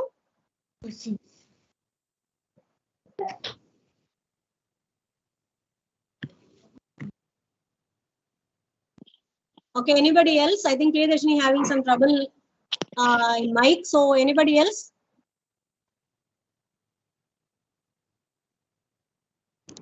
Yeah, ma'am. Anand this side. Yes. Actually, in first case, when GM was issued this threats, so basically Okay. there was no communication at all. Yes. And in second case, when AGM has done the communication with sitting with the laborers and workers, Yes. then they were able to share their ideas, views, or whatever the issues they have, and then Okay. the issues is sorted out. Okay. So which one is right, you think? The second one is okay. Second one is the right, ma'am. Okay, very good. Right. So I had an intention while giving this case study, I wanted the case to be. Okay. So I wanted that case to be a bridge between the fifth and sixth session actually. So what my goal was that to explain to you the basic two things in that communication, right? One is, I told you again and again stressed that it is unofficial. Ma'am, this is Yes. Narayan here. Yes. The way of approach towards the people, the people, how we are approaching the people, that is that made the difference in the union strike, ma'am. Very good. Okay. Right. So which one is right? How we are approaching Which Ma'am, way of AGM approach, communication was like that? because people are already the discussion, AGM was discussed with the people about the problems or whatever it may be. They have Yes. discussed, they have sorted out the problem at the end of the session. Already people are annoyed. During Very that time, we are threatening the people will not be the correct decision, no, ma'am. Okay, right. Let us analyze the case in various dimensions, right? Okay. The same case study may be given to you in the management concepts also. I am asking you a question on, I told you about the structure, right? And grapevine communication, if you remember, right? Are you able to remember the grapevine communication which I taught you earlier? Okay, I want to tell you how to write the concepts in this case study, because I told you in the last class itself, when 20 marks is awarded to you for one case study, in the exam point of view, we expect some points for awarding the marks, right? How do we do that? One is your understanding on the case, how you understand the case, the real problem. The second one, how you entwine the theory, how you weave in the theory into the case. The more you apply the theory, whatever is in the subject, you apply in the case, the more you get the marks, right? Now, I tell you how to weave in the theories, what all we have studied in this case. You can take up any dimension for which subject you are writing. According to that, you can take up the theory, right? I'll tell you one by one. One is, let us take this as for the organizational structure view. In that case, you see, what happens really in this scenario, imagine. In various situations, you take up various roles and do that. In management development, you know what we do is role playing is an important game, right?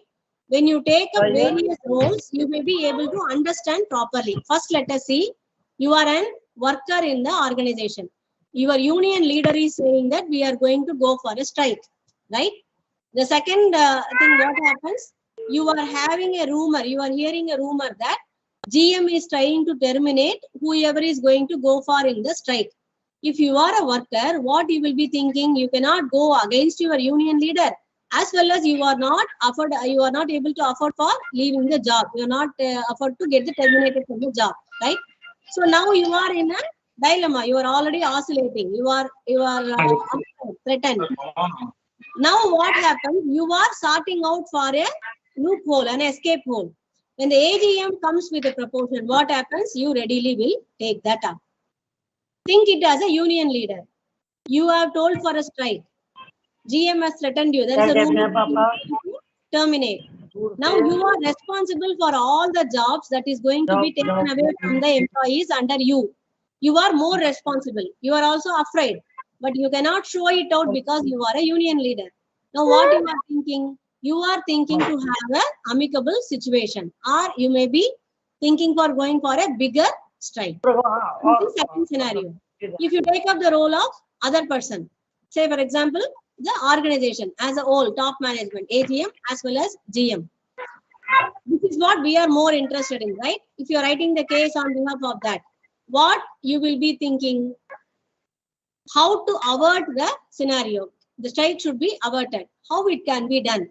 If you go officially, what will happen? The strike has to go, negotiations has to happen, union has to sit with you, a participated decision has to come. Maybe you have to give in something, they have to give in, so negotiations will be going on. It might be a situation which the organization doesn't want. So usually in these scenarios, what happens? What I showed you is a strategical leadership behavior, right? Using the communication theories, using the organizational structure theories. All these three concepts you can weave into this. What is a strategical leadership behavior? What the AGM did? He showed a stern face. He showed a thick face. What did the AGM did? He showed a empathetical face. He showed a kind face. So these two will be enough for any kind of personality who wants to go for a strike in the company, because you can have both a what do you say, negative motivating behavior as well as positive motivation behavior. So both are shown. The other side, what we are using the informal organizational structure to seep in, to leak out the rumors which we want to spread among the workers. Why we do this? To make the behavior of the workers turn towards a desired behavior of us. What we want, we don't want a strike. So we want the workers to behave as we want to. So what we do, we use the unofficial structure of communication. We spread the rumor that, we threaten them with the rumor that you may lose your job. That insecurity seeps in. So what happens? They are unstabilized from that behavior. Already they are shaken. So what happens? They are looking towards a redefined behavior, this side or that side. They want to go for a bigger strike or call off the strike, right? So when they are tend to change, what we do? We introduce a suggestion to them through AGM. What he does, he goes with the empathetical behavior, sits with the people, have eye-to-eye personal confrontation with them. So what happens? The communication becomes strong, reinforces the positive motivation behavior, convinces them, and the strike is called off. Right? Are you able to understand? So this is how we expect the case study to be written. I have Ma'am, given you. someone is different and they were making noise in this class. Yeah, please. I don't know.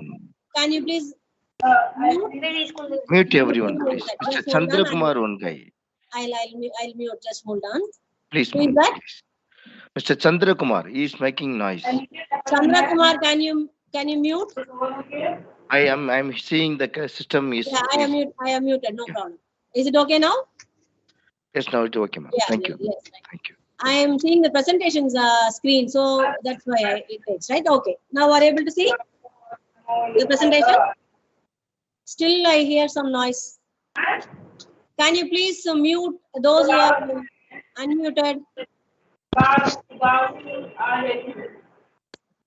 They have just switched on.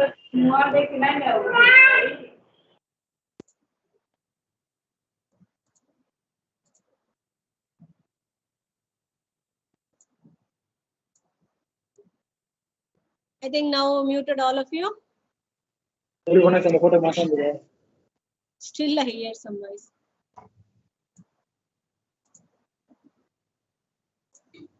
Right, I'll try to. If I unmute everyone, that is a problem. I cannot ask questions and it will become one-way communication and it will not be effective.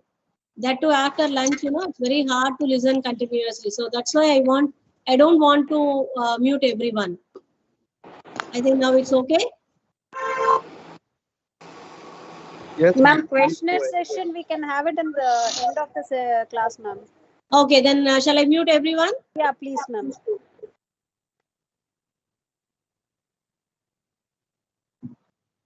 Just give me 2 seconds.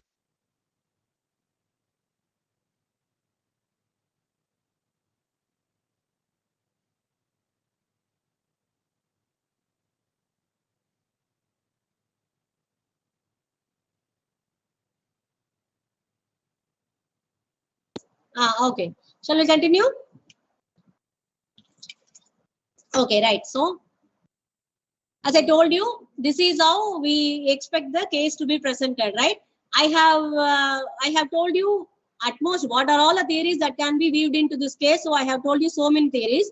We don't want this much of theories in one case study. What you have to do is you see the subject. So it is better you wear that glass. In which perception you want to see that particular case study, which theory would be applicable on particular subject to that case study, and then you write the theories based on that. So why I'm saying is, see, everyone has their own judgment and intuition on to arrive at some solution.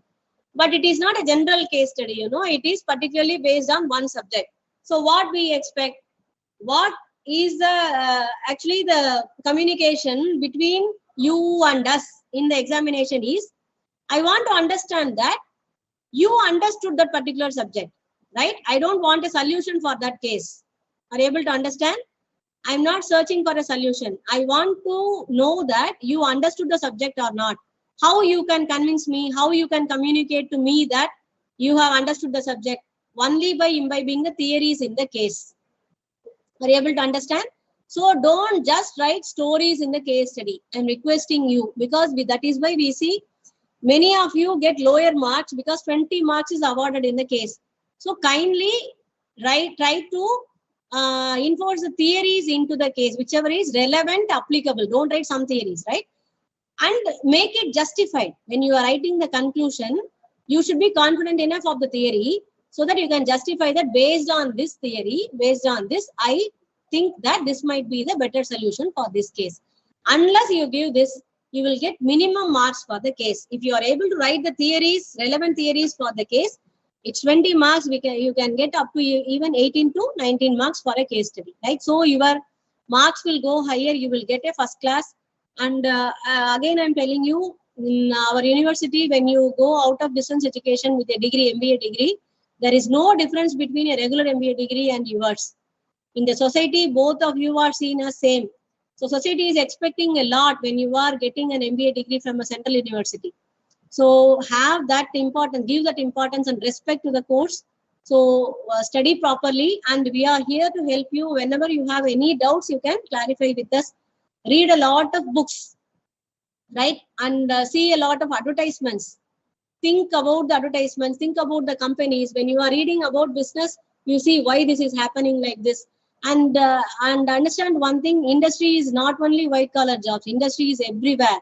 When you see a construction company which is going on a road and the employees, some workers are working there, it is also an industry. Those workers are also part of your study, right? So have that kind of perception and try to understand a lot of things happening around you. So that will give a on-hand experience to you to write exams properly for this MBA, right? So that's my kind request to all of you.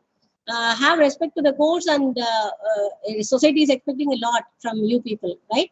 And this is a life-changing course.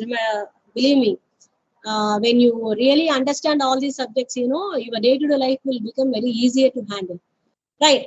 We come to the next topic called stress management. All of us have what do you say? I'm going to unmute you because I need a lot of answers from you. This is more relevant to day-to-day life, right?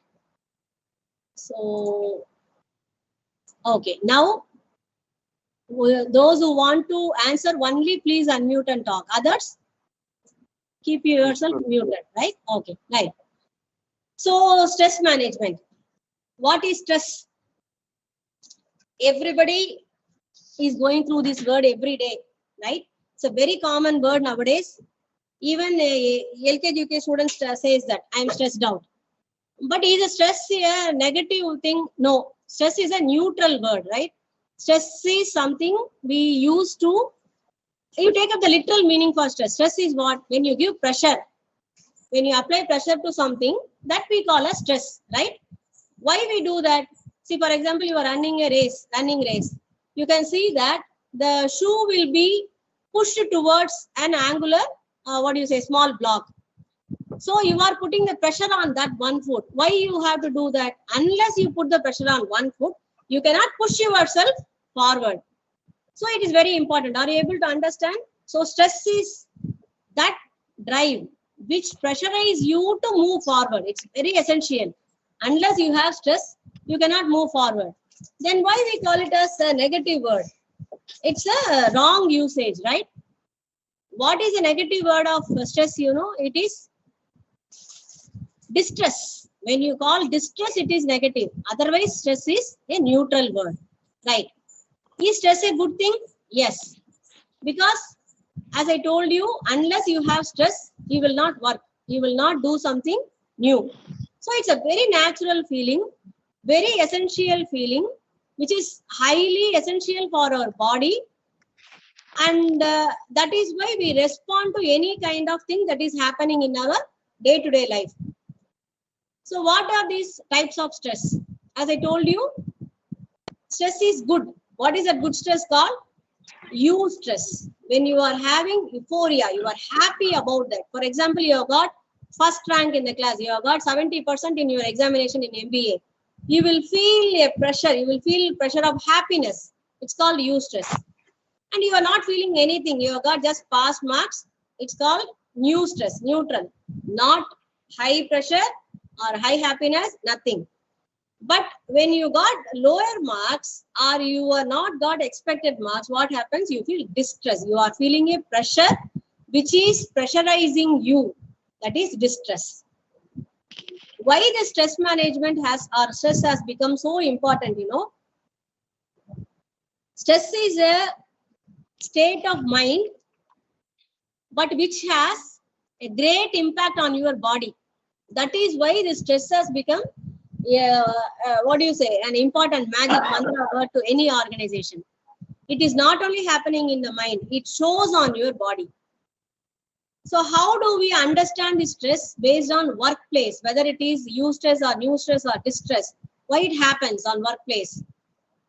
It is anticipatory stress. Workplace major stress is anticipatory. You are expecting something to be finished, to got, to do something, to change, or to enter into the new zone, whatever it is, anticipatory. You are anticipating something that causes you stress.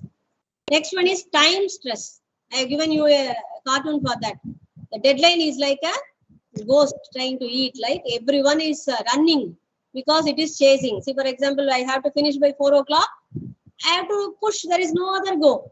If I take it on the negative side, what happens? It becomes a distress and the productivity becomes nil or zero. So time stress is there. The next one is situational stress. Because of the situation. For example, you have to get into a meeting. You have to give a presentation. You have not done or you are not confident about the presentation. What happens? The situation creates a stress in you. Even though you can give the presentation easily, the situation makes you stressed out. Next one is encounter stress. When the relationship of people is strained and you are not very comfortable socializing with the people in your organization, facing people itself becomes stress, encounter stress, right? So what are the symptoms of the stress, emotional or any other symptom of stress? First one is depression or anxiety. Actually, usually, you know, I will not list this out. I'll ask the students, what are the symptoms of stress? They'll say this, that, all these things. Whatever you say can be the symptom of stress, right? Because as I told you, stress is not only the mindly state, it affects the body. So what happens? Every individual body reacts to the stress in individual way, unique way. You cannot define how you are going to react. Your body is going to react to the stress you are facing. Nobody can define that. Everybody reacts to that in a different way because every time you are stressed, your body releases some stress hormone. That stress hormone helps you to run. Stress hormone helps you to achieve. But if it is more than you can handle, those hormones settle in places which we cannot know. So it creates problems to the body as well as mind. So usually what are the emotional symptoms you can easily find out? Depression or anxiety, restlessness, anger, irritability, feeling overwhelmed, unmotivated, unfocused, cannot able to sleep or continuously sleeping, continuously thinking of something or worried about something, you are not able to remember something, you are not able to concentrate in a meeting, or you are often making bad decisions. These are a few examples of emotional symptoms of stress. There are so many, still you can see the symptoms. You can easily assess and understand. And if you are not stressed out, you are in eustress or new stress, you can easily identify a person with a distress. Right? Are you able to understand? So this is how the stress leaks out from one's mind. I've given you a small code how you can balance it. When work life is not properly balanced, that is the main cause for the stress. So how the organizations are trying to do that with more work. It's for just to make the situation light. Okay, right. So what are the types of stress? There is two kinds of stress. One is life stress The other one is role stress in the organization. What is a life stress? Life stress is nothing but what the life is giving you as stress, day-to-day life. Say, for example, in your family, your children, your parents, or your dog, your garden, whatever it is, whatever is around you, your life, you may get stress. It may be a good stress or bad stress. Every day we get some stress throughout life. But we are not worried about that. As we are studying organizational behavior, we are worried about role stress, which we give in the organizations. What happens in organization? Workplace, why you get stress? Because of roles, probably. What are these role stress? The first one is role ambiguity. What is role ambiguity? When you are not very confident about your role, what you are and what you are expected to do. Role ambiguity creates a lot of stress. The second one is role expectation. The company is expecting something from you, but you are not very sure whether you will be able to do that. Role overload. You are not that much competent, but you are given with a bigger load. You are not able to handle that. Role erosion, which you have to do. It is your domain, but somebody else is doing that. Somebody else is taking your chunk, your part. Somebody is driving, I think. Can you please mute yourself? Anyone identify who is that? I will mute that person.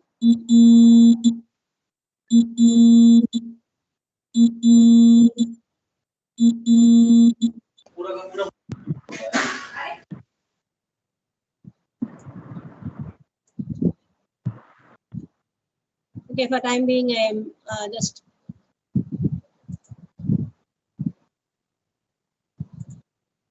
Okay. So role erosion is where you are supposed to perform something, but somebody else has taken that. So you feel role erosion stress. Role inadequacy. You are not able to fulfill that that particular role. Personal inadequacy. You are personally not competent to fulfill that role. Role isolation. Your role is not mingled or socialized with any other person in the organization. So these kind of role stress is very common in organizations where stress creates problem. So I have given another one quote for you to think. Stress is caused mostly by the thoughts, not the situation, because as we have learned already, a situation is a situation. It doesn't present itself as something, but you have to perceive the situation to something. So it depends on that. How you perceive the situation is the base for your stress. For example, as I told you, you have to attend a meeting where you have to present something. That is a situation. You may get stress, but how you take it in the thought. If you see it as an opportunity, you are ready to fight it without fear. There, your stress becomes eustress.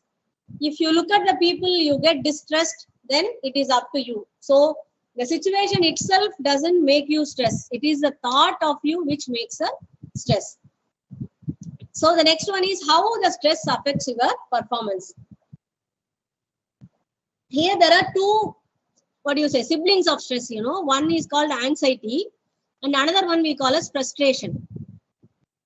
So these two siblings of sister of brother of stress, what they do, anxiety is a good one, younger sister of stress. Okay, what it does, anxiety gives you that hormone to move, to work. Your adrenaline will be pumping a lot. So you feel energetic, you want to perform.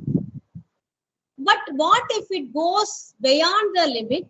It becomes a meltdown, right? So it starts with anxiety, goes as stress, comes down as frustration. So unless if you are not able to balance it properly, your optimal performance will slowly come to meltdown, right? And if you don't have stress or anxiety, what happens? You will be in the boredom. That also will create a depression of underload of work. You are not able to work. You cannot just keep quiet, that is a very big punishment for anyone. You cannot keep quiet. So what happens? You becomes boredom and it becomes depression. So you need some kind of work, some attention. Anxiety moves you towards that. So when it balanced perfectly, that is where we call as optimal performance. When your anxiety and stress is at the proper level, you work at your maximum. And you cannot do that in the optimal for long time. Slowly it has to come down. So you have to immediately make yourself balanced. If the stress is not balanced, it will create burnout. We call it as exhaustion or burnouts. So these kinds of extremities of stress, brain burnout or exhaustion, is that you can no longer work in that particular situation. So what are the bodily symptoms of stress? What happens to you when you are not identifying or attacking the stress? Anybody? Can anybody say your experience, from your experience?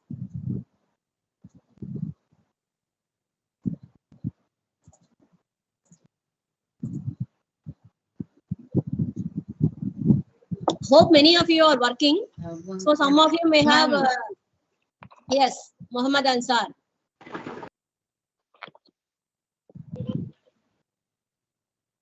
What is your experience with your workplace stress? Ma'am, if the stress is too much, our performance will be reduced, ma'am.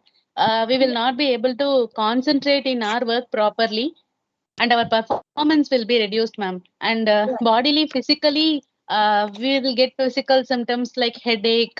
For example, if you are going through one file, we could not be able to properly infer what is given in those files, ma'am. Actually, stress reduces.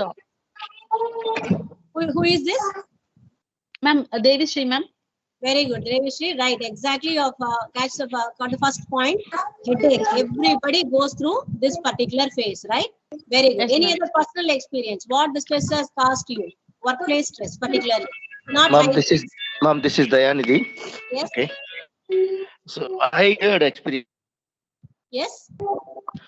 Sometimes they'll be stopped to giving the work. They stop to giving the work. Okay. I'm a more effortful to do any work as accounts Okay. manager. I was working as a warehouse manager also, but they Okay. stopped to work for 1 month. Okay. There is no communication. Simply I Very seated. good. There is no mail for me. So I am sitting in the office. I'm getting my salary, but the Okay. fear has come. They may be removed us from the job. Very good. So how the stress has reacted to you? What do you experience? See, body wise, I'm not having anything so painful. Okay. Emotionally, I'm not. But the fear in the mind it was there. Very Anyone good, having very that good. one? The fear was Right. there. Good. Yeah. Very good. Right. So this is how it starts, right? So if I ask what are the bodily symptoms, again, it is thousands and it is infinite list, right? You can have any kind of symptom which is a resultant of stress. So what we have to do, how we have to identify and try to control this is, when you start having a fatigue in the workplace, when you lose interest in your job, at the end of the day, when you are not satisfied with your effort, all these three things are, symptoms of understanding that you may be going into the stress, right? This is the first phase. The second phase is, when some new job is coming, you are not feeling the anxiety. You are not happy to enter into that. This is the second phase. That means you are getting into depression. The third phase is bodily symptoms. You start having these headaches or some escape. You want to have some escape. So your body is showing some symptoms that you don't want to do that. So slowly, now this is the important phase. If you are not noticing this, you will fall into hypertension. The most probable 90% or most common thing is hypertension. So hypertension is a gateway for blood pressure and other ailments. So slowly the body starts responding to the right. So when all of us are working, so that's why I'm stressing this out again. So identify the stress when it enters to your mind itself. Don't allow it to go to your body. Try to manage it. So we come to that point. Okay, I have identified how to manage the stress, how I can control the stress. First thing is, track the stressors. What are the stressors? Stressors are the ticking points which provokes your hormones to come out of the gland, stress hormones, right? So those are called stressors. So for example, you have a conflict with your immediate superior or someone in the organization. Whenever you cross them or whenever you have to confront them, you are feeling the stress, agitation in your mind. So try to avoid those situations where you have to confront. Don't conflict, don't argue, right? So these are called stressors. Track the stressors first. You identify where I am getting the stress. So try to avoid that. If you are not able to avoid those things, develop healthy responses. Instead of getting stressed out, distressed out, you make it as a new stress at least. Say, for example, you cannot avoid your superior, right? You cannot avoid the situation. He is a stressor. Develop healthy response. Try to mute yourself. Don't argue. Don't confront. Or if you are in a case, try to get transfer or anything like that. Avoid. Otherwise, have a healthy response to that particular situation. And wherever you find the stressors, establish boundaries properly. Don't cross. You have it in yourself that I don't want to get stressed out. So I'll have this boundary. If at all you have to enter, have relaxing techniques. Whenever you feel like hypertension, okay, I'm feeling stressed out. My heart is racing. My blood pulse is getting high. Blood is boiling. So what I should do? Get relaxed immediately. Don't make yourself too stressed out. How you can relax? There are so many techniques, right? Simple techniques are there. Like you can stand, you can walk, you can just inhale and exhale. That is the best relaxing technique. You should not concentrate on anything else. Just your nose, your air and your lungs. Except these three, nothing should matter to you. Close your eyes. Inhale with such a slow precision, thinking that the whole time is yours.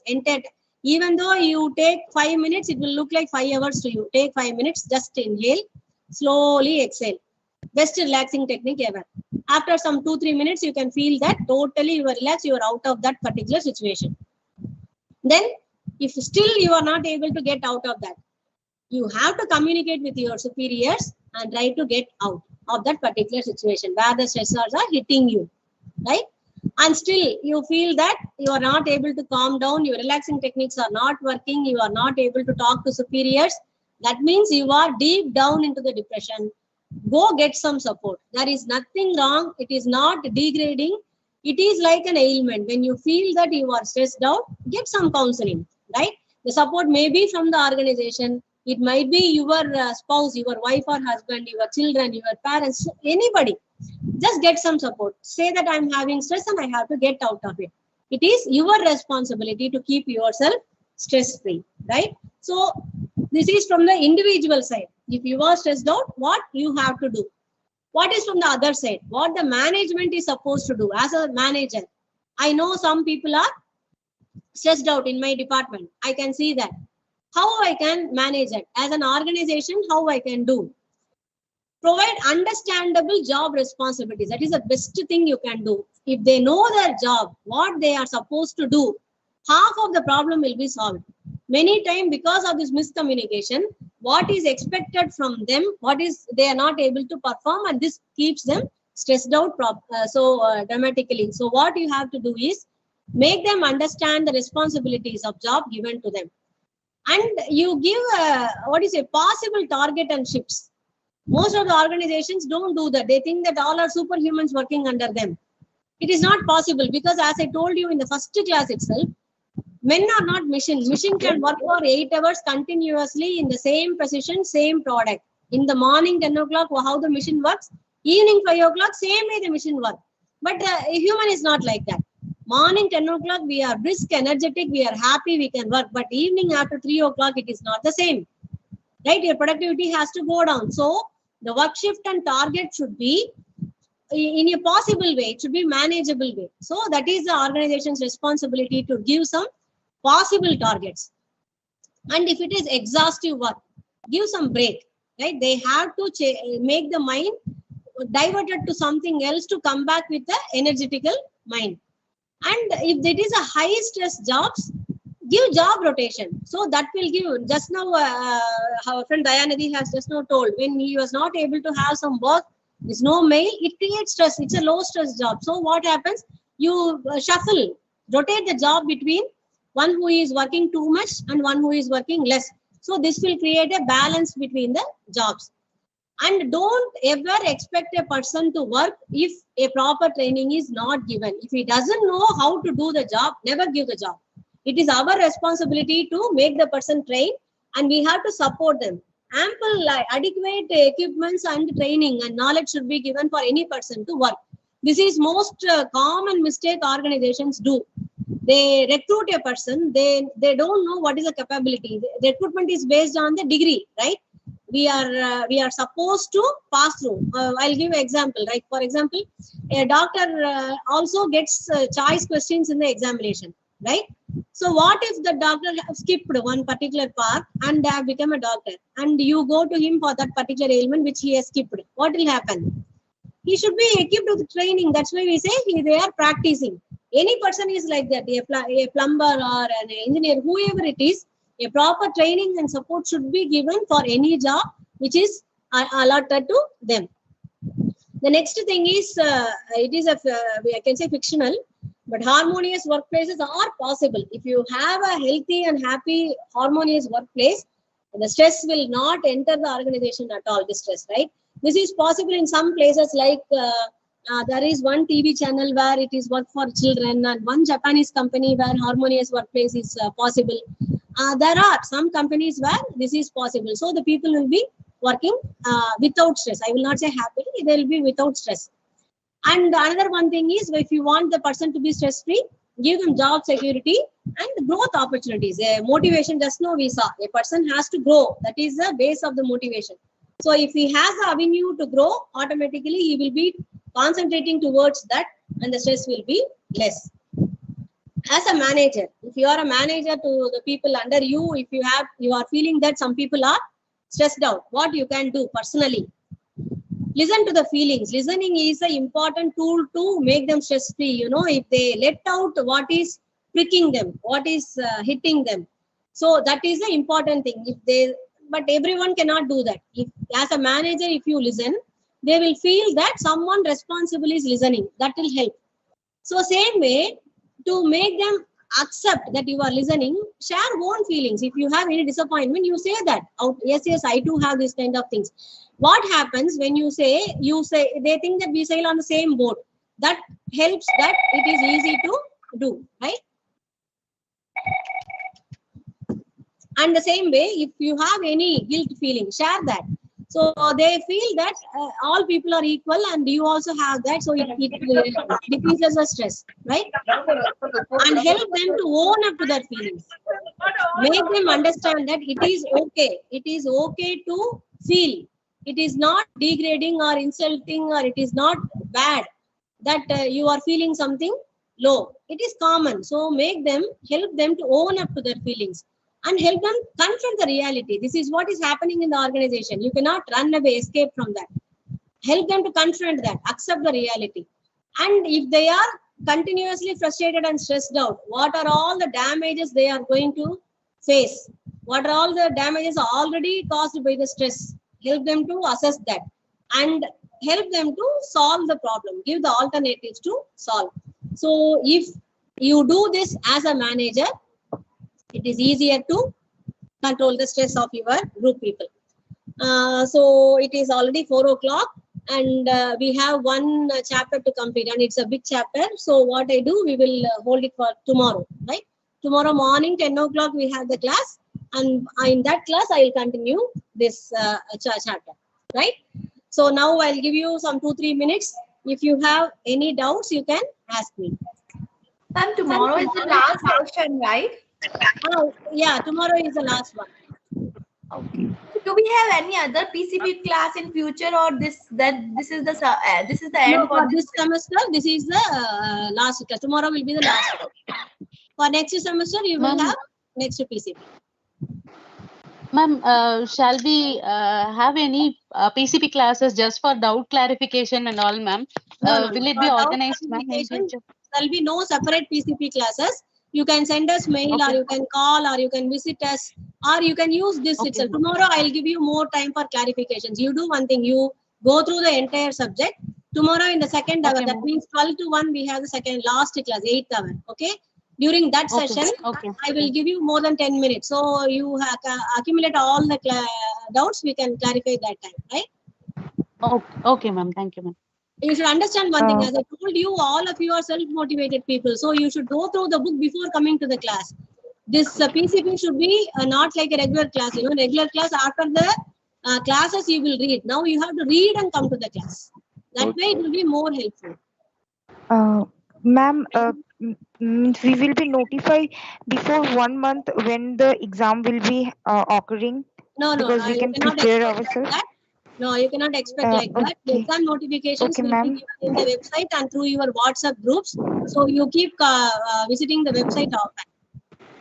Make sure you are in the WhatsApp groups. Okay, ma'am. Okay. Anything else? Ma'am, can we get the case studies, ma'am, sample case studies? Yeah, you have a lot of case studies available where in website also you can see. See, I will say case studies are all around you. Whatever you see, you develop it as a case study. Any advertisement, anything happening, you imagine yourself. If this is the case, if this is the question, what should I do? It's a very simple exercise. Yes, in the examination point of view, I'm asking. Yeah, examination point of view. That's what I'm saying. Any case is developed by people like us. So it's not that we are taking it from any book. So we are also finding it from other places. So you do the same thing, it will be easy for you to handle the cases. Yes. Ma'am, Yes, when we are conducting the exam, is it in this year or the next year, Jan? No, I have no idea because just now your seniors are writing the examinations this month. So you have to wait for some more time because it is done by a separate wing called controller of examination wing. So DDE is separate. So controller is the authority for that. I don't have any idea when your exams will be conducted. Ma'am, you are taking tomorrow morning session, ma'am? Yeah, I'll be taking tomorrow morning session, 10 o'clock and 12 to 1. Fine, ma'am. Ma'am, would you mind sharing a email ID and contact number if at all any? Yeah, just now I put it in the chat, ma. Just now I gave it in the chat. Once again, I'll type. Kindly give you a feedback. I'll be more than happy to see mainly negative feedback so that it will be helpful for my growth in lectures, right? Yeah, thank you, ma'am. Thank you so much. Just now I'm typing the email ID in the chat. Yeah, ma'am.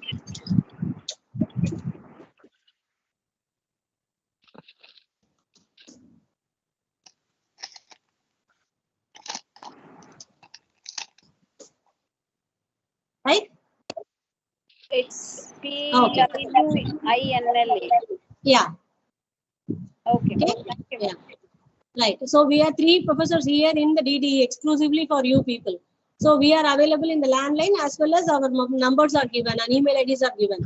So as 3, you can contact any time for any clarifications, right? Sure, ma'am. Thank you. Kind of you, ma'am. Okay. Okay, right. So we come to the. I'm from Pondicherry, ma'am.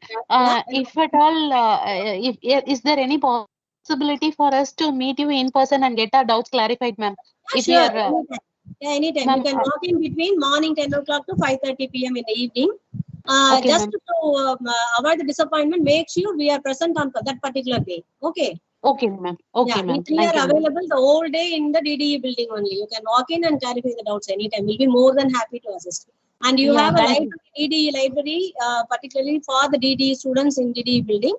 If you walk in, you can refer the books in the library also. Yeah, thank you, ma'am. Thank you so much. Okay, thank you very much. Thank you for patient listening. We'll meet tomorrow morning 10 o'clock, right? Bye. Thank you, ma'am.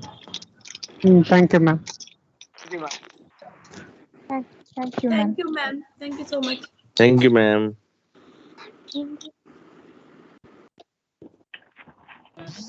Thank you, ma'am.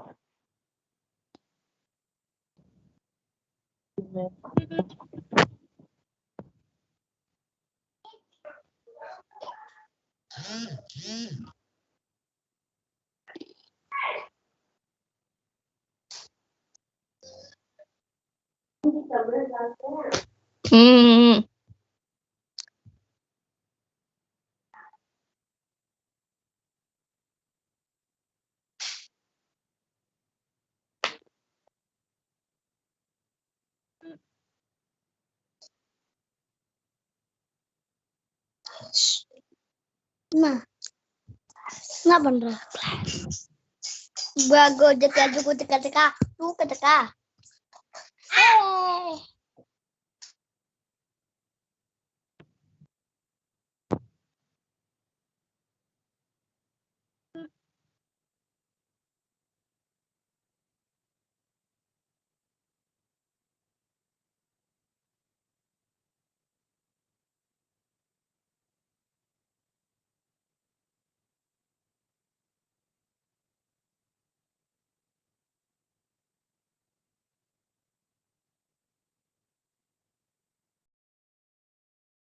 you.